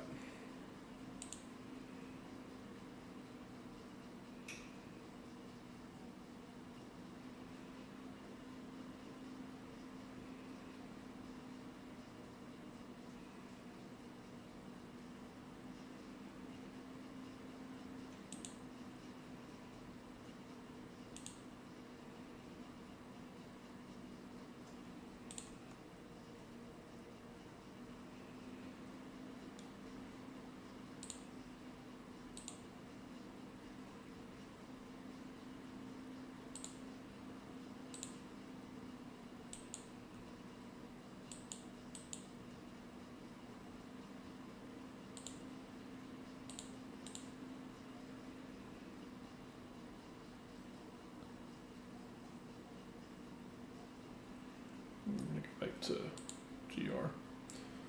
Prefer that.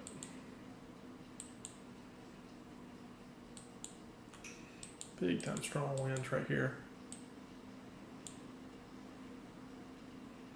Grove Hill, Pineapple, Beatrice, Jackson, all those areas right now having a big time damaging wind threat from this right here. Let's see if I can see these really dark reds right there. Really, really strong wind right there.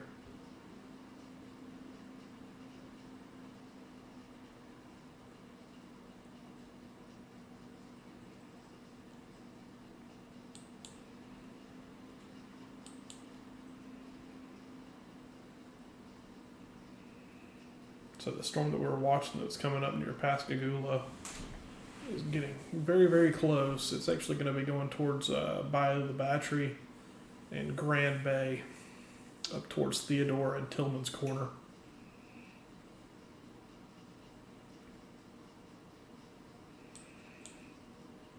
Here are some of the other ones that we're watching. That one right here, as well as this one right here.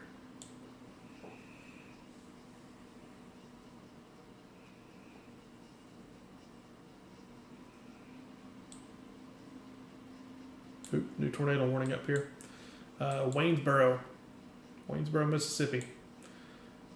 Let's go ahead and zoom in. Yep, got a little bit up here. This is all shear driven. Likely not a significant tornado, but definitely some rotation right there. I'm going to go and see how we look like on CC. It's not a super strong signature. I do not see a CC drop, so that should just be radar radar indicated. We did get a spike right there with the last velocity scan. Let's see. I'm going to try this out. Let's see here.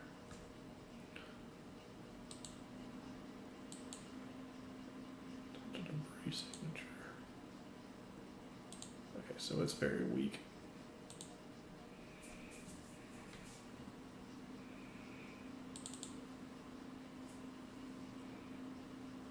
So let's switch over to Radar Omega.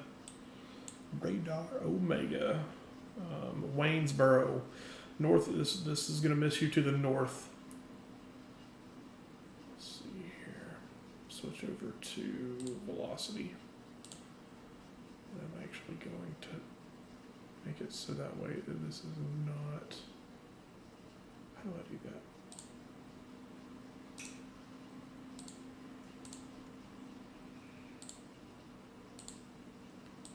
So you can see right here, this is your area of interest right there. And it's moving off in the general direction of right there.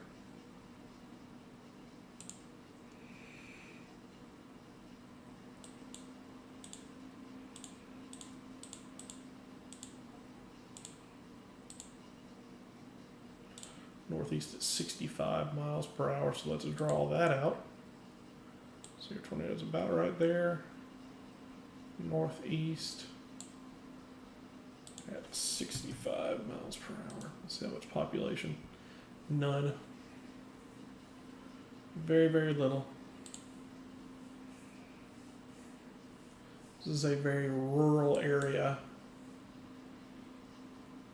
See, it says that there's like no population. Then I zoom in here and you can tell that there are homes. So that population is not right. But yeah, if you're in this general area, it looks like the biggest town may be Matherville. Maybe I'm saying that right. A lot of forestation in this area, a lot of trees. So if you're trying to see it, you likely will not. But you can see right here. I'll scroll through here. And if you see your name, Junction City 22 minutes, Evansboro 23 minutes, Manassas 24 minutes, Crandall 24 minutes, Threadville 25 minutes, and so on and so forth. If you can see your town in here, you need to be taking shelter right now. A dangerous storm headed your way. The rotation doesn't appear overly impressive.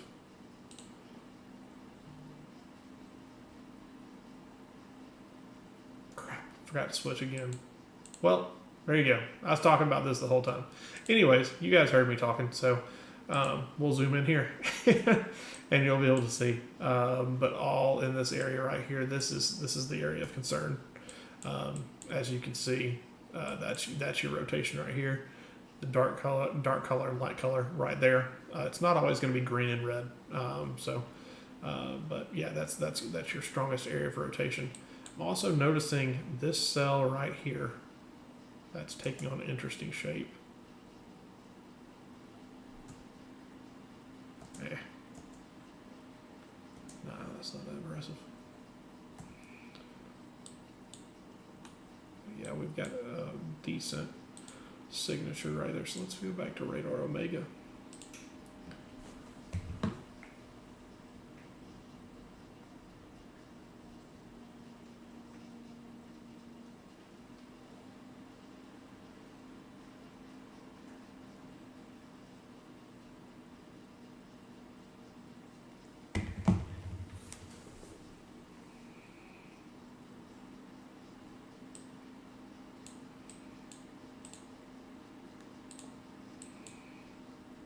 this is what I was talking about earlier. Sorry, forgot to switch scenes. But here's the middle of the rotation right here. We'll take it all the way out to about right there, and it's moving at 65 miles per hour. So your area right here, West King 6 minutes, Boyce 8 minutes, Hawani 9 minutes, and you can see right here, we'll just scroll it down, and if you see your city or town, that way you'll know when it will be here or when it will be at your doorstep. It doesn't look overly impressive. Switching back to reflectivity, it doesn't look that impressive, I'll be honest with you. Rotation looked a lot better a little while ago.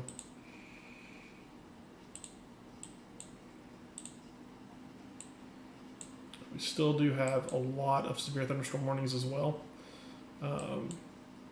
Two severe thunderstorm warnings now in Alabama. For this storm right here, which as you can see,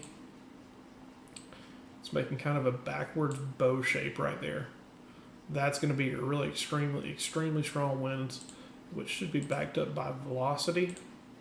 And it is all along that right there. You're going to have very strong wind gusts east of Grove Hill. So let's back out of there. And I can't show you on radar. It's so far away from radar, it's tough to tell. But Bogalusa, Covington, New Orleans, you have a severe thunderstorm warning for New Orleans. So let's go into the airport radar and see if it actually, no, doesn't show anything. Not showing anything.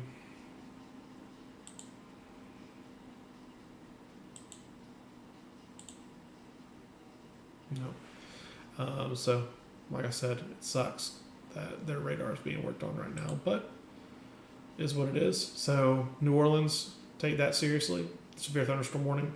Homa, Golden Meadow, severe thunderstorm warning as well. This is all part of that main line, that QLCS, that squall line that we were talking about. Once it passes, for example, like Macomb, Brookhaven, Hazelhurst, these areas west of there, you're in the clear. Columbia, you're in the clear.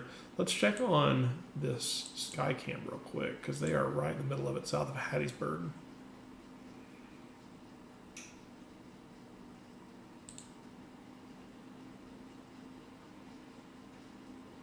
Yep, lots of lightning.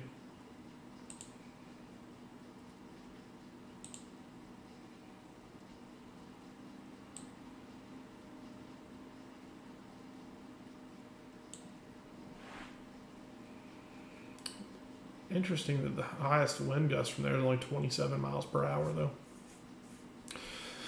Anyways, going back to the tornado warning, just to check in, see velocity on it.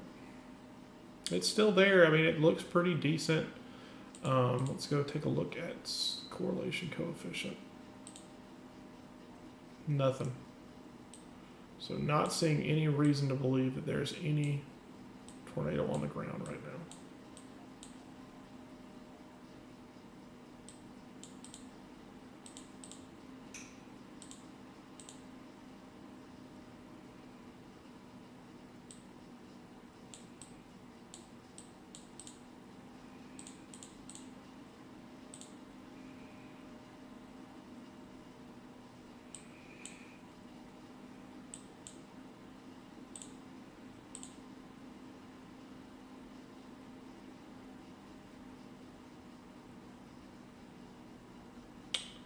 May have something here.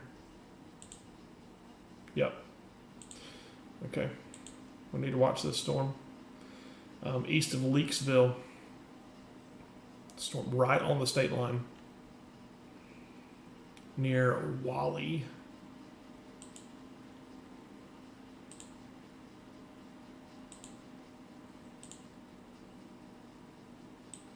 That storm right there. West of 45. I'm going to pull up Gibson Ridge real quick. I'm going to switch back because we need to zoom in on that one. Tornado warning for Hawani. That's the one we've been talking about. It has a good looking signature to it now. It looks like it is getting a little bit stronger. I'm not seeing any signs of a correlation coefficient drop, so it still doesn't appear like it's on the ground. The one that I was looking at briefly was this one right here, which does have signs of rotation. It actually has very good sign of rotation with it. And it has for multiple scans now.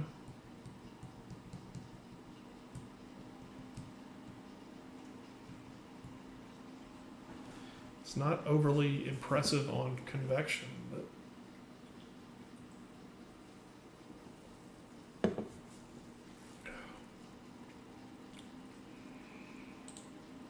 very, very tight couplet right there. Somewhat surprised that there's not a tornado warning on that one right now. West of Vinegar Bend.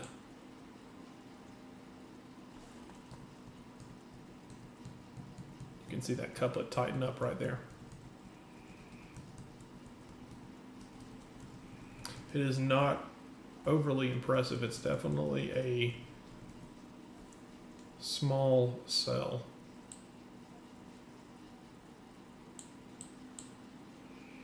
That storm near Pascagoula is just about to come on shore, by the way, so I don't see too much in the way of rotation with it, though, and that's a good thing, because when it was offshore, it was looking a lot better than it did now, or than it does now. Hawaii, it's still tornado warned. Radar indicated.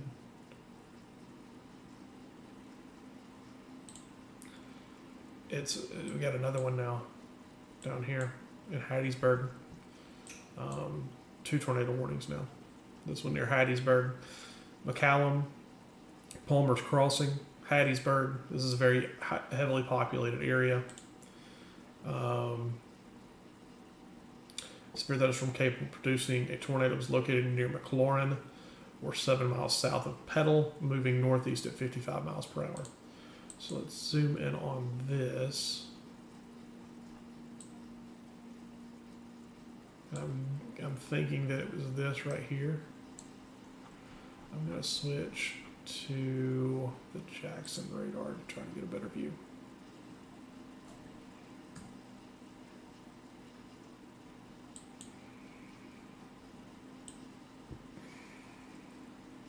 No, that doesn't show me much of anything either. This whole line, you can see right here, it has a lot of kinks in it. It's not just a straight line. It's a lot of kinks, like ebbs and flows and juts out of the line and things like that. That's not what you want to see, because that could increase tornado potential within this line.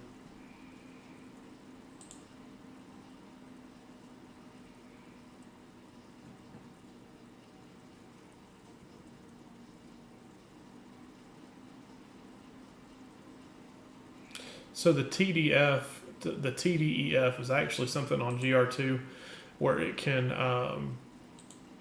actually give you an estimate on what you're looking at as far as the strength of the tornado.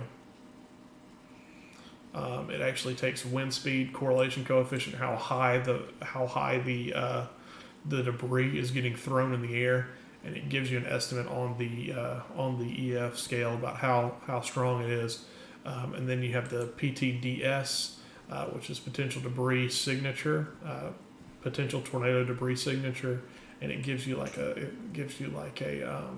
line that shows you how far it tracked and the percentage of a chance that there was a tornado on the ground right there. I'll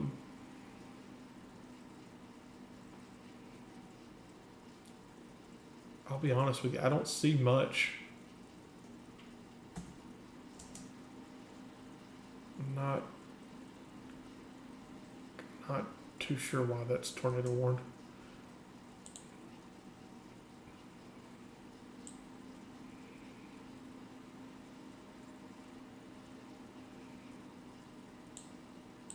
Wow, they just did a big tornado warning for that.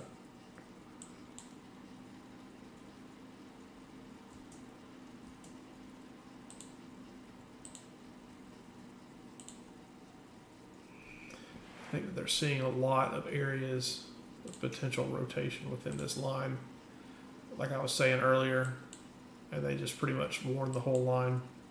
So you've got a little bit of circulation, circling for you. You got a little bit of circulation right there. That was the initial tornado warning. You have circulation right here, circulation right here, and you may even be getting a circulation down here in Purvis. that we need to watch. So a lot of places along this line that we need to watch. You can kind of see. Let's see if I can draw it for you. So it's straight, and then it juts out, and then it goes back, and then it juts out, and then it goes back, and then it juts out. So it's not a straight. It's not just a straight line. You can see that it has a lot of kinks and a lot of juts and things like that. And that's where you're going to get your tornado potential in these QLCS events, is like these kinks that happen inside these QLCS, these squall lines.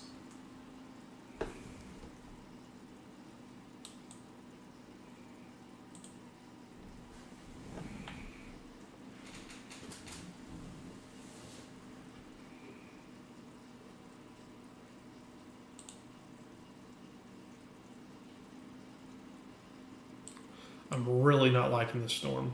I really do not like the way that looks.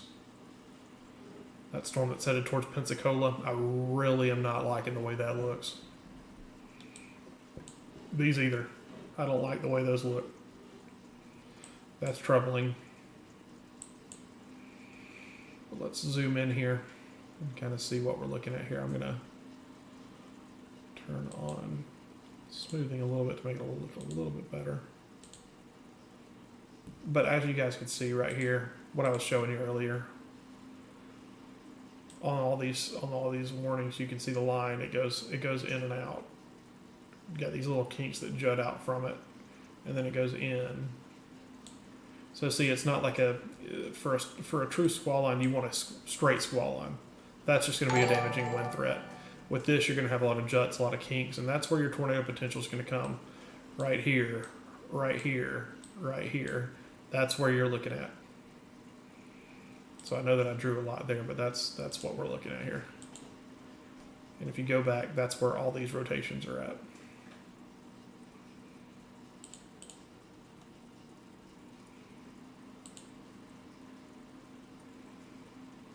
Keeping a close eye on correlation coefficient as well. That's going to tell us if these storms are really on the ground or not. It's tough to tell with these QLCS events because they happen so fast.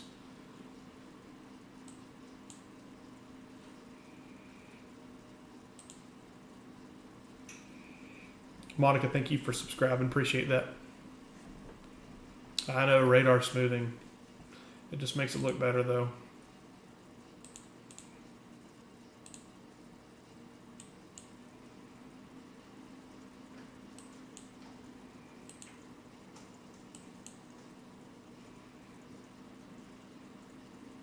All right, I'm going to show you guys something. We're going to go back to GR because I'm seeing something, unless it shows up on Radar Omega. Okay, it did. We have a very strong couplet right here. Very strong couplet. Right here. That's a possible tornado on the ground right there. That is going to be north of Runnelstown, or Runnelstown south of Whitfield, moving northeast. It probably will not be on the ground very long, but if you were in that path, I would take that very seriously. All these right here, got a kink right there, right there, and then I'm not sure about this one. That may be bad radar. And then you've got this monster down here that I'm watching. That's not what you want to see. These are not good. This is where the show happens.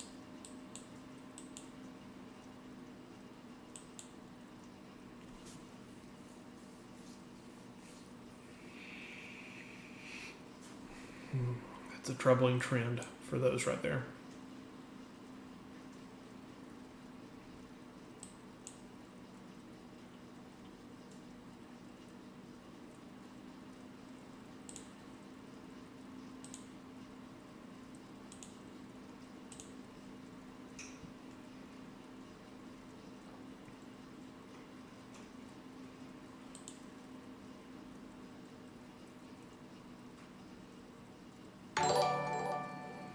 Richard, thank you for that subscription. Appreciate that. Hopefully you enjoy the channel.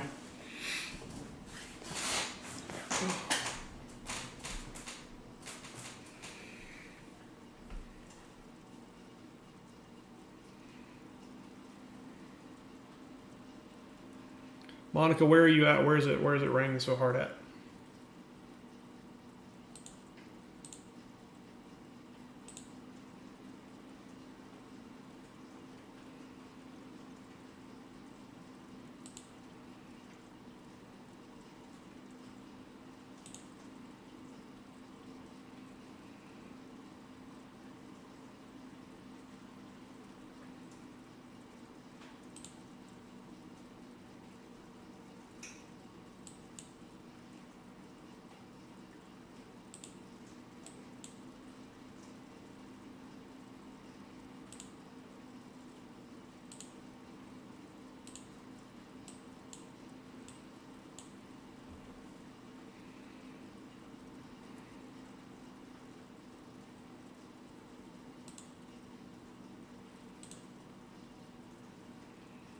Let's see if I can get these to flash or something.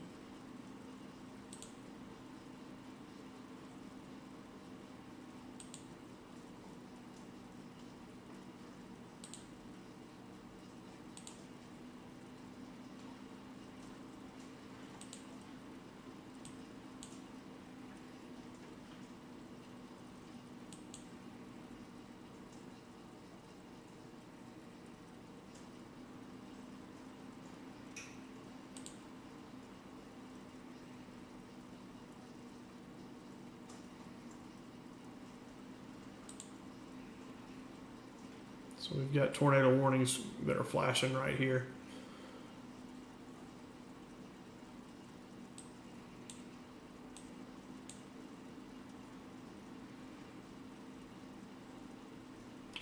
This is a problem right here.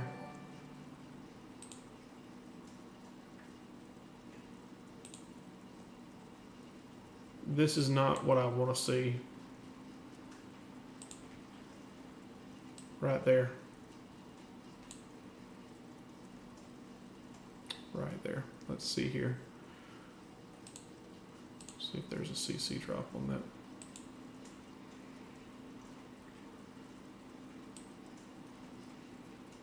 Still no CC just yet.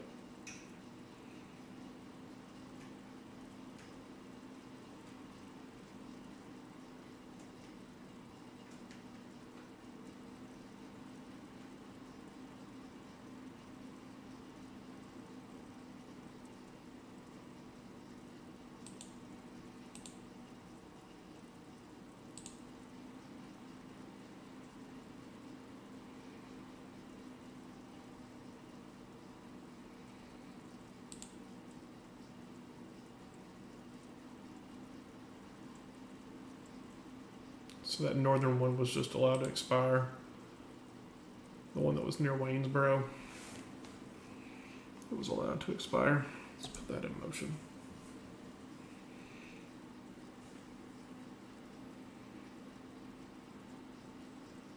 I really do not like the way that that looks. We may have the start of a CC drop right here.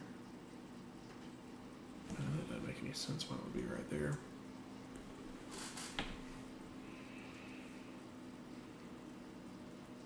You can go look at Gibson Ridge and see.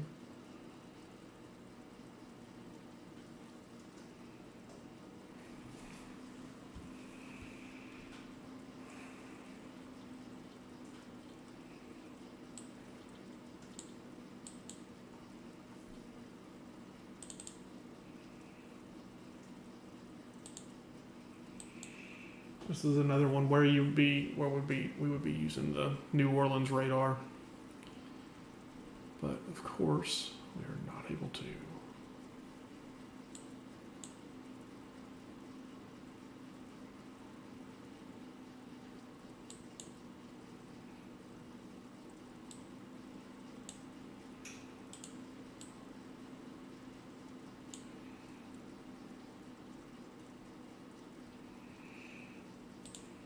So good thing is, any of these tornado warnings, I'm not seeing any signs of a CC drop, and it appears like the rotation is very disorganized in there. It's a lot of areas of rotation. It's almost tough to pick out, all the areas of rotation. One reason is because it's so far away from radar.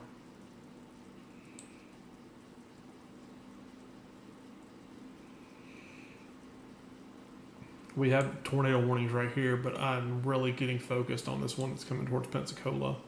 I'm going to go ahead and move. We do have a special marine warning now for that one that's coming up to Pensacola. That is a very troubling looking storm.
Like, I know that we have tornado warnings up there, but my eyes are big time focused on this area right here. That storm right there, headed straight towards Pensacola.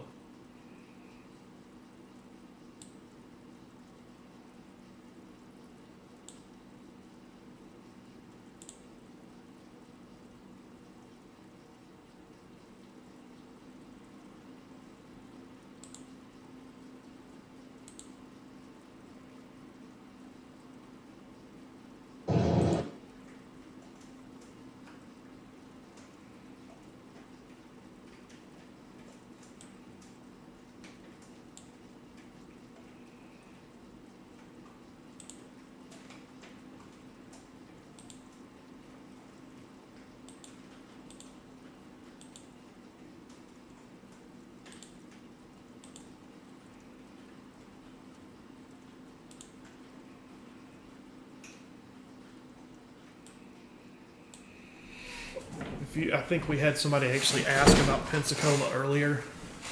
If you're in Pensacola, you need to be watching this storm very closely.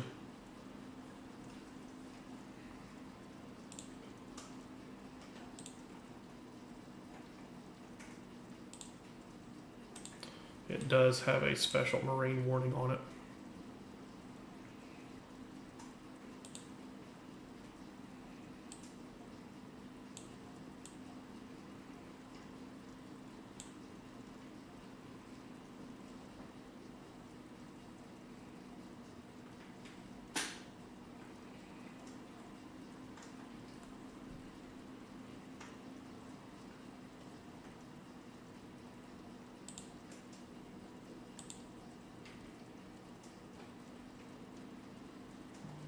This one as well now.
I'm watching the NWS chat as well. Pensacola. I don't see anything just yet.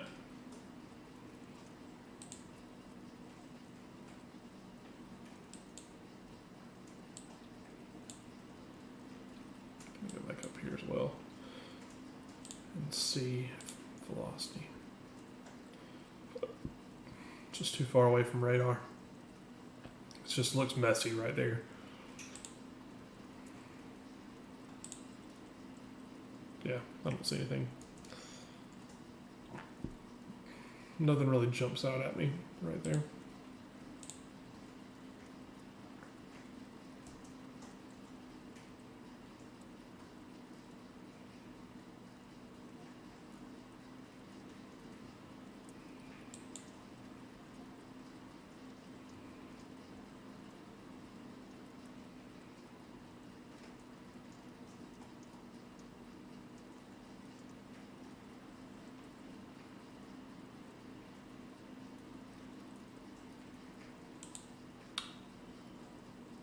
The storm that's headed towards Pensacola is the reason we're still here.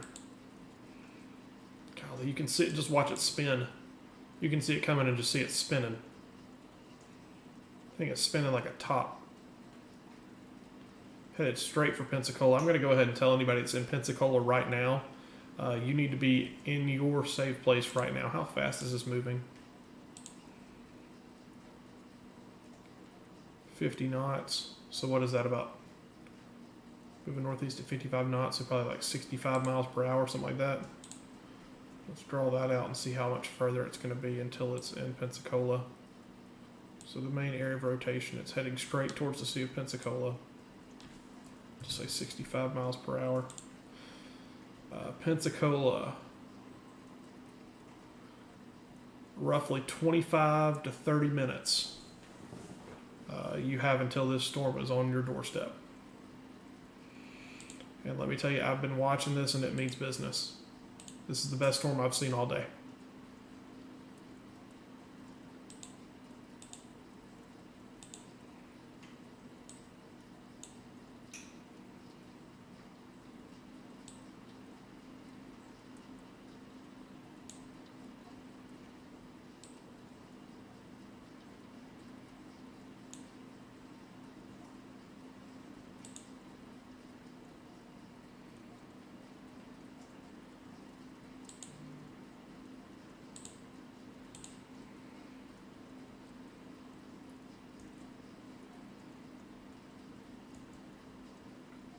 These storms are spinning like crazy.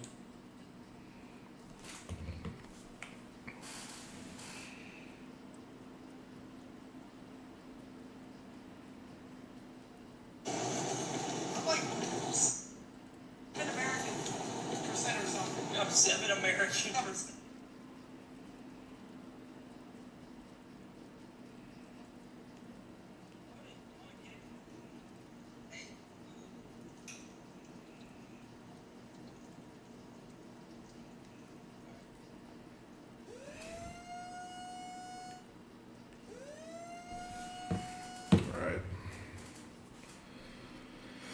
Just got an alert.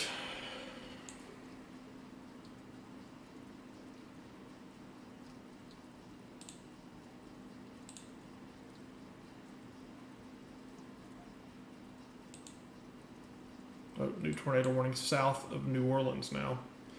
There's no way to see what it looks like. I don't even know how they're able to see it. Oh, wait, we can look from the airport.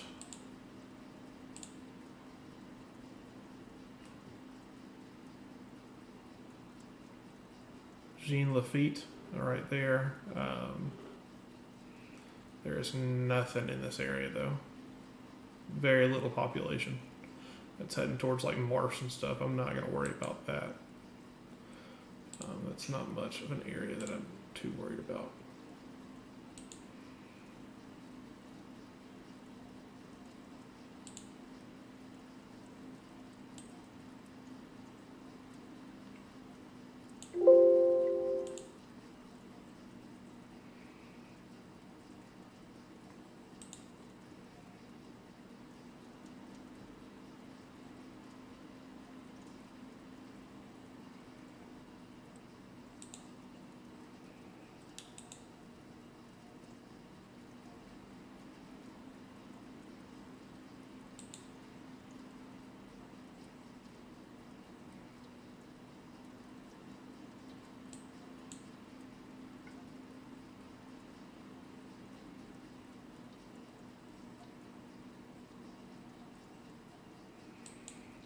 They're still rocking with these tornado warnings.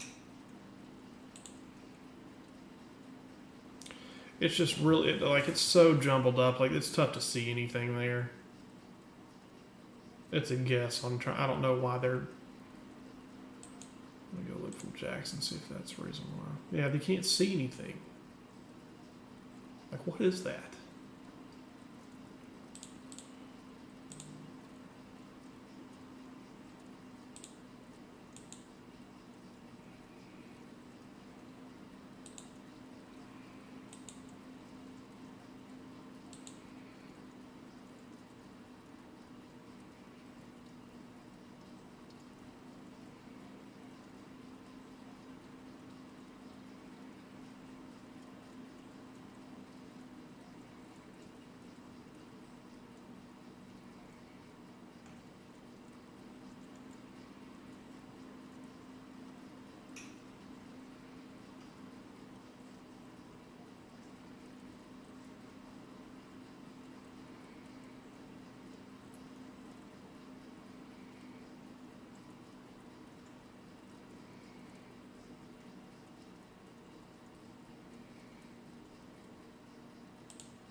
Tornado spotted in Jean Lafitte.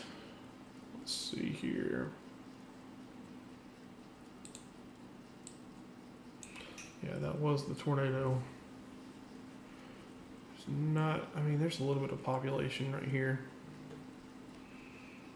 It's not too, well, decent amount of houses. Let's go check. Let's get down here and zoom in.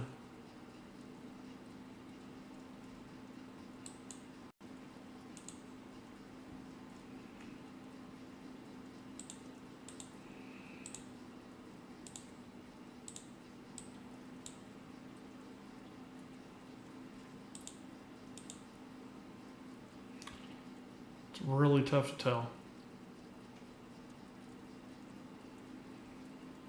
If I had to guess, I would think the tornado would be somewhere south of Crown Point. But that's tough. I mean, that's.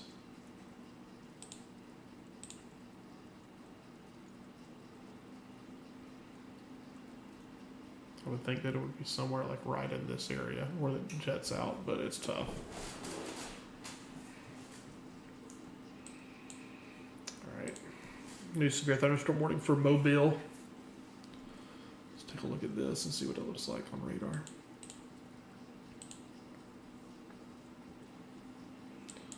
Not seeing much there.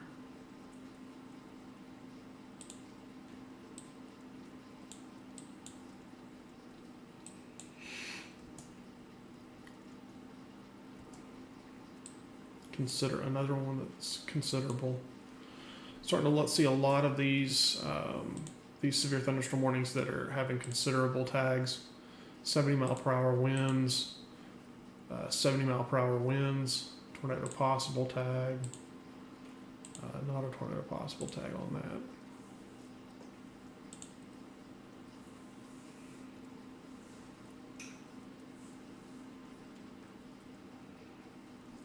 We're watching this storm right here as it's getting closer.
crazy. Only like a couple of hours ago, we were thinking that we weren't even gonna have severe thunderstorm warnings. It took a little while, but we finally got them.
All right, they included the special marine warning again.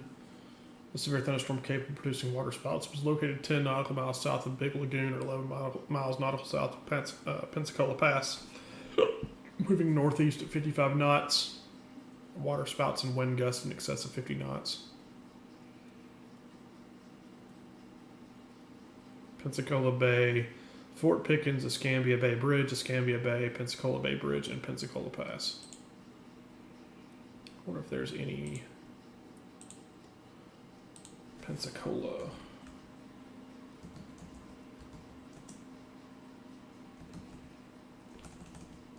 live streams.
Trying to find a cam to be able to watch.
Trying to find Earth Cam.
got the Pensacola cam now. So we can turn that over there. Hey, thanks for that subscription.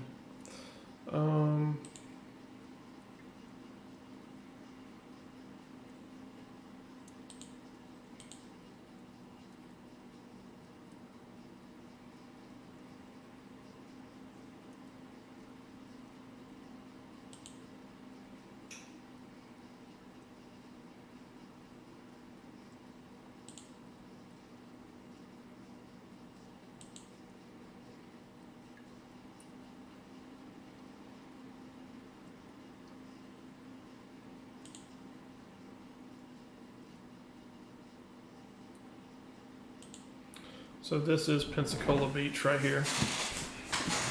You can see the lightning off in the distance.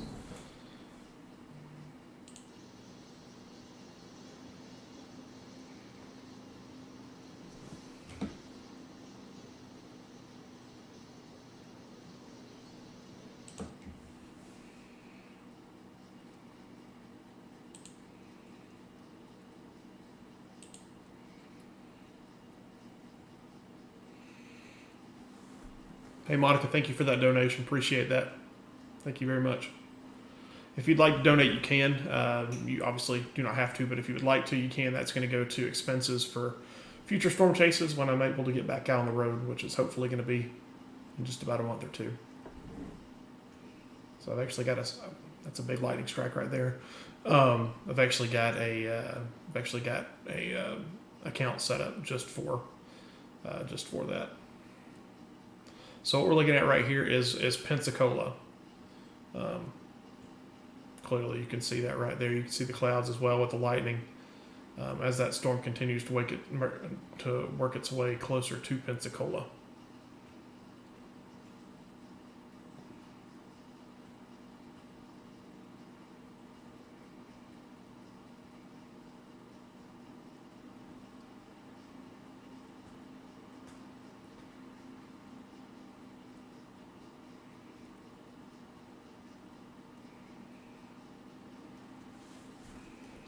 Let me go back real quick.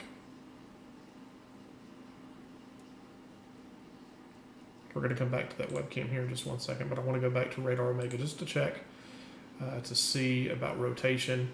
And it doesn't look great, but it's not bad either.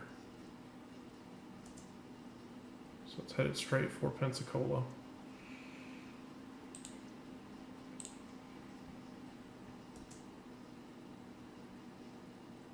It looks like it's kind of intensifying again.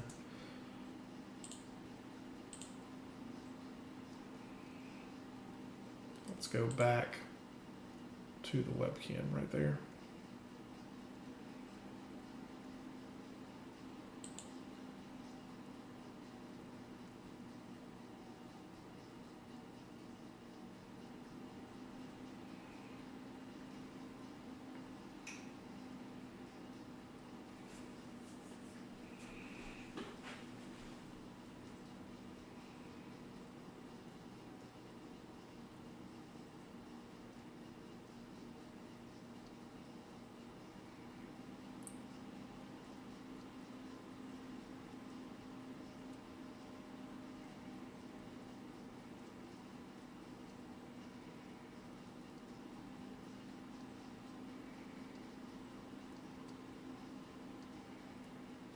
Yeah, you can see the clouds off in the distance. I'm actually able to see a little bit because there's so much lightning.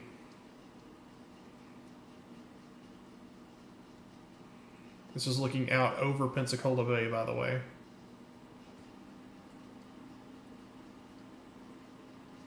This is exactly where the rotating storm would be headed.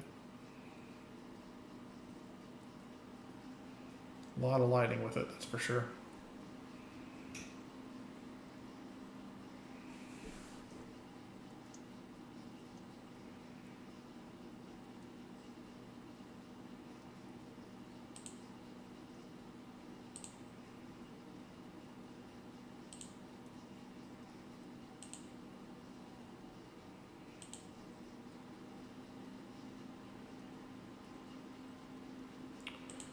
Turn the sound on.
Storm's really picking up now. You can hear the rain and the wind picking up with it.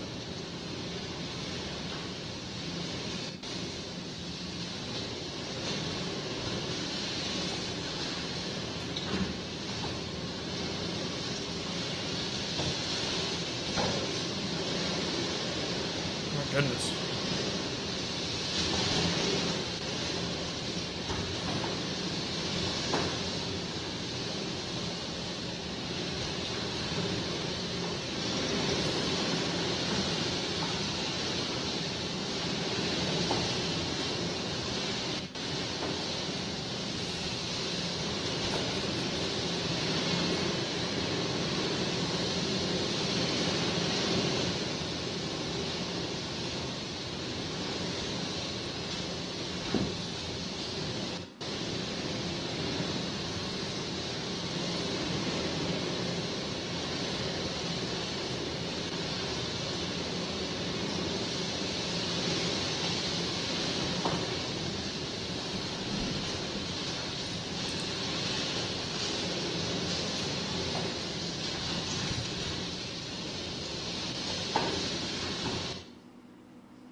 quick, we're going to switch back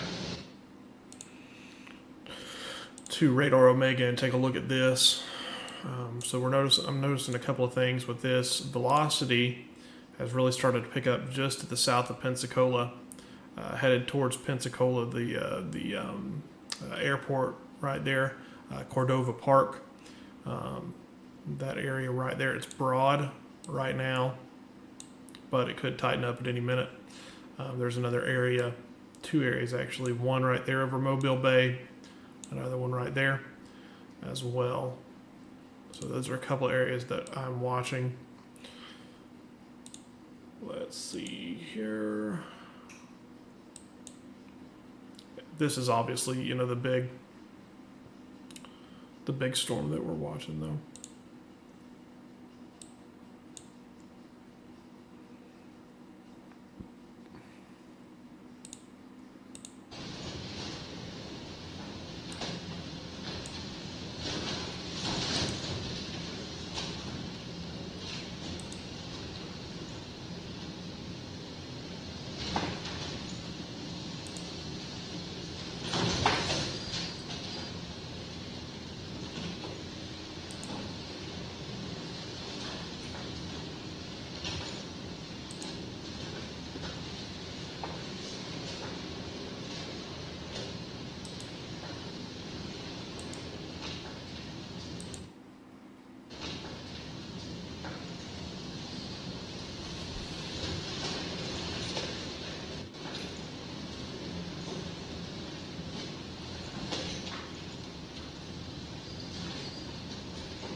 Tanya, let me know if you guys see anything at the airport. I'm not able to, for whatever reason, I'm not able to pull up that stream.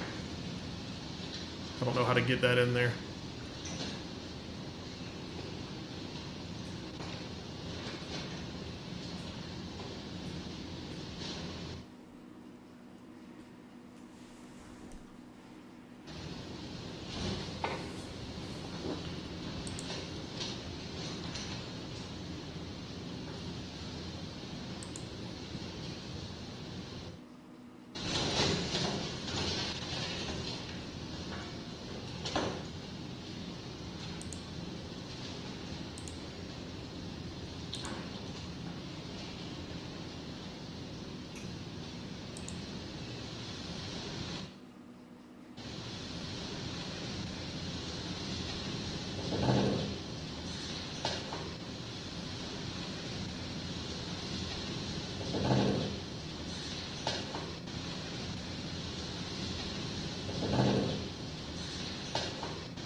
Sounds like something just got knocked down at this place.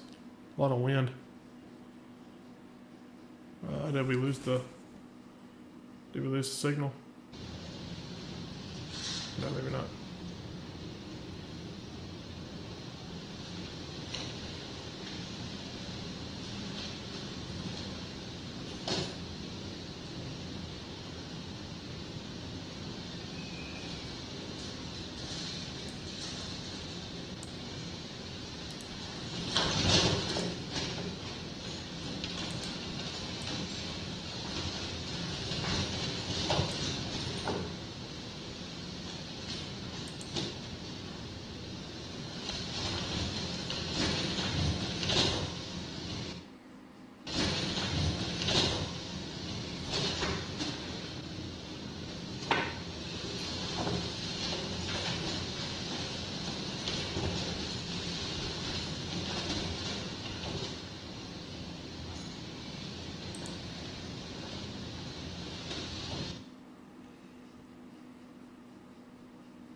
so it does look like we have a stronger rotation now on the eastern side of Pensacola. If there is going to be a tornado, it is, let's see here, switch this back to radar Omega. If we are going to have a tornado, it's going to be right in this area right here near Interstate or Highway 98. Let's see here, right in this area right there. And then I think Tanya said that they have seen power flashes up by the airport. The airport is right here. So more than likely they haven't seen the tornado. They have more than likely seen damaging wind, which is definitely possible.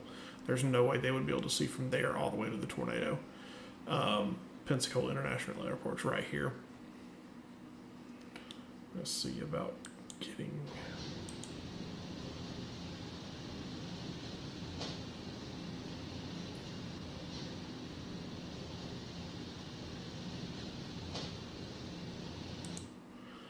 Give me just a second. I'm going to try to see about getting there, that YouTube stream.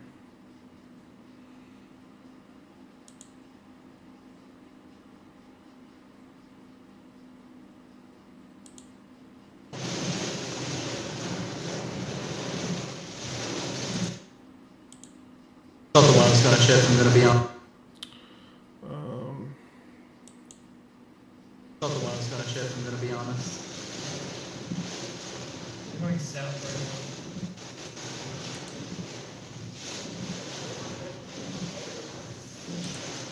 10-9. What did you say? It's getting tighter. 10-4. Oh, look at Oh that. my god, look at that. That's to our west, or to our east. It's over the little bay area right Is that over here or here? Which It's one's to our east? right. Our current way, Yeah. Yeah. that's west. No, east. There's a new scan, and it's just like over there. Hey, that's west. Yeah, that's west. It's gonna be to our east.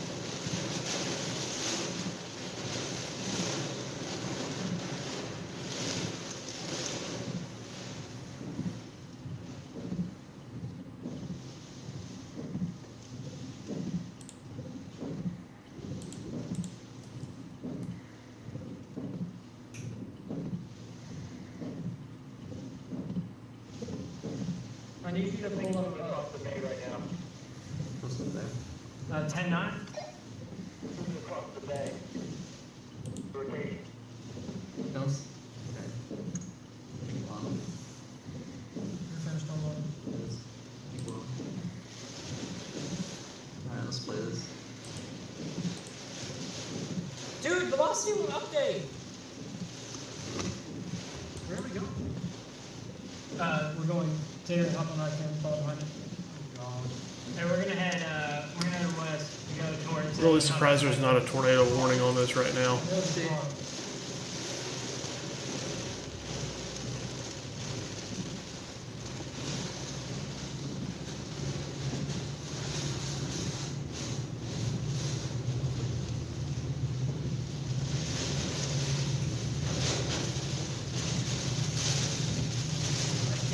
Still possible. Can I get a quick story? Yes. Oh, there's. Hold up. Let me see that. Lost it.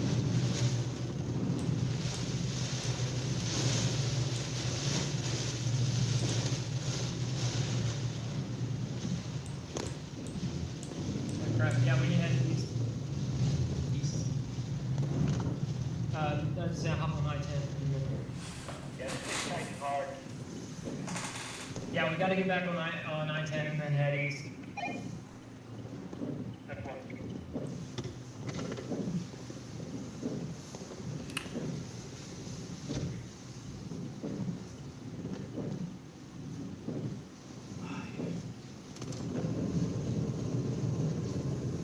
Just keep going straight. Does that bring it back tights in? Dang, I wish this wasn't a green light. But why can't we have a green light? It did shift part of it. Alright.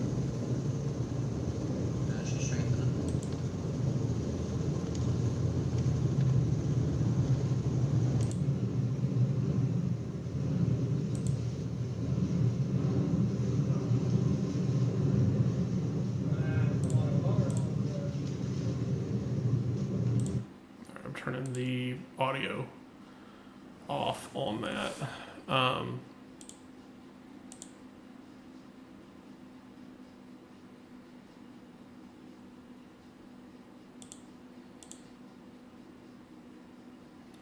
And we'll keep the stream going. With that, we'll go back and forth with it, but I did want to show you guys kind of what we're looking at and what they're doing. So we're going to go back to GR real quick. Wanted to show you guys kind of what they're looking at. They are down in Pensacola. They're hopping on I-10. I believe that's I-10. Yeah, I-10 East. And they're trying to meet up with it again over in this area. You've got your main area of rotation down here. It is just so it looks cluttered, and that last scan does not look great. That does not look tornado. That does not look like it's going to be producing a tornado anytime soon. Kind of watching this as it continues to go on. It goes through a merger there. It may be trying to recycle again. But if this one doesn't produce, I think we can probably go ahead and call it a night. There are going to be more storms that come up through here, but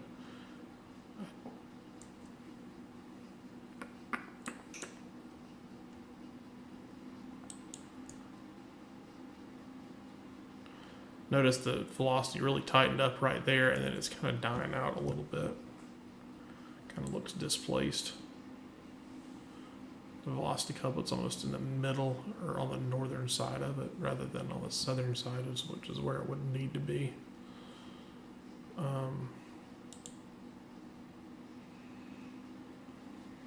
Let's go back to radar Omega. See what that looks like.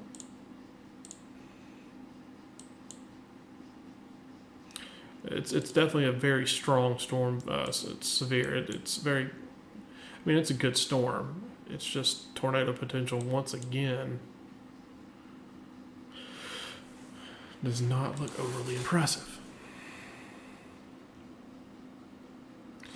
Nevertheless, if you're in Milton, Florida, I would go ahead and get in your place of shelter because that storm's going to get pretty close to where you are. Let's check back in on that stream that we were watching here. Let's see.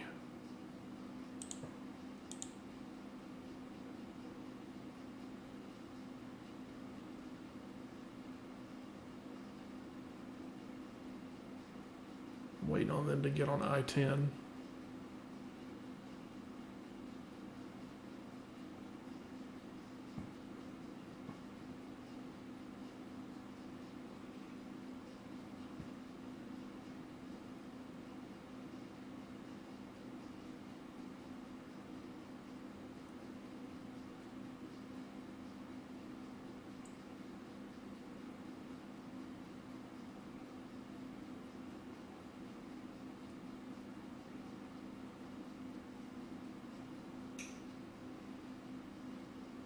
I believe they have something on the ground there in Pensacola.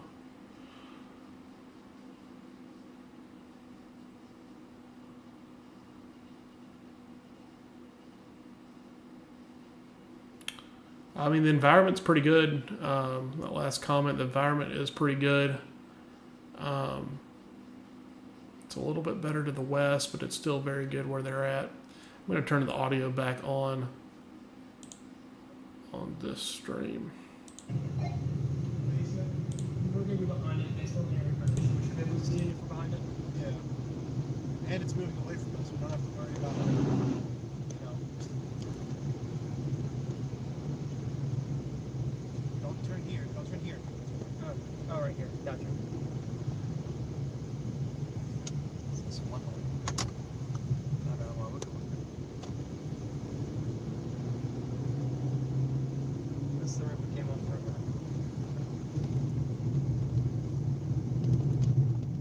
This way.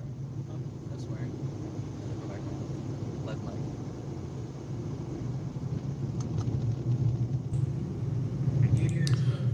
It almost looked like when they were driving right there, you could kind of see the lowering off in the distance of it, the lower shelf. Yeah, that's what it is. Yep, that's what it is. You saw the lightning light it up right there. All right, back to watching it. Line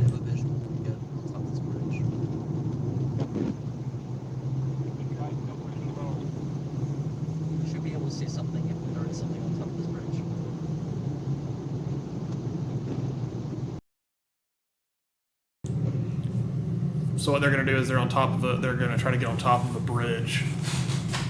Anytime that you're chasing in this area, it's extremely difficult. Elevation changes, trees. So they're going to get on top of the bridge to be able to see a little bit better, to be able to see over top of these trees. I've chased that area and it is not fun.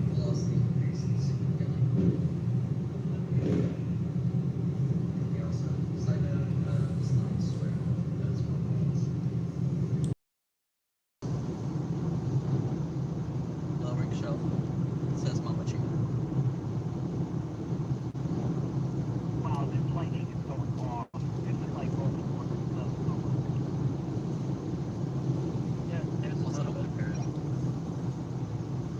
Okay. Said Brad might have saw lowering shelf. Maybe. That's what I'm trying to figure out. Yeah, we'll be in a good position in a minute. No, I wasn't saying it was a lowering shelf cloud. I was just saying that it was a lowering back there. It looked like it may have even been a wall cloud off in the distance. It's definitely not a shelf cloud. It's not outflow dominant.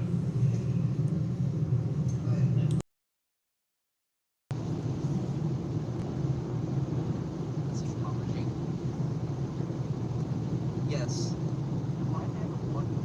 So, I'm coming on the bridge. yeah, Sorry. he said we're going to get a visual for it.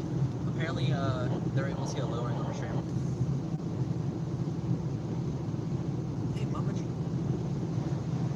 So I think miscommunication. Follow I-10 northwest. Head northeast. We can. Their job is to keep us with the storm. Keep us what? With the storm. Gotcha. Holy, that's gonna be a hell of a view.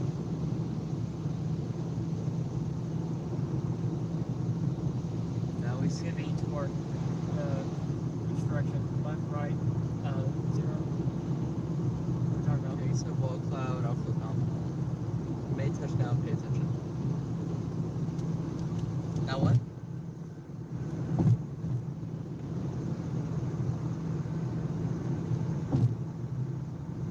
Whoa! Huge wall cloud. Wall cloud to the left. Oh, I see that. That is. Are you turn the camera? Yes. It's all you. I can't do it. This thing's not flimsy. Okay, I think it is.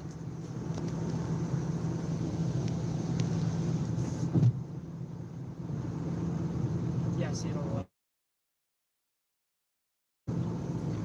It's a bell.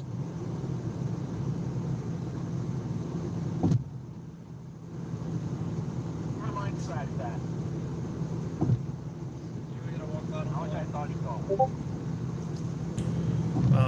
Just looking at GR real quick, it does.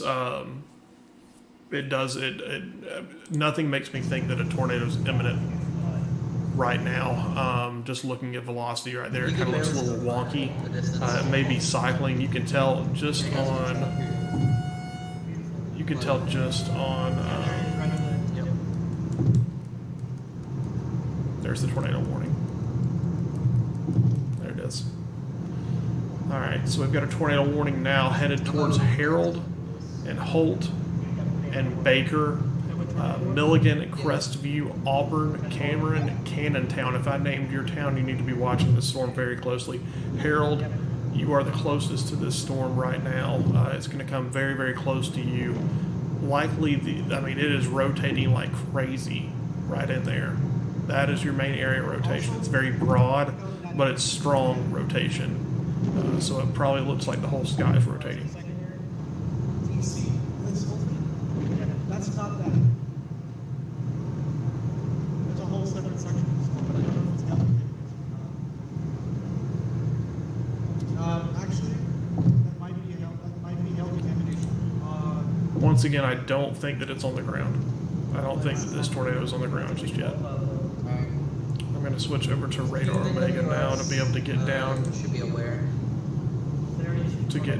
closer into it. Further verification.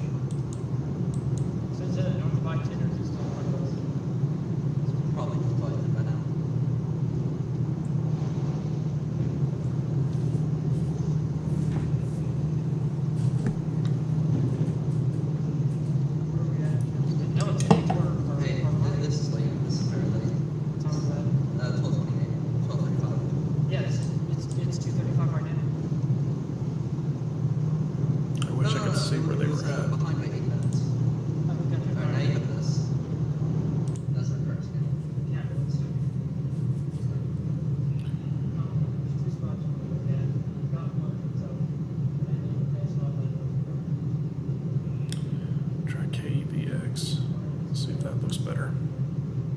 That's actually what I'm using.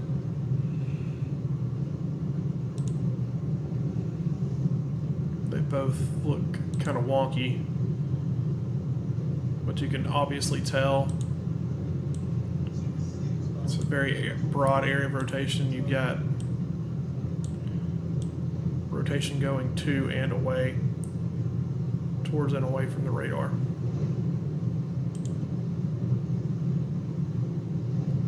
It's not quite picture perfect like you would want to see.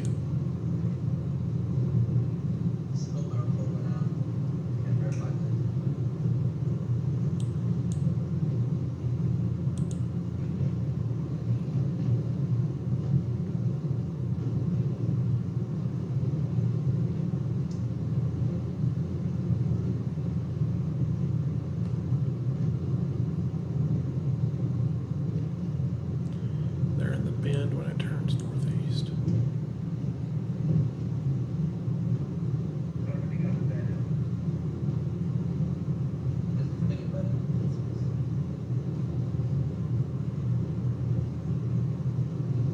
Okay, so they're pretty close then.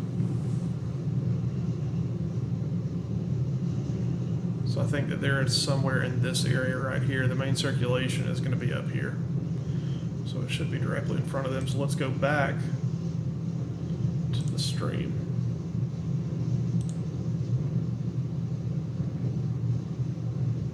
It's going to be extremely difficult to see at night, obviously, as you guys know.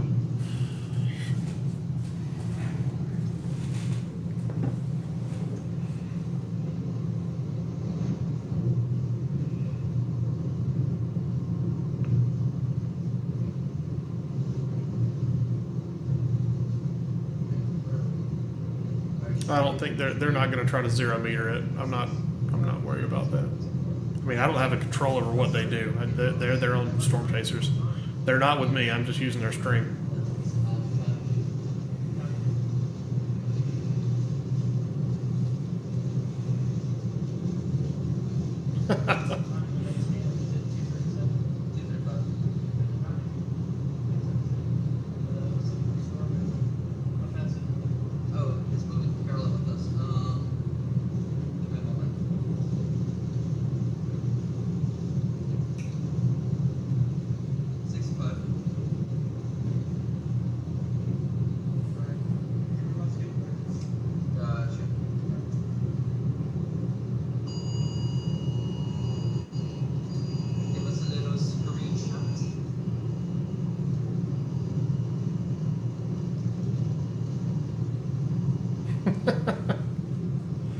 Yeah, not everybody. I guess not everybody can drive a Z71 Tahoe, Chevy Spark. Hey, I guarantee they get better gas mileage than I do.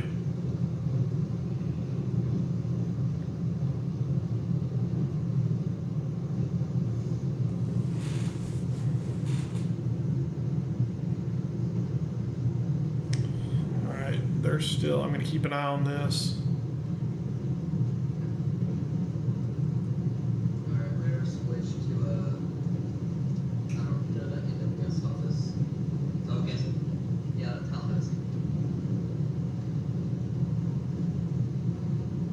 Okay, I'm going to keep an eye on this, but I am going to go back to radar Omega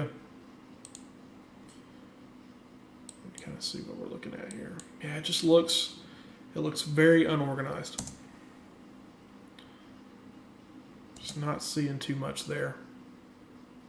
I get the reason for the tornado warning.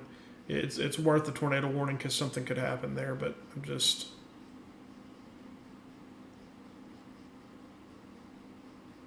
It's so broad. You really want the red and that to be touching each other. It's very, very broad. Not to mention on reflectivity, it looks pretty wonky as well. If it would load. Yeah, see, there's no...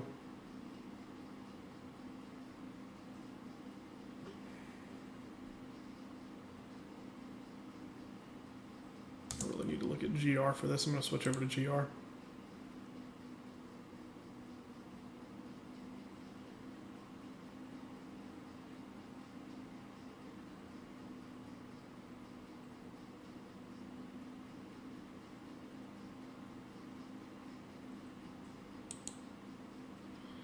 Switch back over to GR. That typically does a little bit better for me. I go over to EVX. That looks better. That's a little better than Radar Omega. Well, even then, I think Mobile shows it a little bit better, maybe.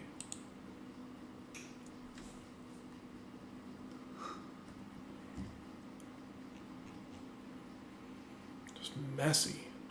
Messy, messy.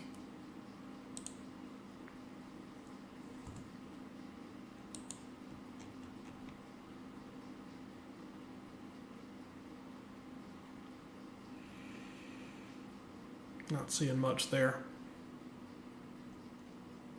Go in here and see what NWS is saying.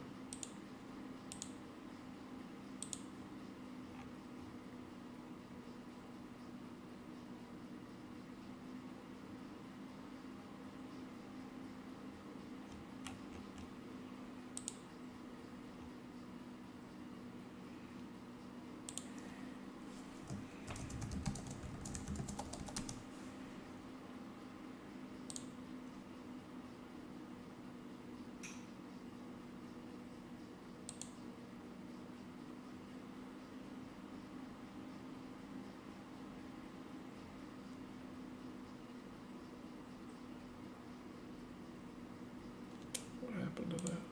There it is.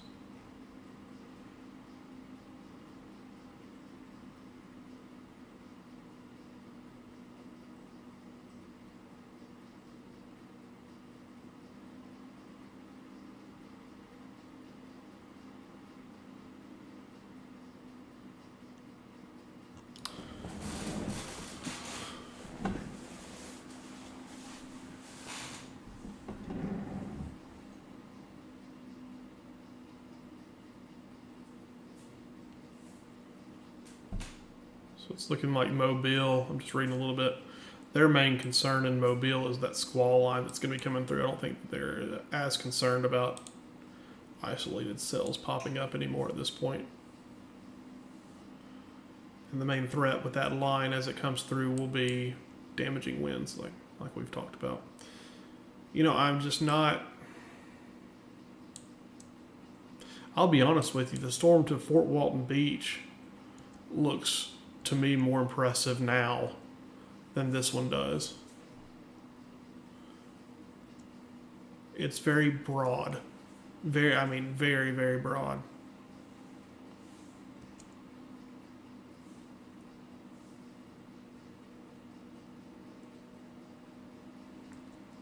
I would be more concerned about this southern storm right here in Fort Walton Beach, I think, right now, more than I would the one that's actually tornado warned. Now, it can cycle, obviously, but right now I'm just not seeing much. Whereas that Fort Walton storm, there is some good rotation with it.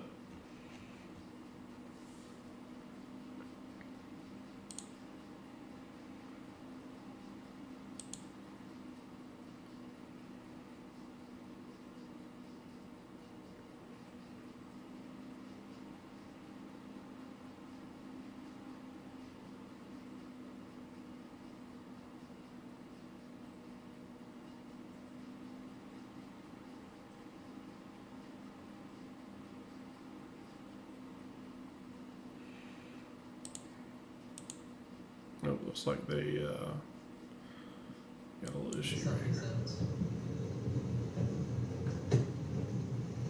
Right. I want to keep an eye on southeast. Not sure what's going on.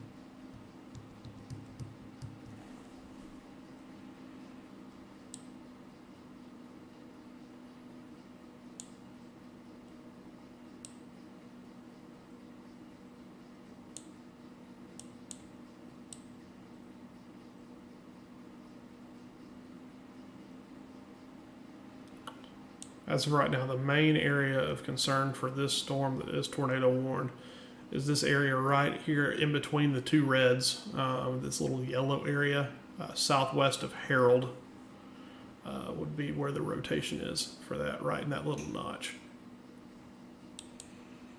This is the storm that I'm watching as well right now, northwest of Fort Walton Beach. Both storms on that last scan appeared to be organizing a little bit better.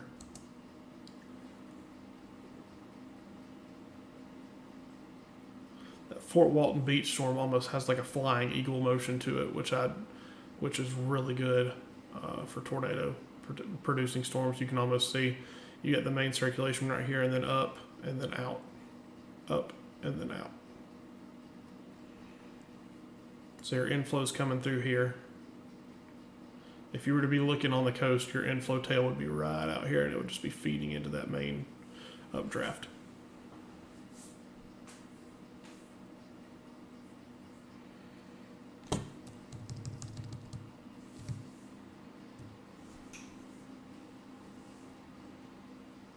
Wouldn't be surprised at all if we get a tornado warning soon for this cell right here, west of Niceville. I've got some friends that live there, so hopefully they're paying attention to the weather.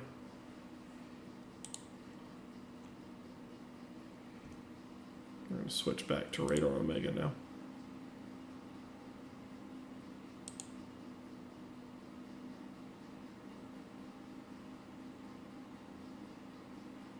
And now you can kind of see what I mean. This looks like your more prototypical supercell near Elgin, Eglin Air Force Base, right there.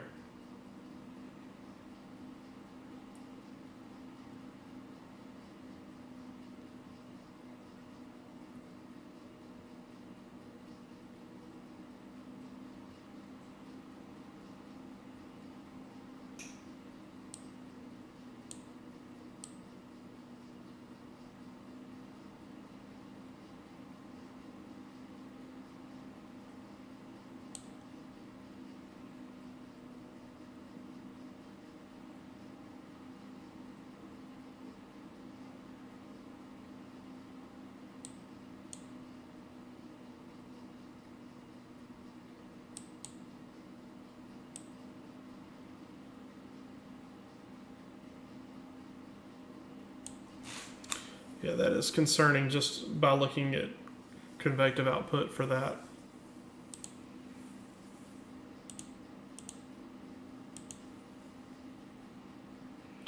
Not much in the way of velocity though on it.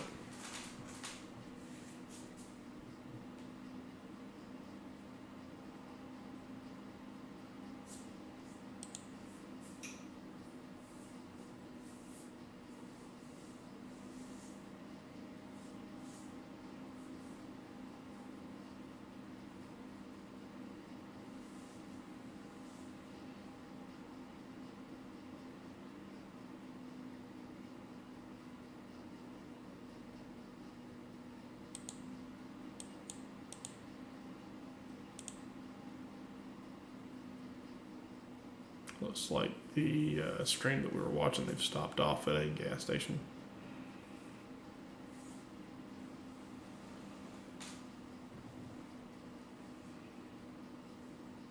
I wonder if we can pull up Brett's live stream in just a second.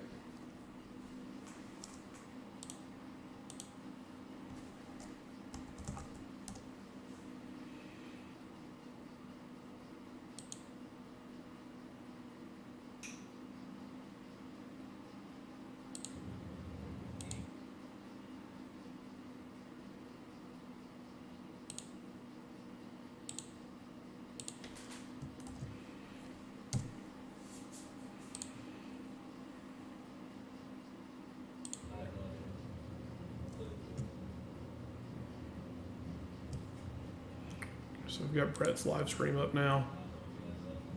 Let's see. You know, we're just around here, hanging around. This piece of shit that we're on.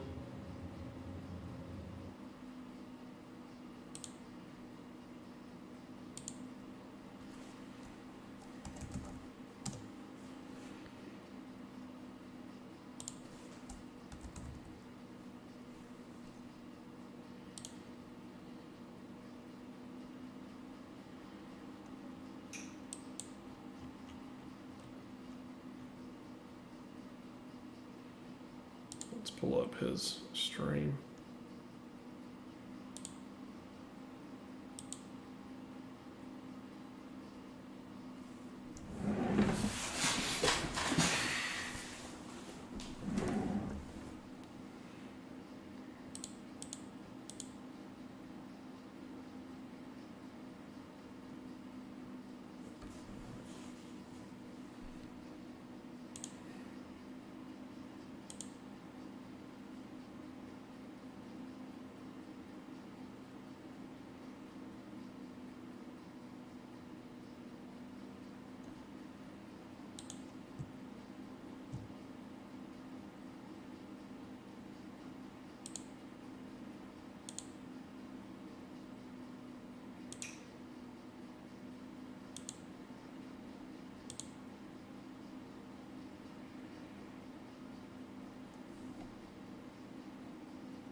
Not impressed. Not impressed.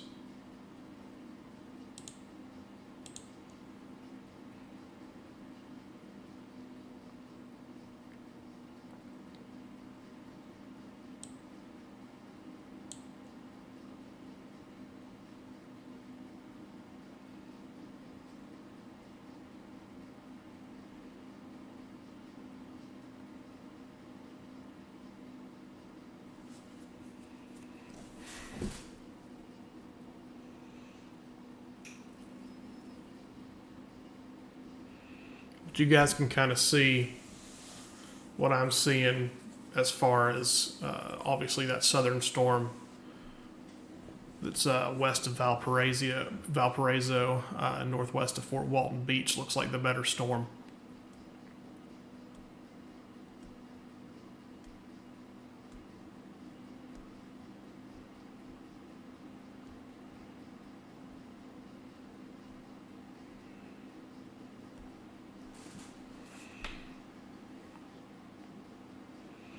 Yeah, I think I just saw somebody. Yeah, Snippy Panda. First off, incredible name. Second off, that storm that's near Crestview. That's definitely one to keep an eye on because that one will be heading straight up into your area. And on radar, I think, yep, we're about to have a tornado right now that needs to be warned. We're going to switch over to Radar Omega, and I'm going to show you guys. We possibly have a tornado on the ground right now. I'm going to go ahead and switch over to Radar Omega again. That way you can see it. But that is the storm right there in question, right at the Air Force Base, right there. That's a tornado on the ground likely. And it is not warned. Not warned. We need a warning on that. Let's light up social media, everybody. There is a tornado likely on the ground southwest of Eglin Air Force Base. West of Valparaiso. The person that was talking to me that was from Crestview, you need to be in your safe place right now. That is the best tornado couplet I have seen all day. I've been watching that for a little while, and you guys definitely need to be in your safe place right now. I'm about to pull up. Let's see, correlation coefficient. It should show up. Okay, so it's not there just yet, but that right there. Let me circle it real quick. Right there. There's your tornado. That is likely a tornado on the ground that matches up with this area right here on the right, or on the left, which is where the bottom part would be. This could be your significant tornado of the day. It's the southernmost storm.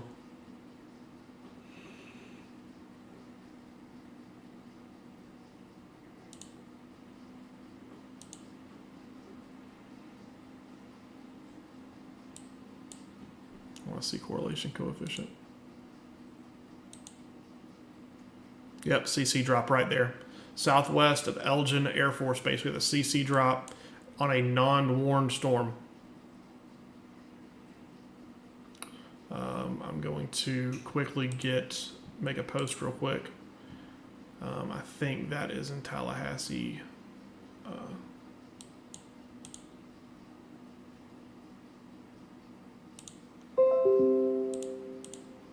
just 1 second. I gotta make a Twitter post.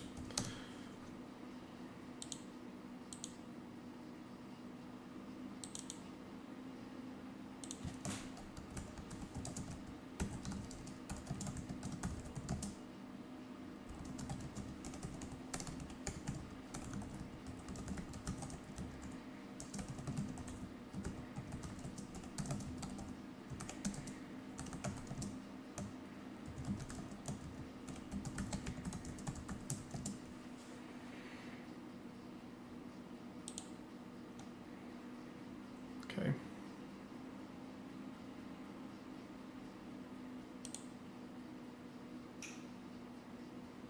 How is that not tornado warned?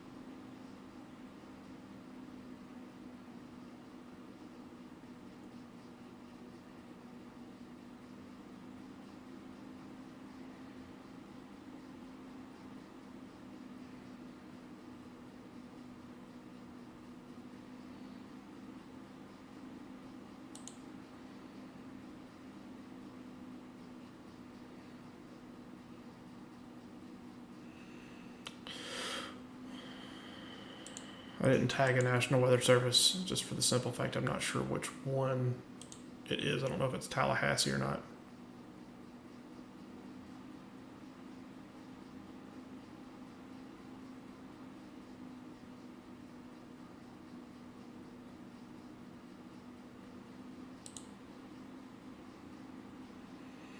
Okay, so it looks like the CC drop is gone. So let's take a look again at velocity to see what it looks like. It is still there. It still doesn't look that bad. But no doubt, definite CC drop. Go back and show you guys.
So I'm looking back a little bit at it because something looked a little bit off, and I think I found out the issue. So it may not have been a tornado on the ground. I'm not quite sure. Give me just 1 second. I'm going to switch this over to GR because GR shows it a little bit better. It's a little bit more in detail. So this was just a few minutes ago when I thought the tornado was on the ground. So this is where... So typically velocity doesn't lie. Velocity had it maxed out right there. You can see where I was pointing right over the CC drop, but reflectivity is back here, and the tornado would be right back in this area. So it doesn't completely add up. So I went back and deleted my Twitter post and didn't tag anybody on there, but I would still take that storm very seriously. Maybe try it again.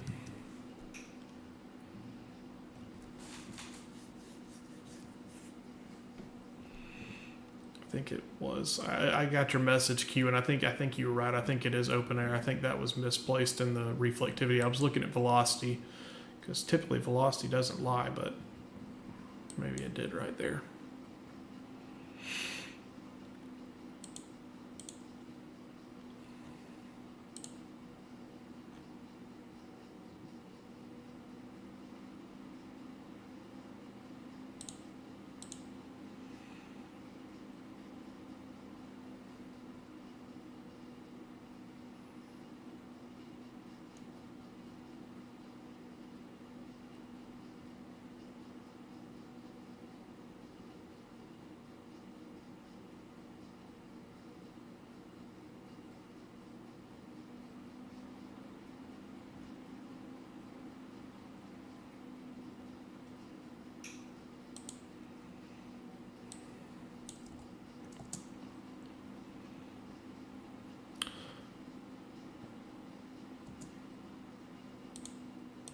So the northern cell appears very unorganized. The one that was originally the one that had the tornado warning on it. The southern cell definitely appears to be the stronger of the two.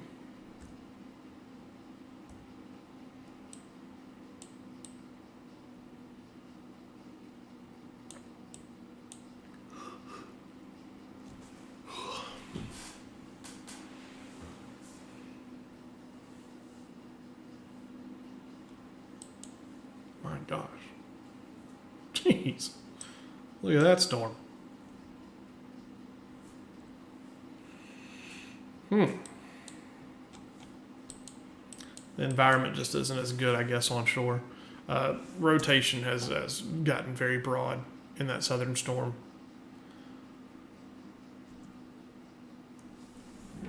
Continue to watch it just a little bit longer. If it doesn't do anything, I'm probably going to call it a night because I don't understand. If those storms didn't produce, then I don't think that you never say never, but those two storms look really good. Don't let your guard don't let your guard down, obviously, but that typically is a sign for me that if those two didn't produce, I'm not sure what will.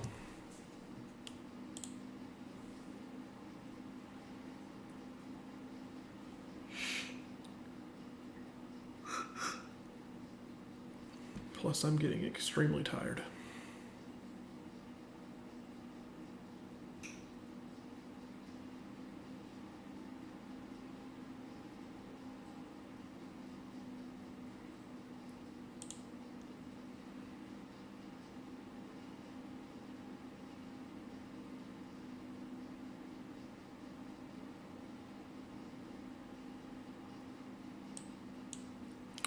No, typically gust NATOs wouldn't show up.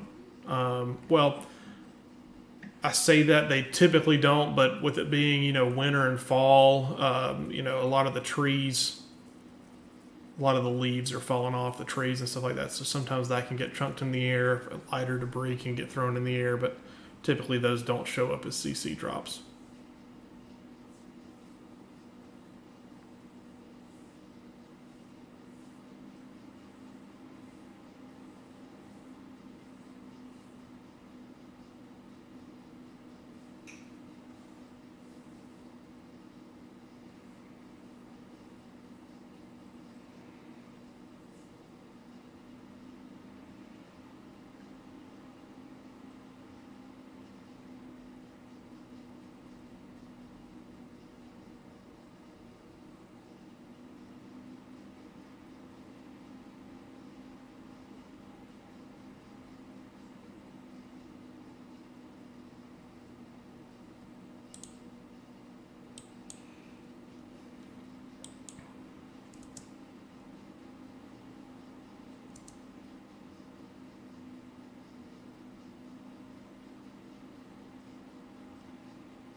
I'm going to give these storms about another 10 minutes.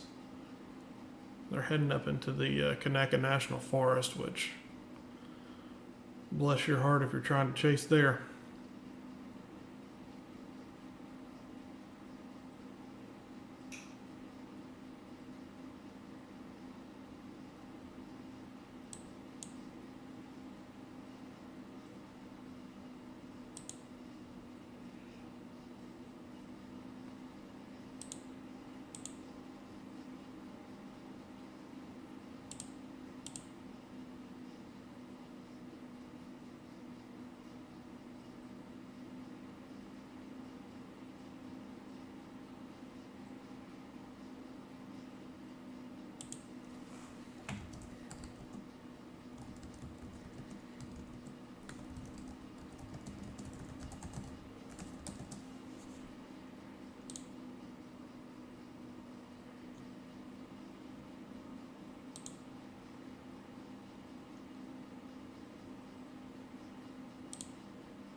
All right, guys, I will be right back. I've got to go grab another thing to drink. Just stick with me, and I will be right back in about 2 minutes again.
Okay.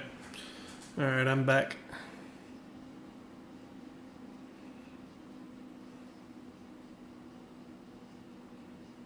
Let's see if I can do this.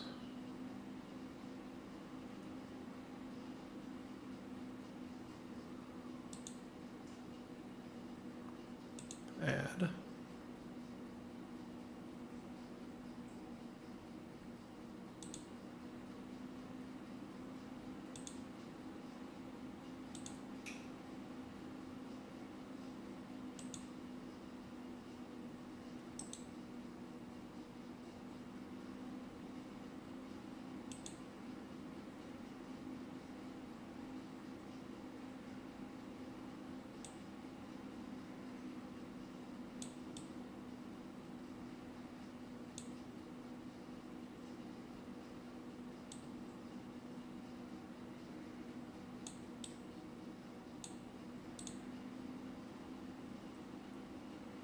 There we go.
I'm not sure what I just did.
Starting to see a little bit more rotation now. This is getting its act together east of Crestview. Need to watch this very closely. Right in here. That would be your possible tornado.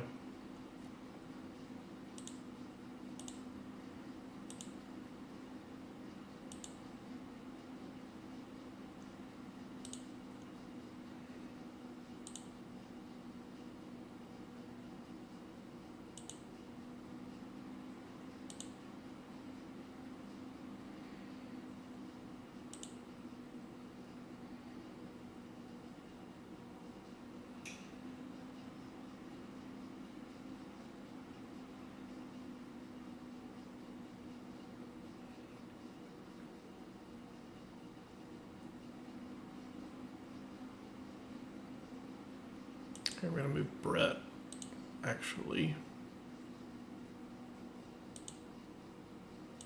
up. Unlock.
And this storm system, I mean, it is just.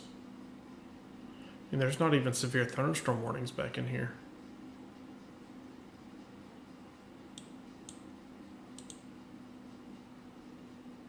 The only thing that we have so far. Let's see here.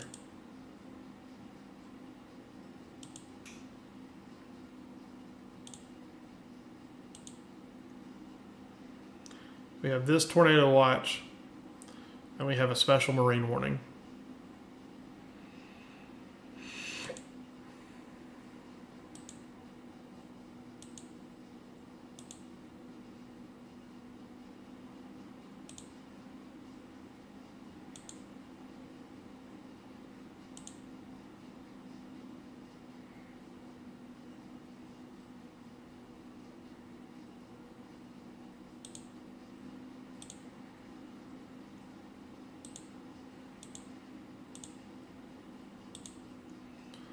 So let's turn this off. I'm going to turn special marine warnings off as well.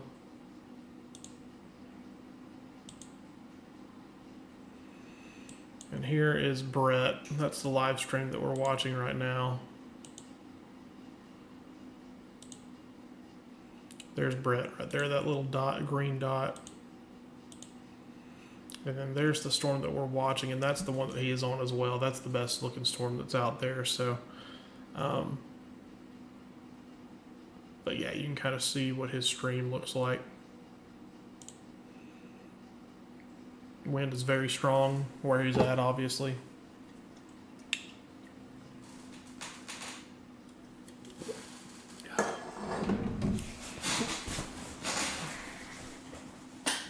It's always weird to me chasing tornadoes on the beach.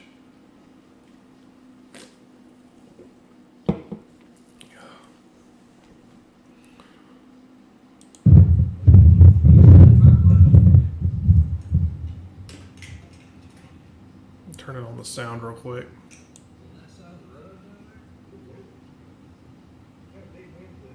Yeah.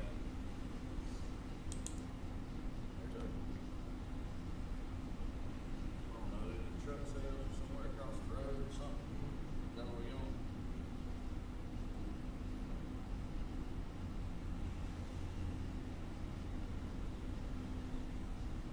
I think he said he just saw a power flash.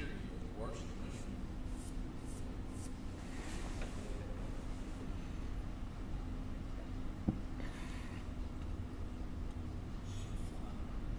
See that? When it's like pop, pop, pop, pop, pop, pop, pop, pop, pop, pop. Commerce Park. Hell, they all out here parking like Walton County Sheriff's Office.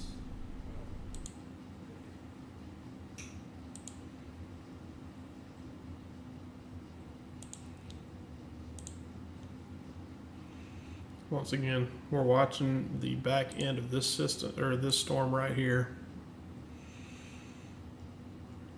It does have rotation on it. It is broad.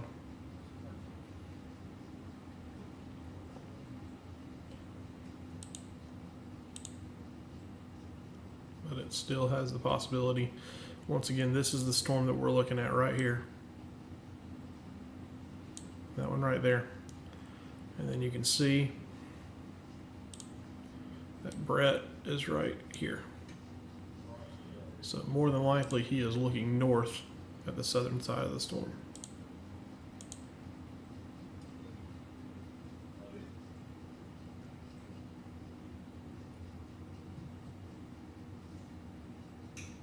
We can hear it roaring. It's crazy.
the far southern cell headed towards Santa Rosa. Let's take a look at that. Power flashes.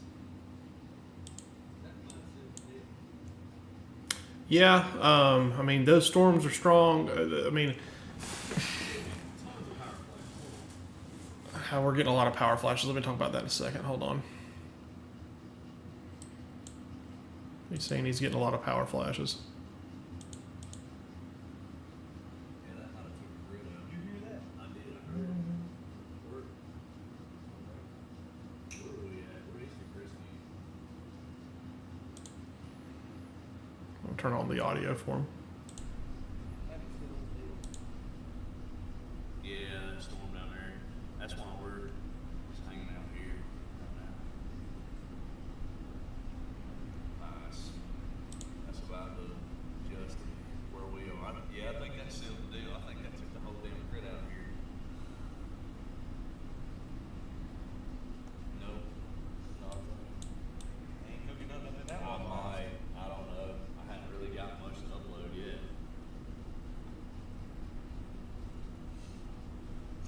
Yeah, I'm fixing to put that in. Yeah, it definitely is. I mean, they're ready not to.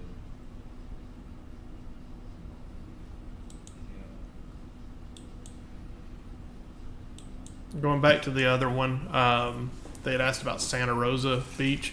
I'm watching. I'm assuming you're talking about this storm right here. I'm watching it. If it's going to be training into the exact same environment that the one that is up near Florala and Paxton, it's going to be training into that same area. So if this one doesn't produce, you know, it doesn't make me feel very confident that this one is as well. But you never know. You never know. But yeah, it's a very, very strong storm. Has a very nice updraft on it. And even the one further to the south, the one that appears to have a hail core on it, out over the Gulf of Mexico, could possibly produce a tornado down the road. These are the ones that you need to watch.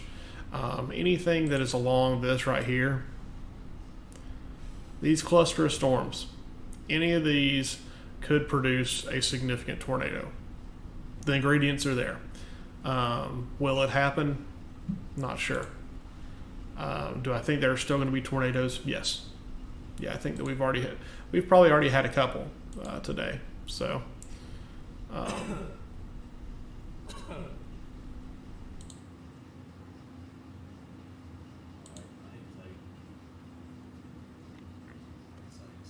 for a minute.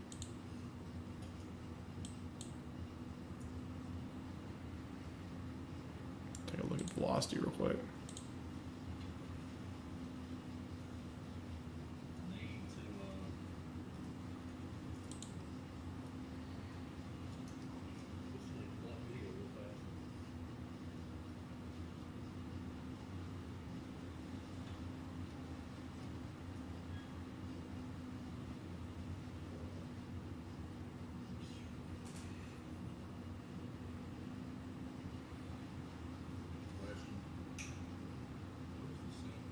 Just looking at myself and I look tired.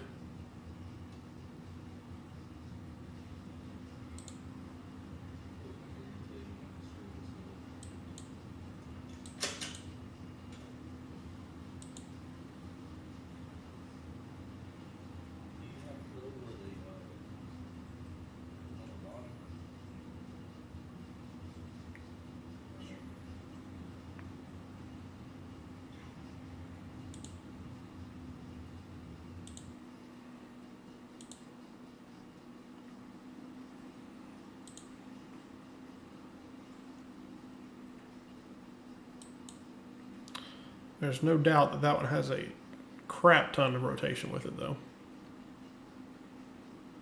That one that we were looking at earlier that is headed to Santa Rosa.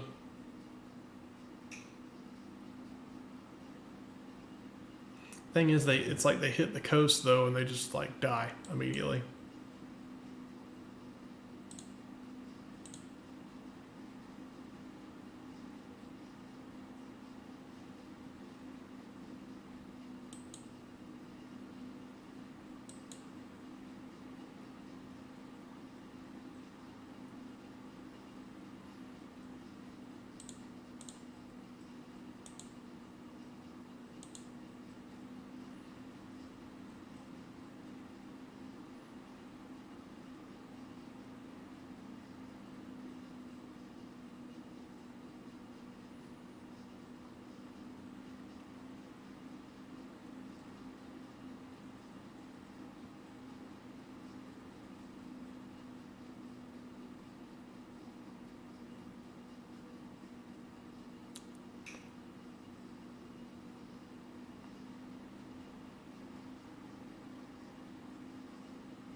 All right, I'm gonna give it about 5 more minutes.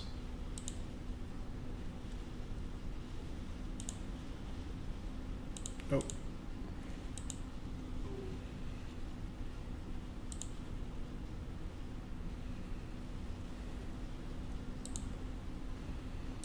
We do have a severe thunderstorm warning now back in Mobile. Kill it, right? That's associated with that, with the squall line that's coming through, the damaging wind threat. You can clearly see that right there. Once again, anywhere west of that squall line, you are in the clear. Your severe weather threat is done.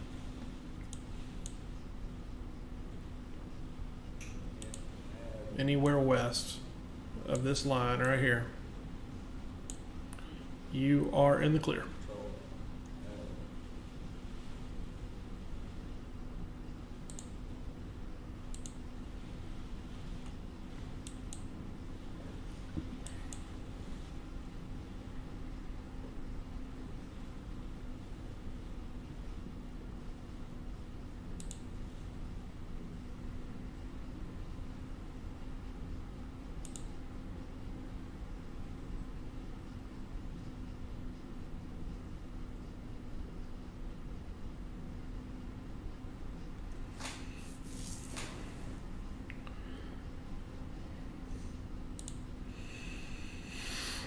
Yeah, I'm just not seeing it tonight.